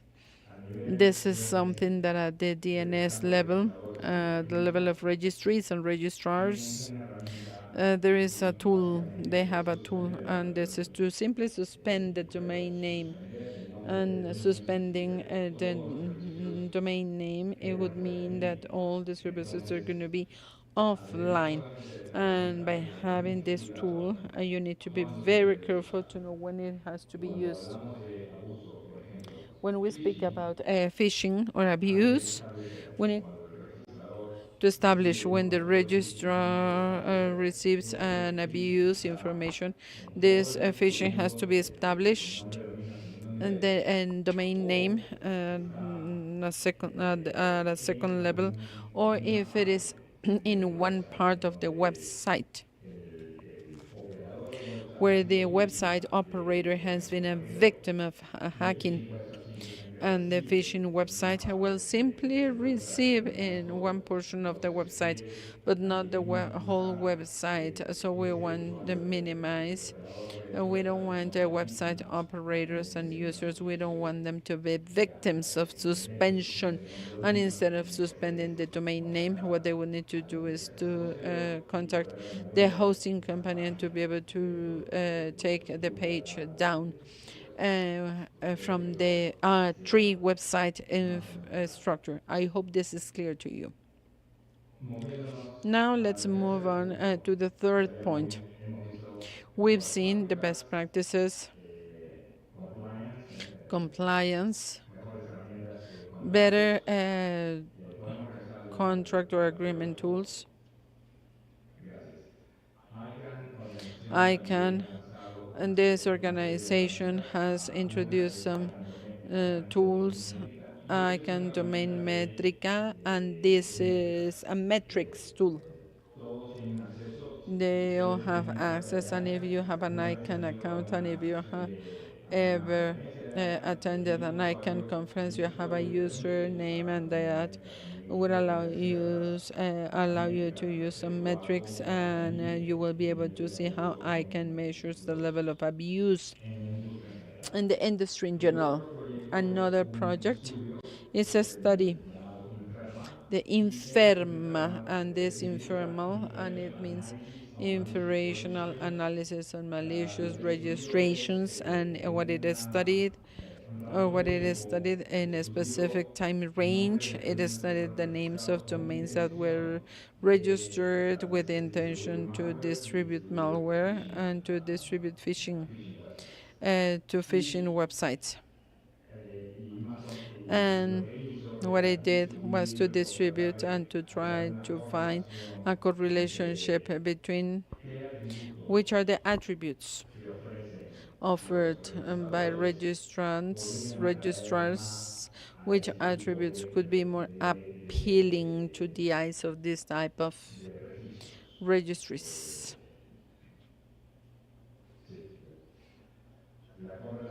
The correlationship between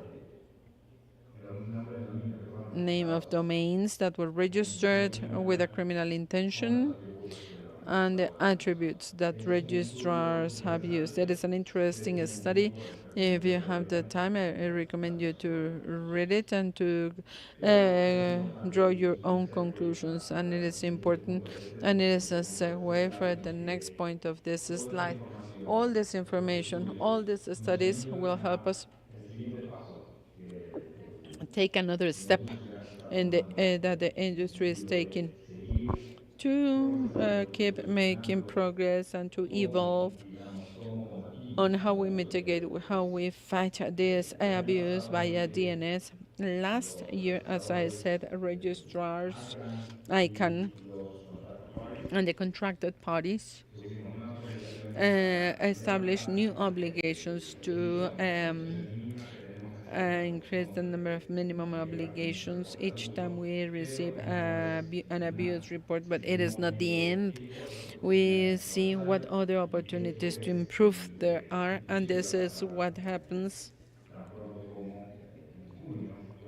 This is what happens in June when the ICANN community is going to be together again in order to address other problems. They will meet in Prague. The next slide, please. And this is precisely what we will be doing in the next steps. This industry, again, ICANN, registries and registrars, we're going to start the conversation to see other opportunities to improve. And what we want to do is to increase where we can resolve specific problems. It is not to boil the ocean. We want to resolve a big problem. We want to resolve a specific problem, and we will be able to resolve it relatively fast, because we know that criminals quickly adapt to any change by the industry in order to fight this abuse. So the regulations and policies have to adapt and be specific and try to resolve this problem and to develop them effectively, efficiently. And obviously, as you know, the governance system of ICANN is based on a consensus. Many players have the opportunity to share their voices, opinions, and in this way they try to solve the problem we are dealing with and we are facing. Can we please go back to this slide? This is another point. As I said, the internet ecosystem is not only domain names. We also have organizations and companies that distribute content, they host content, and they also act at different levels.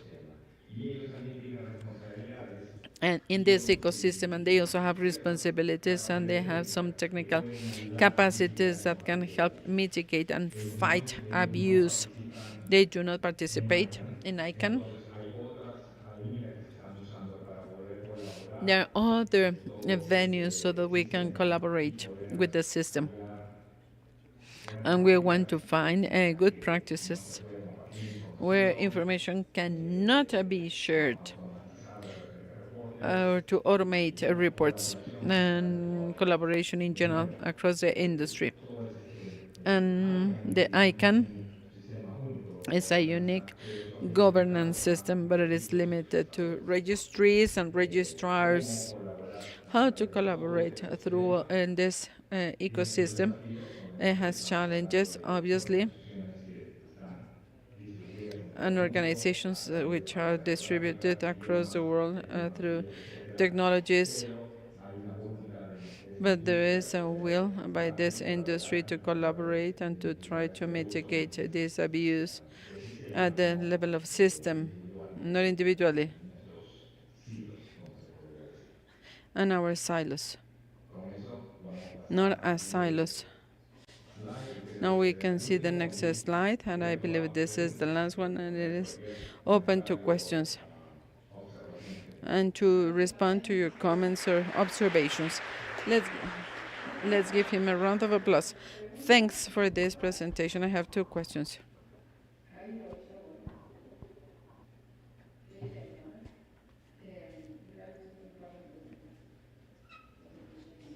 I have two questions.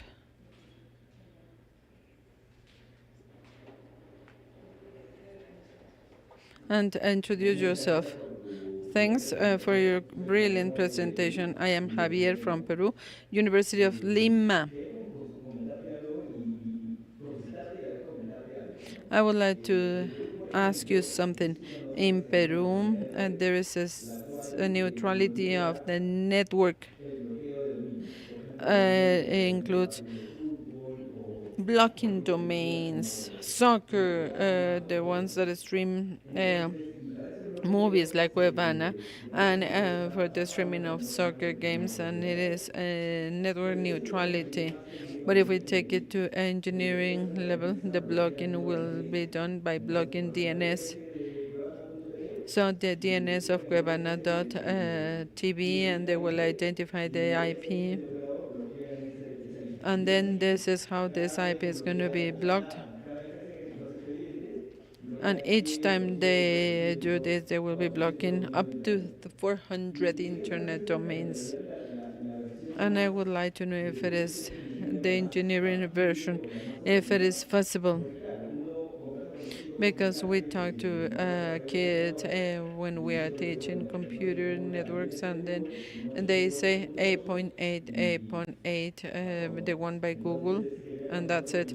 So I want to know your opinion on this now that you're speaking about DNS. Thanks so much. What is your name? Your name? Javier More from Peru. Javier. I am Peruvian. I am from the University of Lima as well.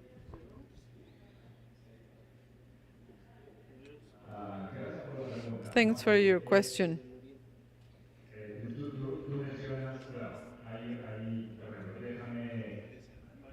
What you say, let me first see the problem and the different components that have been mentioned.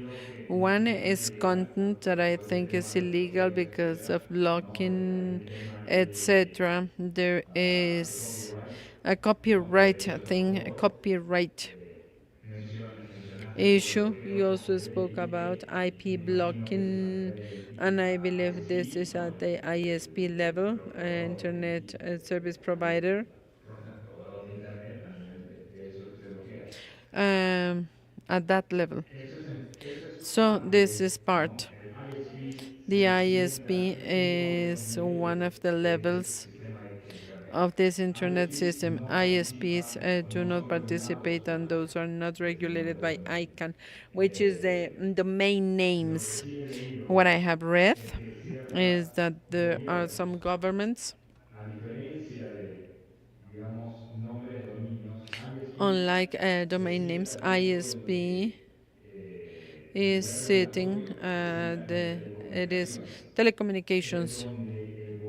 This is where the local government will have more participation and more power. And as you said, in the case of Peru, I have also read about cases such as the case of Germany, where at the government level,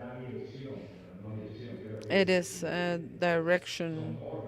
It is a judicial order where the ISP, since it is a government regulated entity, this order has to be followed and they need to simply block. And as you said in the example, when blocking one IP address, potentially you are blocking not only what they want to remove and take down from internet, which is a website that is distributing, that is infringing copyright, but other online services which are associated to that IP. And this is where we have similarities when we speak about DNS. And this measure is not proportional because when blocking one IP, you are blocking several services. The same would happen, for example. It is simply an example because I think we all know an example of this.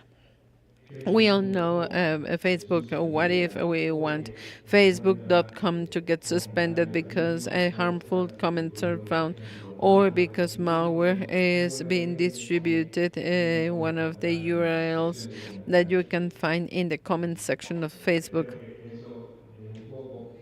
I will give you an example of how it is possible to fight abuse proportionally.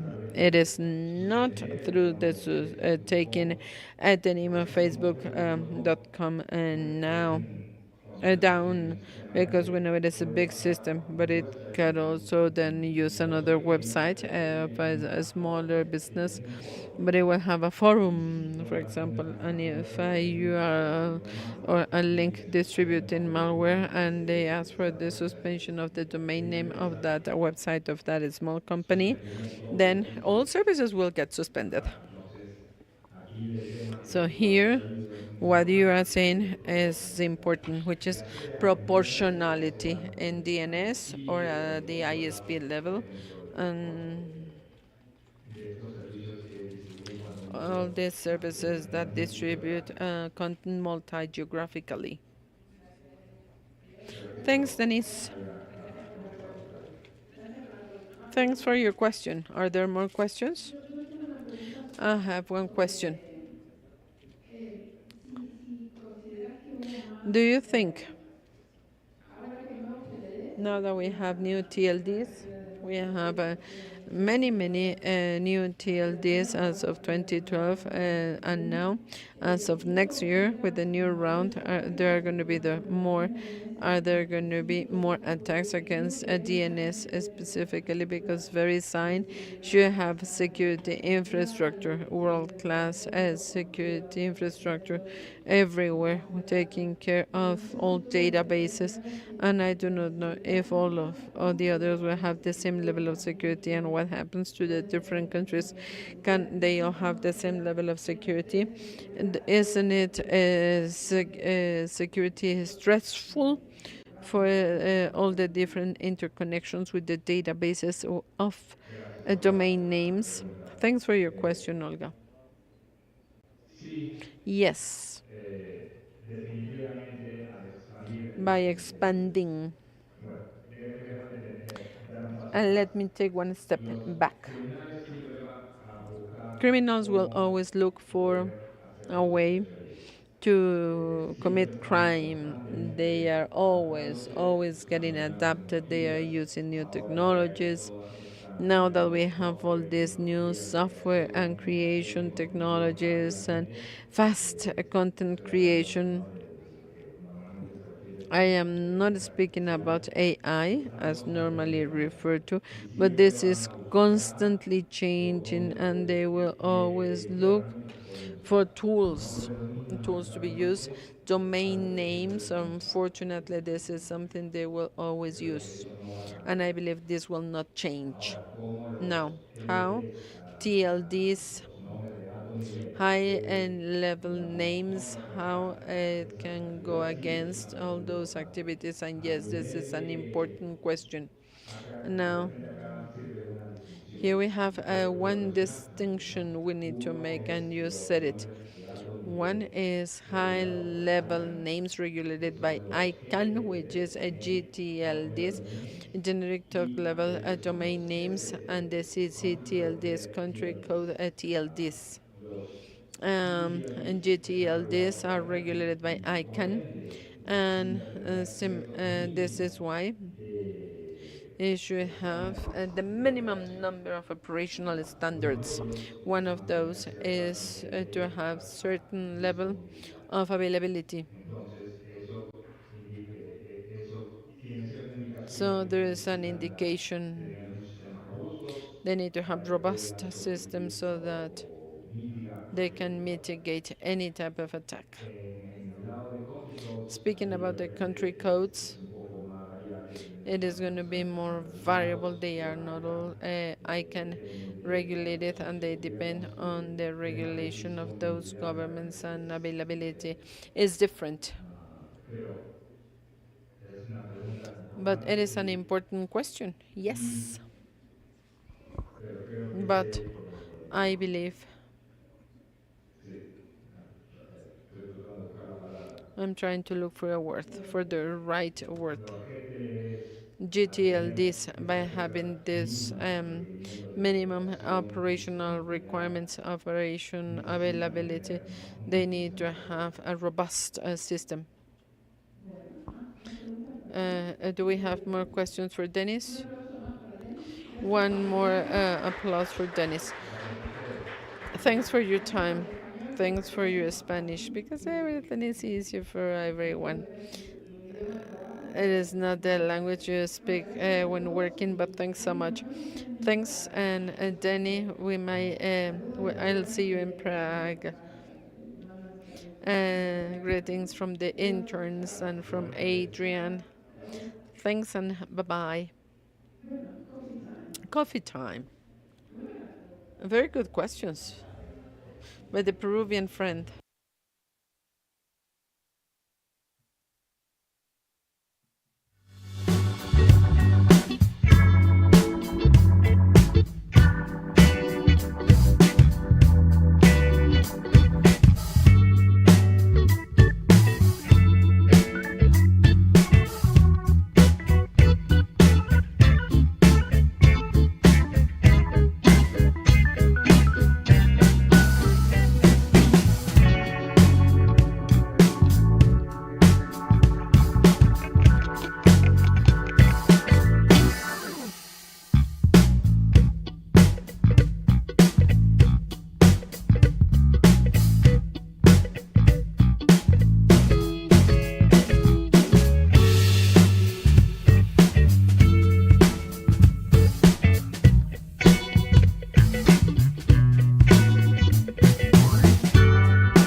último tramo de la tarde. Los veo como muy charlatanes, muy relajados.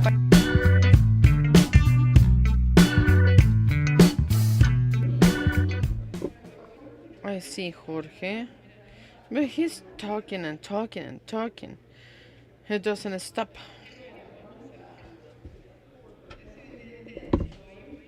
It's been an intense day.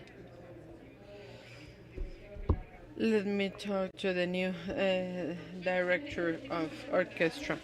This is the last piece of today's session, and Argentinians talk and talk and talk.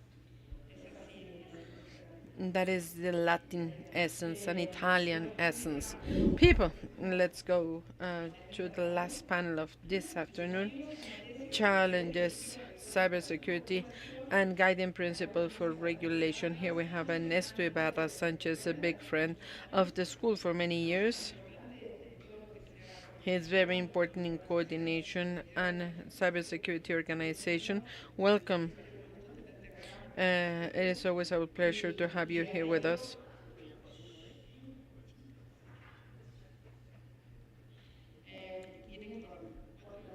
He comes with three experts.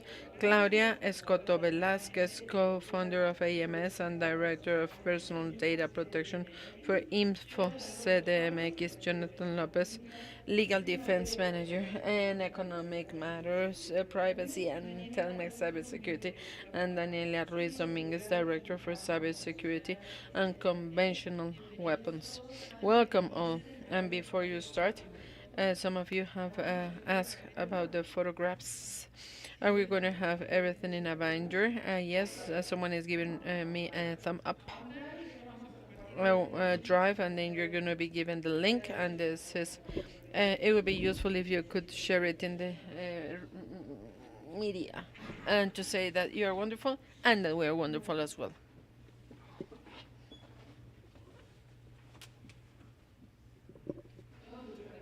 All yours.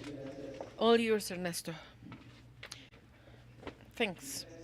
Thanks, Olga, first for the invitation. Adrian, Oscar, the same. Here again, SSIG. It is a privilege. I clearly remember 2010, the first time when the school came to Mexico. And it was a great experience because at that moment we had, I think if we speak about regulation and cybersecurity, there are always challenges. But at that moment, it was a very interesting moment. There was more activity, more civil society and academia groups. And I believe the South School became to be a relevant player to bring political, academic, and private sector stakeholders, and a very enriching dialogue was created. And I believe this is one of the main qualities of the South School. And I would like, and that for those who are virtually, look at the enthusiasm of the in-person attendees. So let's give them a round of applause. Raise your hands, make a noise. Thanks.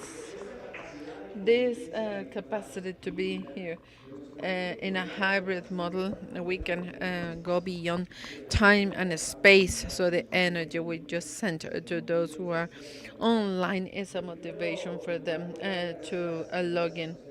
So I would like to thank you, colleagues, those who accepted to participate in this panel. We will be speaking about the challenge of cybersecurity. Let's make an international tour, the global perspective, your own experience, and go deep into your areas of knowledge so that you can convey, speaking about internet governance, why is it that important to speak about cybersecurity and why it is a pillar for the different public policies for the different topics that can be subject to regulation, and how to use information technologies. And as you know, And this was precisely one of the things we said yesterday. We just celebrated the World Day of Telecommunications and the Society of Information, and 160 years of IP. It is a big excuse, a very important excuse. Let's start. Let's start with you, Daniela. Please speak about the perspectives, how you analyze challenges behind cybersecurity.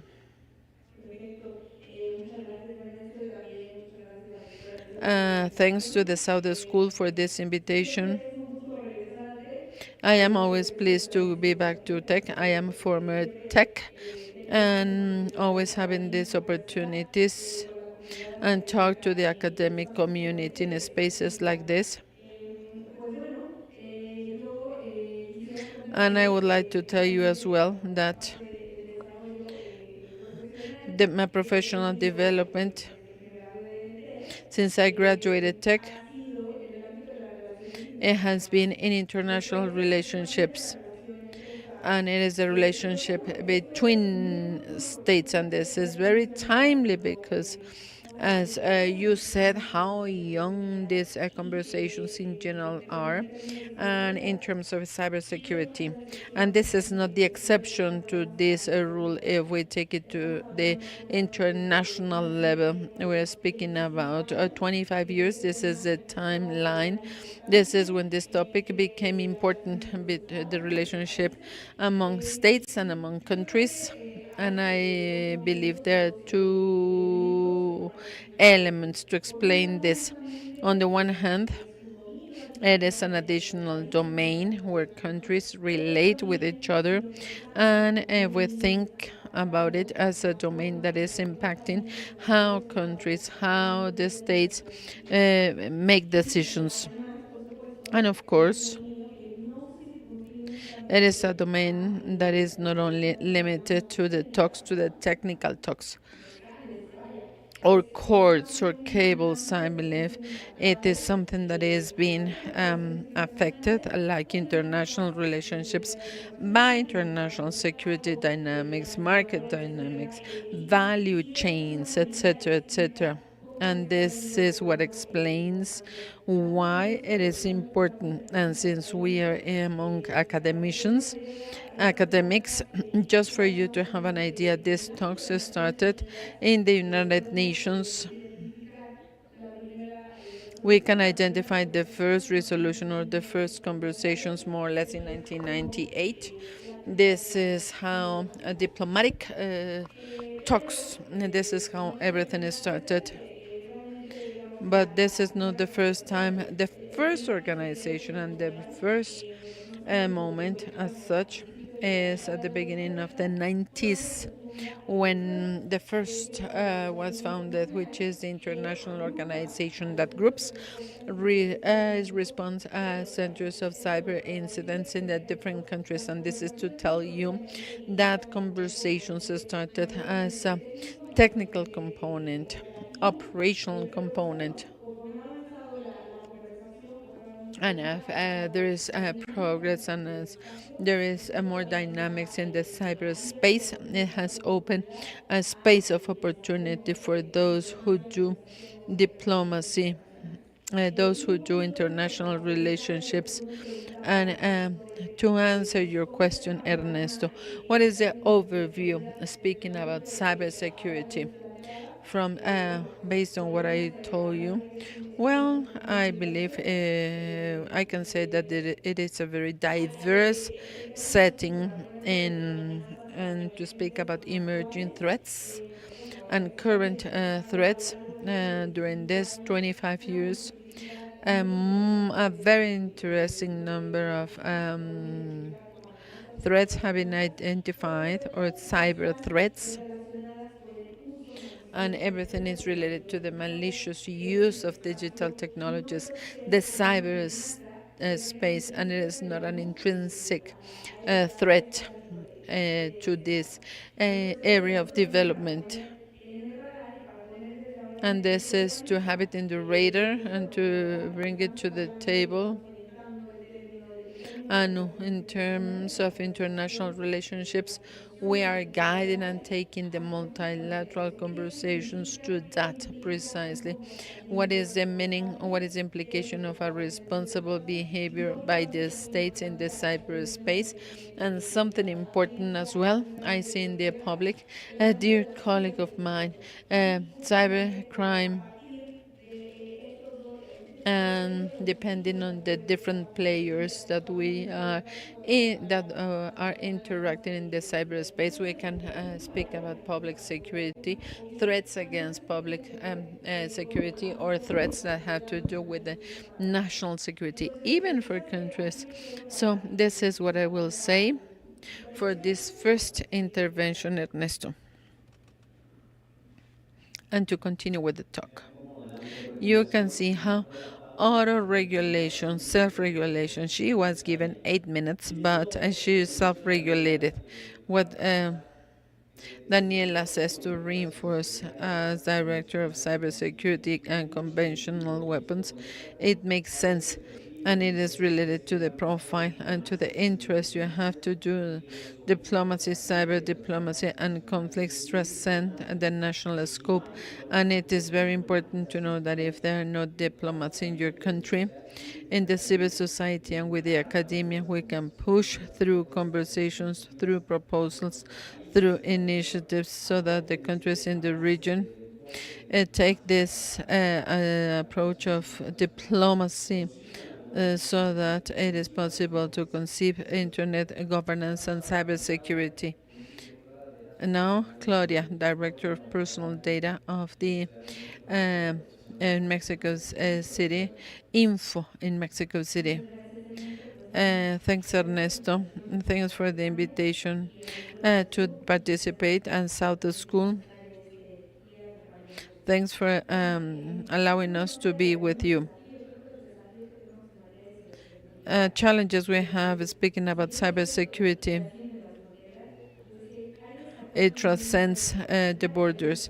But we have international and national challenges, the digital transformation we see worldwide. And I will be speaking about this exponential use of personal data with this wave of digital transformation and new technologies such as artificial intelligence that is being used by cyber criminals to create more sophisticated cyber attacks, to create phishing, more automated phishing, and to evade traditional security controls. Things that were more experienced and explicit.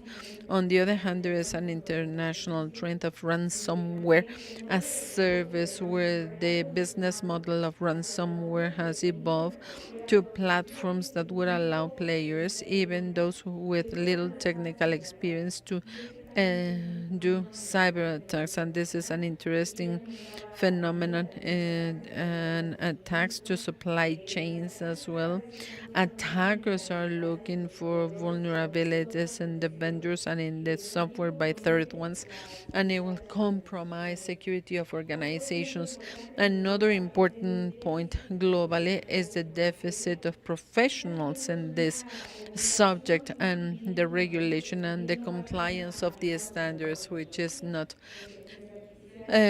consistent with the new technologies and AI, and there is a European regulation, but the implementation hasn't been easy, and it is not as effective till now, because Europe is making progress in its implementation, and we, on the other side, with the Latin American community, we see how the progress of this implementation. Another important global challenge to me is to balance technological innovation and protection of personal data and cybersecurity. We need to have this triad. Cybersecurity is a big umbrella, but we should also consider protection of personal data.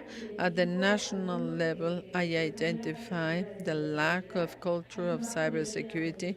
There is low level of awareness by the public organizations and also small and medium-sized companies. There is lack of risk, a perception of risk, and this is why those become perfect targets as subject to be attacked. We also have the lack of regulation, and we haven't been able to properly identify what is a critical infrastructure in our country, the lack of legislation as well.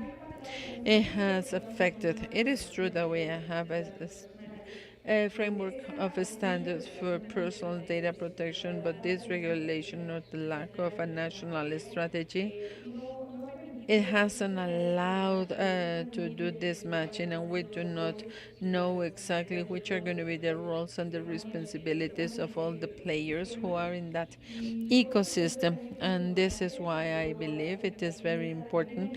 And at the level of a country, I underscore the relationship between privacy, cybersecurity, and protection of personal data. And this will allow us to promote and to strengthen this trend so that in the case of the incidents affecting personal data to be analyzed by its impact and rights of people and the technical aspect. Of course, all incidents should have this approach, and if personal data are affected, let's do not forget that this is affecting rights and freedoms of people. And this is where I will end. Thanks, Claudia. And now let's speak about human rights privacy as one of the main elements of this governance, of this new way to coexist in internet, and how it is important that the internet governance perspective and the multi-stakeholder model is present since we first analyze the problem, how we will analyze it so that we can take better public policy actions, regulation actions, and even how to use data according to the law at the private sector. And with this approach of the private sector, I will now give the floor to Jonathan, who is the lawyer for a very important telecommunications firm, not only in Mexico, but also across the region. He's going to share his perspective with us. You have the floor. Thanks so much. Good afternoon. I am also a former tech student. I am so pleased to be at home. Look at the economic perspective and the perspective of companies. If we want to know about this, we need to learn it. We need to master it and see its scope. It is necessary to look at the history. And as Daniela said, this is a very old topic internationally in the United Nations. We started with a very relevant concern, which is to analyze the impact of telecommunications and technology in the context of disarmament and international security. At that moment, we knew that we needed to stop the use of technology to develop armament. As time went by, nations were facing different problems, and then we had terrorism. And now we analyze the impact of technologies and telecommunications in order to prevent terrorism, to avoid it. And then there was the Patriot Law in the United States and progress at the international level. And then we faced a third moment. Once technologies democratized, telecommunications came to the most remote places, and now that all people have access to devices and internet at affordable prices, we are facing another problem, which is to study technologies and telecommunications and to analyze the impact when it is used to commit a crime. As time goes by, we've been facing this very different context. Barack Obama, when he made it to the U.S. President's office in May, he gave one of the best speeches, and he made reference to the following, very, very relevant. Cyberspace is not a place without a law, and it is not a place for only a few ones. In other words, we are all in the cyberspace. Secondly, cybersecurity is a matter of competitiveness and economic security of the United States. And according to my opinion, the one of all nations will depend on cybersecurity. Look, the year 2009 till today, what we are facing today, and the scope is very wide. Today, in regulatory terms, we are facing this asymmetric regulation. What does it mean? In some nations, we're still thinking to have basic tools as national strategies and as a basic framework of regulations. But in other places, the protectionism of the regulation of cybersecurity is being analyzed, or we analyze basic principles of cybersecurity applied to the outer space. And now international encounters, as Daniela said, cyberspace becomes a place for defense and to protect. Uh, in military terms, since it was recognized in 2011, and then NATO recognized this in 2009 and in 2011.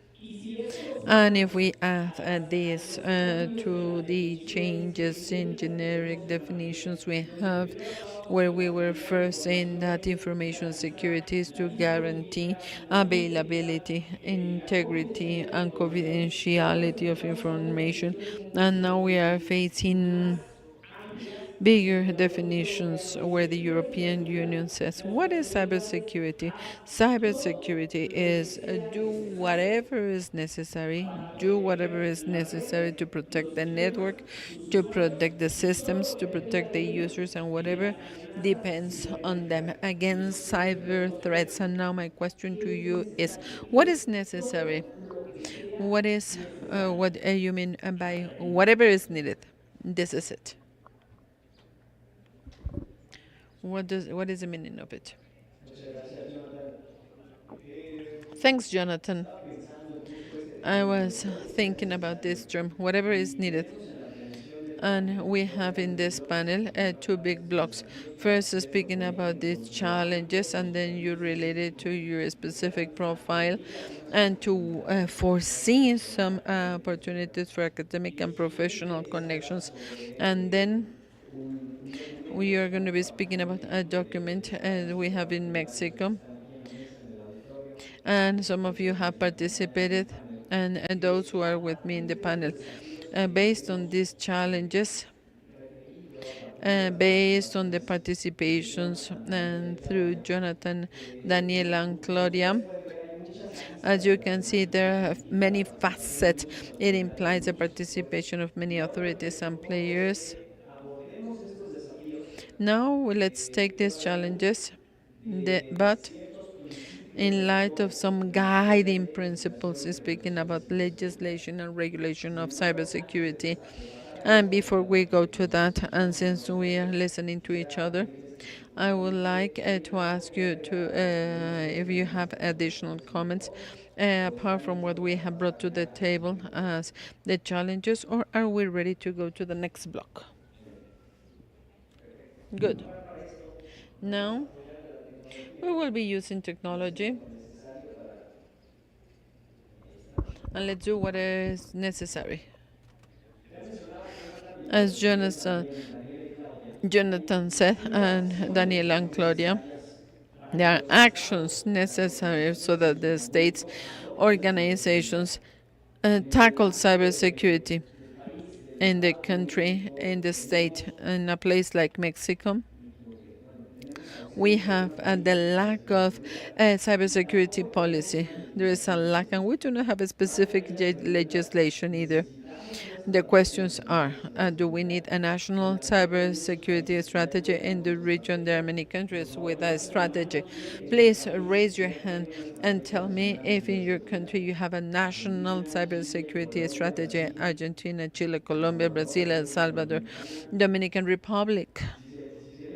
If you see, and since you represent the region. Not all countries have yet a strategy.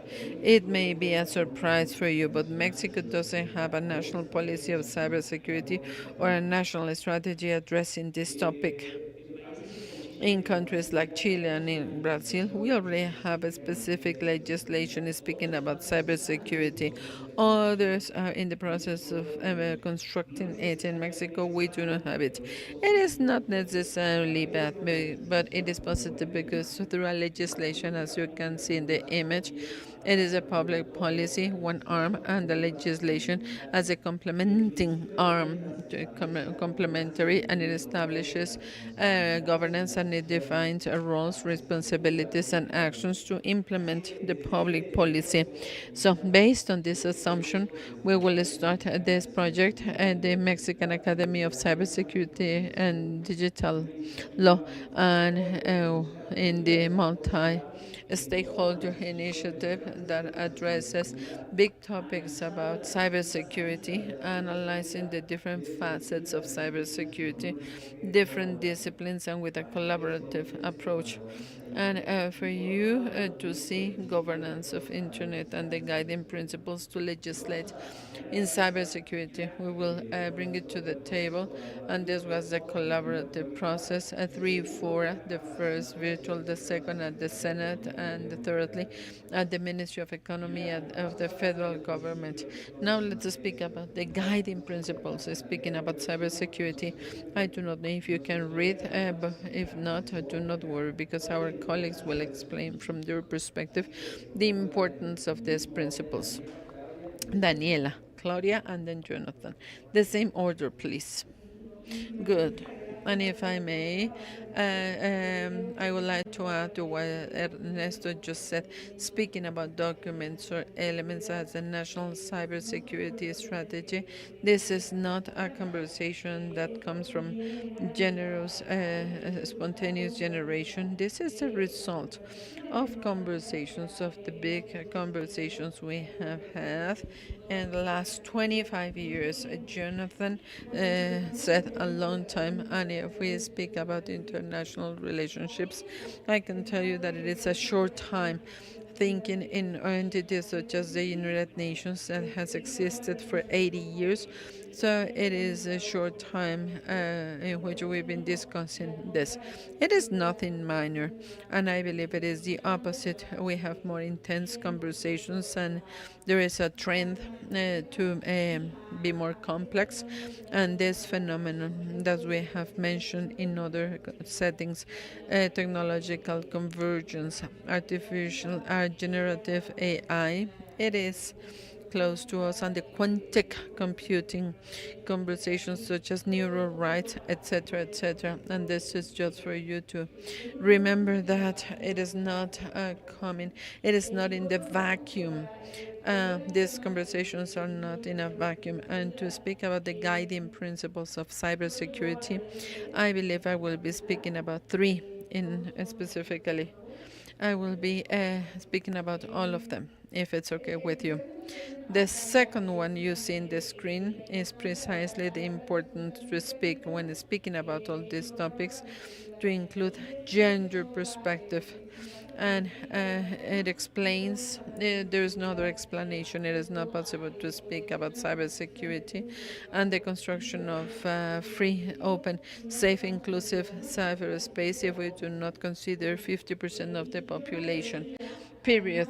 And apart from speaking about gender perspective and the importance of having this element in the conversations when building guiding documents as a strategy, as a national cybersecurity strategy, I would also dare to bring to the table in a multi-diverse country like Mexico how important it is to include indigenous peoples, the inclusion, and how the interaction of the LGBTQ plus groups and the needs of more specific sectors and populations. I am speaking about children or elderly people, and depending on these sectors, you will see that they need different tools, they need different ways of bringing the rights to cyberspace, to be able to enforce rights in the cyberspace. And this is to speak about the first element precisely. And thinking about this element of gender perspective, and because after 25 years of conversations and multiple studies, etc., we know and we are aware, at least those who work in this field, we know that the way of interaction of the different communities in the cyberspace through digital technologies is different, and it will impact them differently to enjoy and to be able to enforce rights without infringing them online. This is an important element to have it in the radar. And of course, thinking about in multilateral terms and international terms, in the screen you see number 6. This is an element of international cooperation. And if we think about this, states and countries are not alone in the cyberspace. We are in a collectiveness, consequently, in order to deal with the threats that we previously identified and in order to mitigate the threats that we'll face. Well, we need to activate all these tools and these elements, which are international cooperation elements, not only to deal with, but also to work in more elemental topics, the creation of capacities, the exchange of information. What is what you see in your network, in your data traffic, something that can be useful to all of us as a group, and to create this concept in practice, cyber resilience. And apart from this topic, it is not only countries and governments talking to each other in an empty box, in a resonance. It is also, and this is precisely the 10th principle that you do not see in the screen, but Ernesto help us sharing the screen what others have mentioned in the document as collaboration with the ecosystem and information exchange.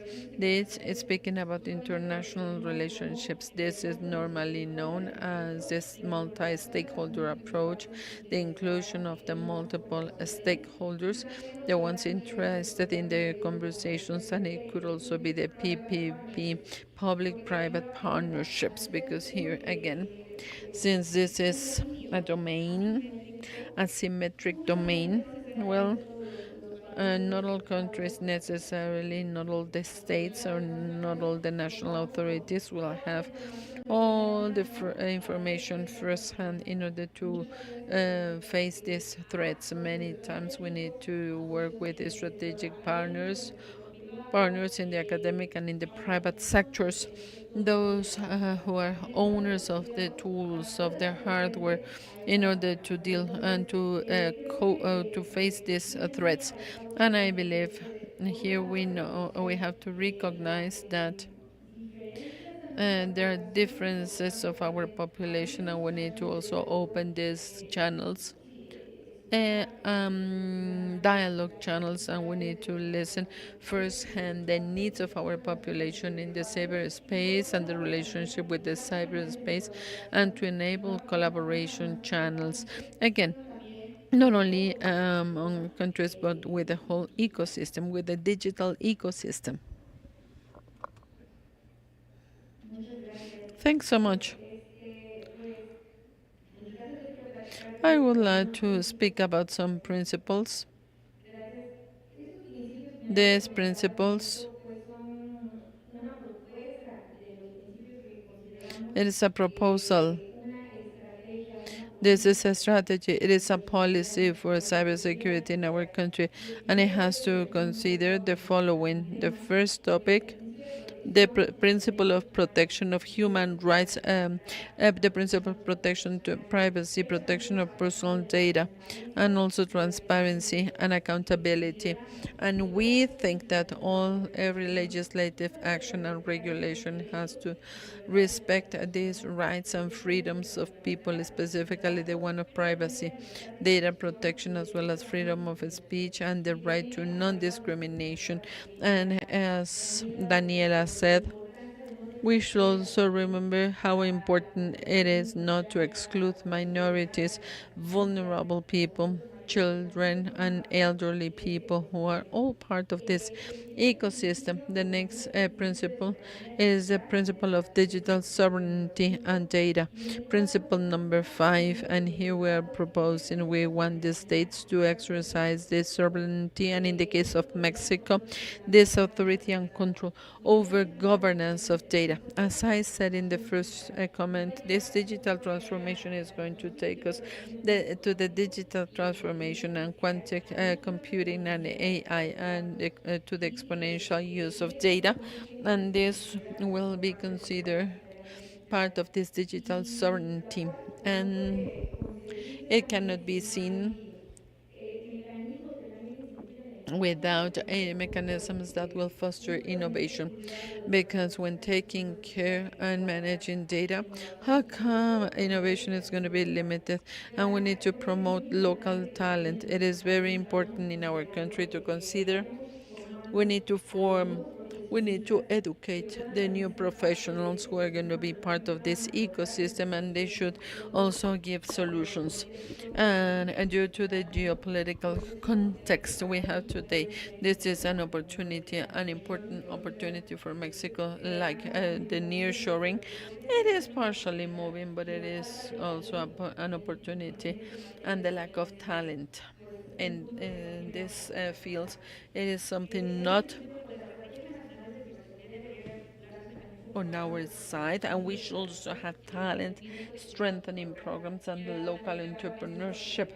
Ernesto spoke about how important it is to promote the education of talent in a project very similar to the one of Costa Rica weeks ago in collaboration with the Organization of American States.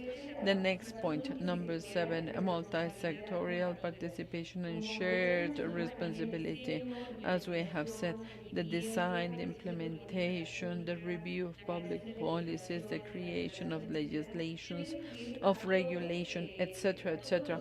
It has to include all the players, governments, regulating entities, the authorities, the private sector, the academia, the civil society, the technical community, because it is important to underscore that cybersecurity is not only an aspect to be technically addressed. As others have said, cybersecurity is something that belongs to all of us, and it crosses all people, and it crosses every organization.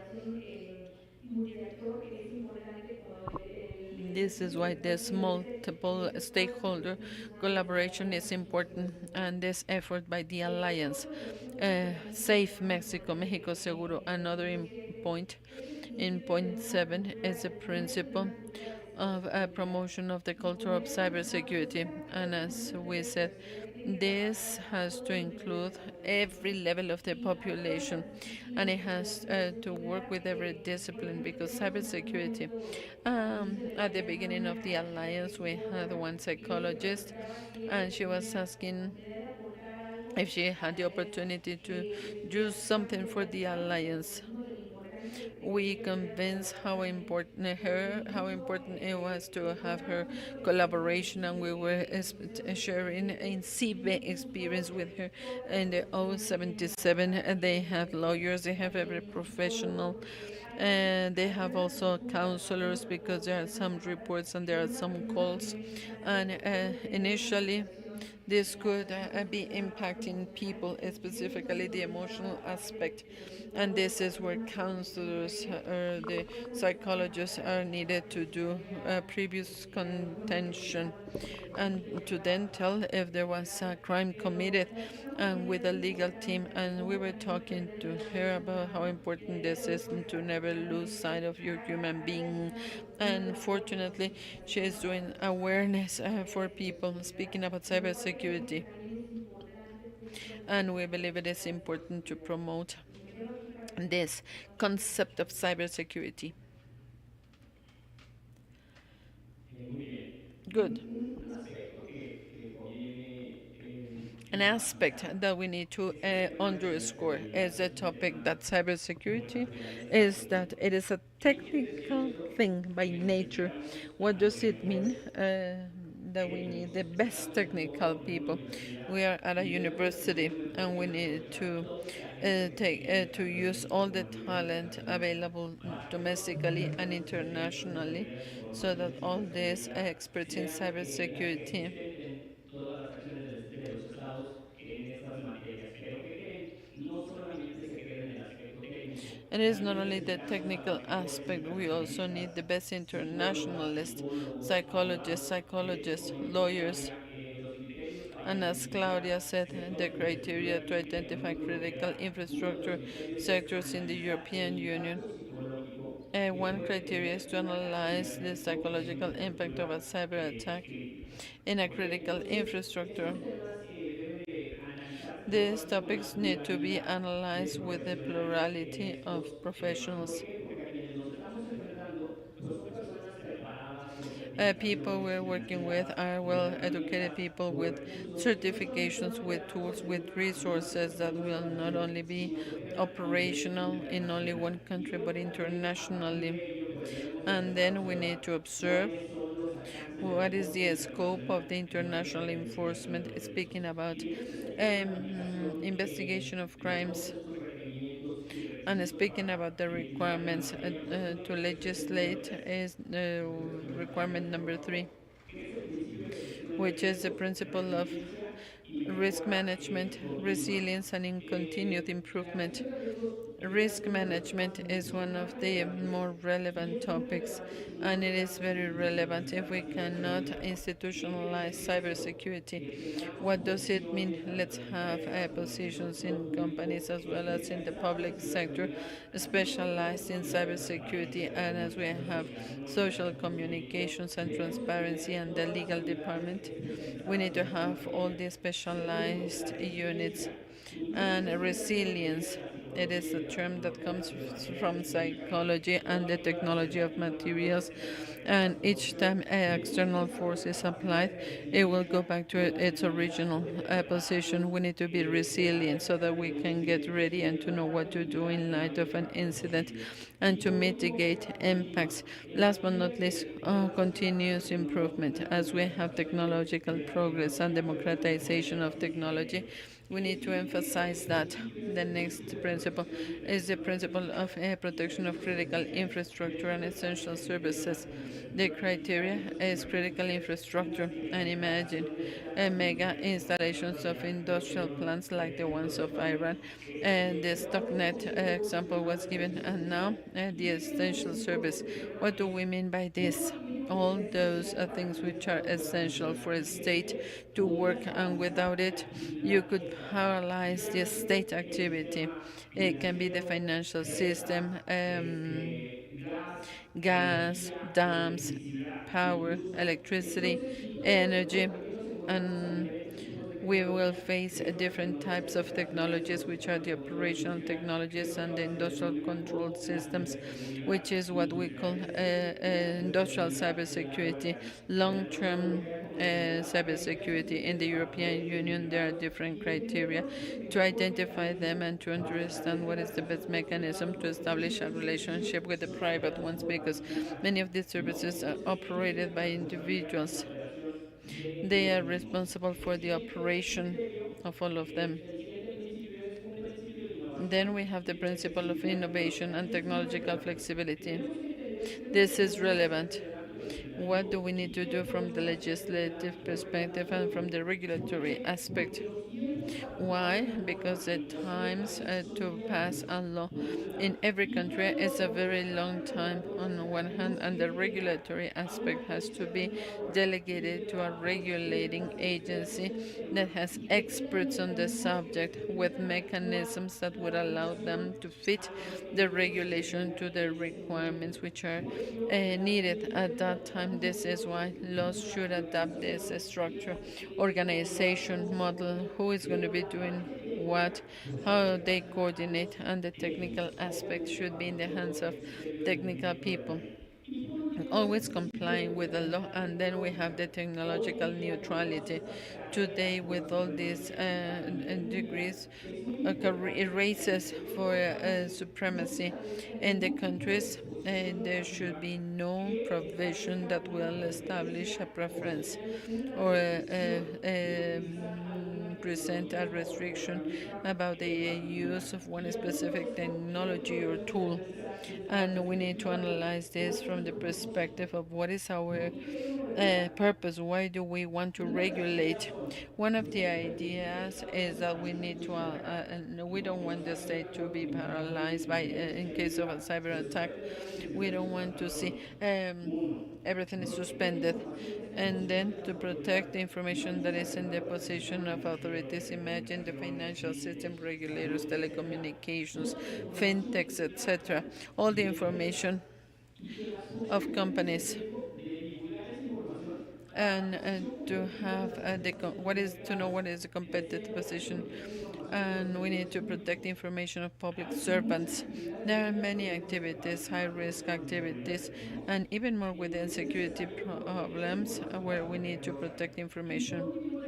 And last but not least, digital trust. If we are in a route where there is no way back, where we want to digitalize everything, one of the aspects we need to guarantee is trust, trust in citizens.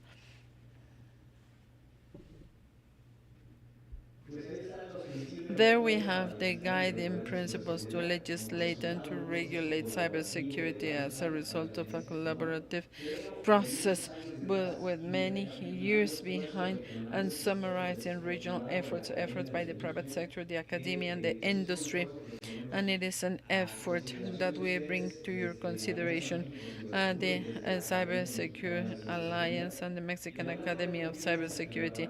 And speaking about trust, which was the last word by Jonathan, remember that if you scan this QR, you're going to have the PDF of all the principles. And as of next week, you're going to see principles, and you're going to see the recommendations speaking about the national strategy of cybersecurity. We have 3 more minutes, so I will give you the microphone unless we have questions. But do you think if we have only 2 questions and then we make our closing remarks? There, who is raising their hands? There. Here we have another one. And what about here? Who wants to ask a question? Hi, good afternoon. I am Karina Abrego, and I come from Tech Campus, State of Mexico. I study engineering and computing technologies. My question is going to be short. It is just to have your opinion, because a few hours we were speaking about the Spain power outage, and some people thought it was a cyber attack, and there were others who took it as a failure, as a fail. And I would like to know your opinion. Jonathan, you were speaking about the industrial cybersecurity. How does it apply? And in general terms, what is your opinion with respect to that? And that's it. Thanks. Another question. And then we're going to answer all the questions.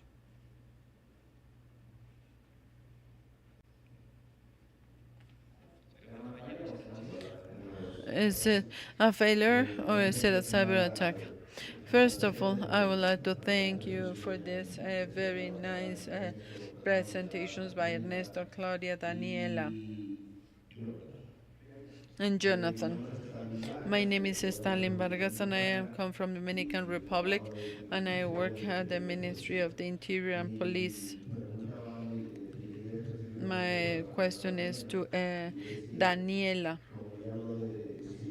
She spoke about cyber diplomacy. What has been the degree of adoption of cyber diplomacy by Latin American countries, and how this has strengthened or limited the level of communications and regional cooperation, speaking about these challenges of cyberspace?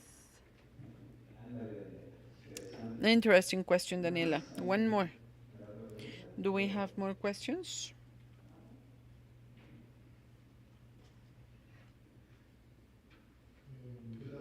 Hi, good afternoon. I have a question, a specific question for Jonathan, and another short question for all the panelists. Jonathan, you said shortly ago that the United States and other countries are making good progress and protectionism of the legislation in cybersecurity. I would like to know if you would like to speak more. And would you please explain that? And the question for all the panelists, if they want to answer. Shall we implement a cautionary principle when speaking about cybersecurity? As you know, Mexico is going through the transformation. Now government wants to have everything digital. We were also speaking about Java MX, where the information of almost all the population is available. Of course, there are some exceptions, people who do not have access to certain technologies, discriminatory. But yes, I want to know a little bit more about your opinion on this. Isn't it a high risk before having a clear regulation, a well-established protection mechanisms? And if I am right, yesterday someone said that Latin America was receiving a year ago 500 million attacks and cyber attacks. 50% of them were attacks in Mexico. So it is a concern that we have all our digital information in light of these risks. I believe those are all the questions. Am I right? Now, let's go to you so that you can answer the questions, Jonathan, Gabriela, and Claudia. And at the end of your, at the end, I would like you to please make a final remark.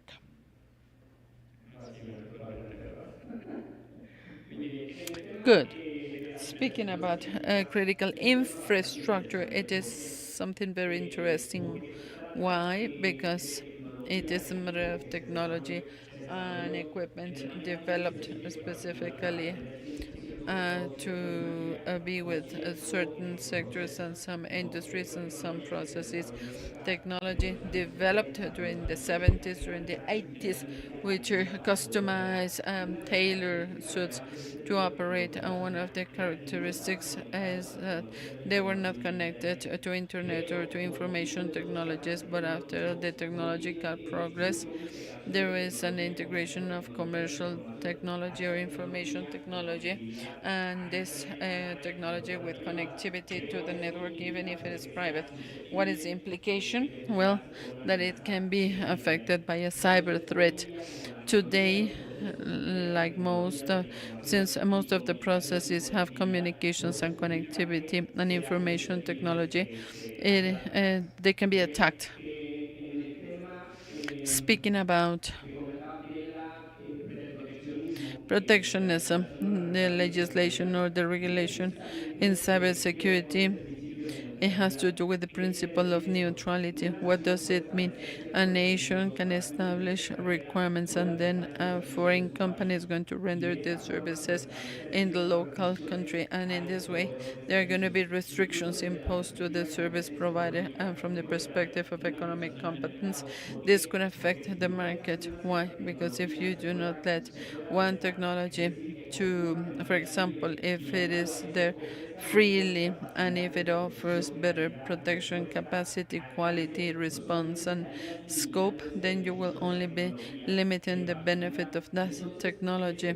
So this protectionism is seen based on how the regulation is being designed, speaking about cybersecurity in each country. And of course, it has international component mainly. Good. Thanks so much for your questions. I will first speak about the question by the Dominican Republic about cyber diplomacy. I would say that yes, cyber diplomacy as a tool for international relationships is a relatively new tool. Fortunately, Latin American and Caribbean countries have been able to include this in our daily relationships. I can tell you that today, in fact, it is an ultra dynamic relationship, the one we have with the whole region.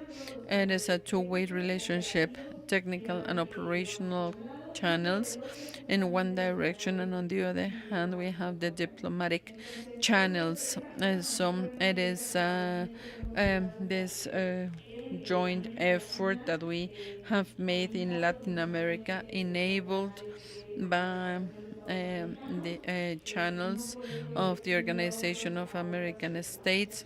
Other alliances and organizations are not excluded, but it is here we see this the presence of this regional entity and Dominican Republic precisely together with Mexico. We are the only two countries in the region that have appointed one ambassador speaking about emerging technologies, and it is nothing minor if we speak about having relationships with other countries. As I visualize in practical terms, it is having like a new superpower in video games. And those who are video gamers, because it allows you to have a new level of interaction among the different countries, a new level of interaction. And this is very, very important. I am speaking about the international regulation. We should not forget, as Jonathan said, that at the end of the day, to speak about regulation in international terms, we can take two approaches: self-regulation, mainly promoted by the United States, and two, a more regulating approach or more specific controls promoted mainly by the European bloc.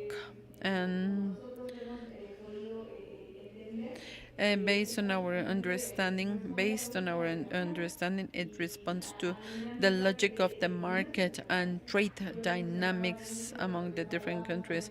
And initially, I said it when I was speaking about the integration of value chains, so we can identify the different regulatory approaches, the existing ones, and we could classify them in one or in another aspect.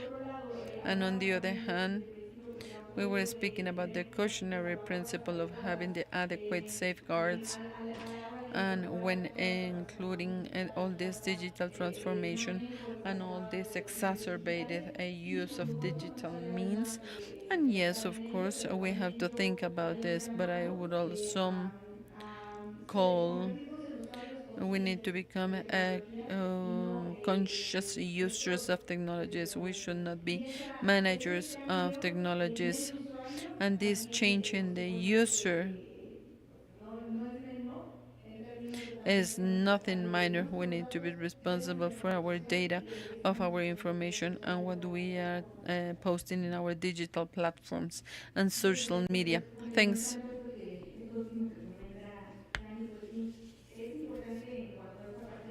It is important, speaking about the cautionary principle, and I would like to emphasize how important it is in this wave of digital transformation. Of course, we have the principles, but from my perspective, there are two indispensable components: cybersecurity and protection of personal data, to have a regulatory framework, to have the match between cybersecurity and protection of personal data. Why? Because in these new tools that are created in order to render new services, to digitalize services, or to automate some processes, we could think about privacy and the design. And this privacy from its design would allow us, would facilitate our consciousness, awareness about the assessment of impact before having a relevant or intensive treatment of personal data. And if we this to self-management. As Daniela said, it could build the digital trust as needed because there's no way back. We are in this digital transformation and momentum, and we're going to be making progress with the use of neurotechnologies, as you said, the use of the metaverse. In other words, these are going to be technologies we will be familiarized with them, and to regulate this is complex, but I believe it would add to the vision that we could have precautionary measures and self-management, as Daniela said. Excelente. Me gusta mucho, Sad, cuando cerramos con este enfoque, con esta When we close with this visión de confianza, vision, porque me parece que la confianza está en el I centro de las believe trust relaciones is right at humanas. the center of human Y les relationships. pido que hagamos un ejercicio de cierre. Es espontáneo, pero espero que tengan la empatía para Let's hacerlo. close. It is spontaneous, but let's be empathetic and do it. Please stand up. This is to close because a collaboration comes from collaboration, and then with collaboration, many things are going to be achieved. Now, the person to your right, please turn right.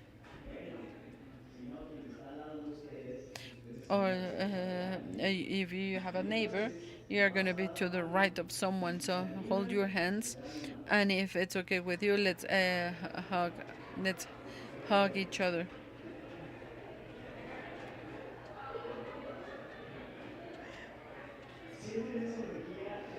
Do you feel this energy? It is the energy of collaboration, the energy for trust, for a safer digital environment, to defend, to safeguard human rights. Thanks so much. Thanks so much. Wonderful. See you tomorrow.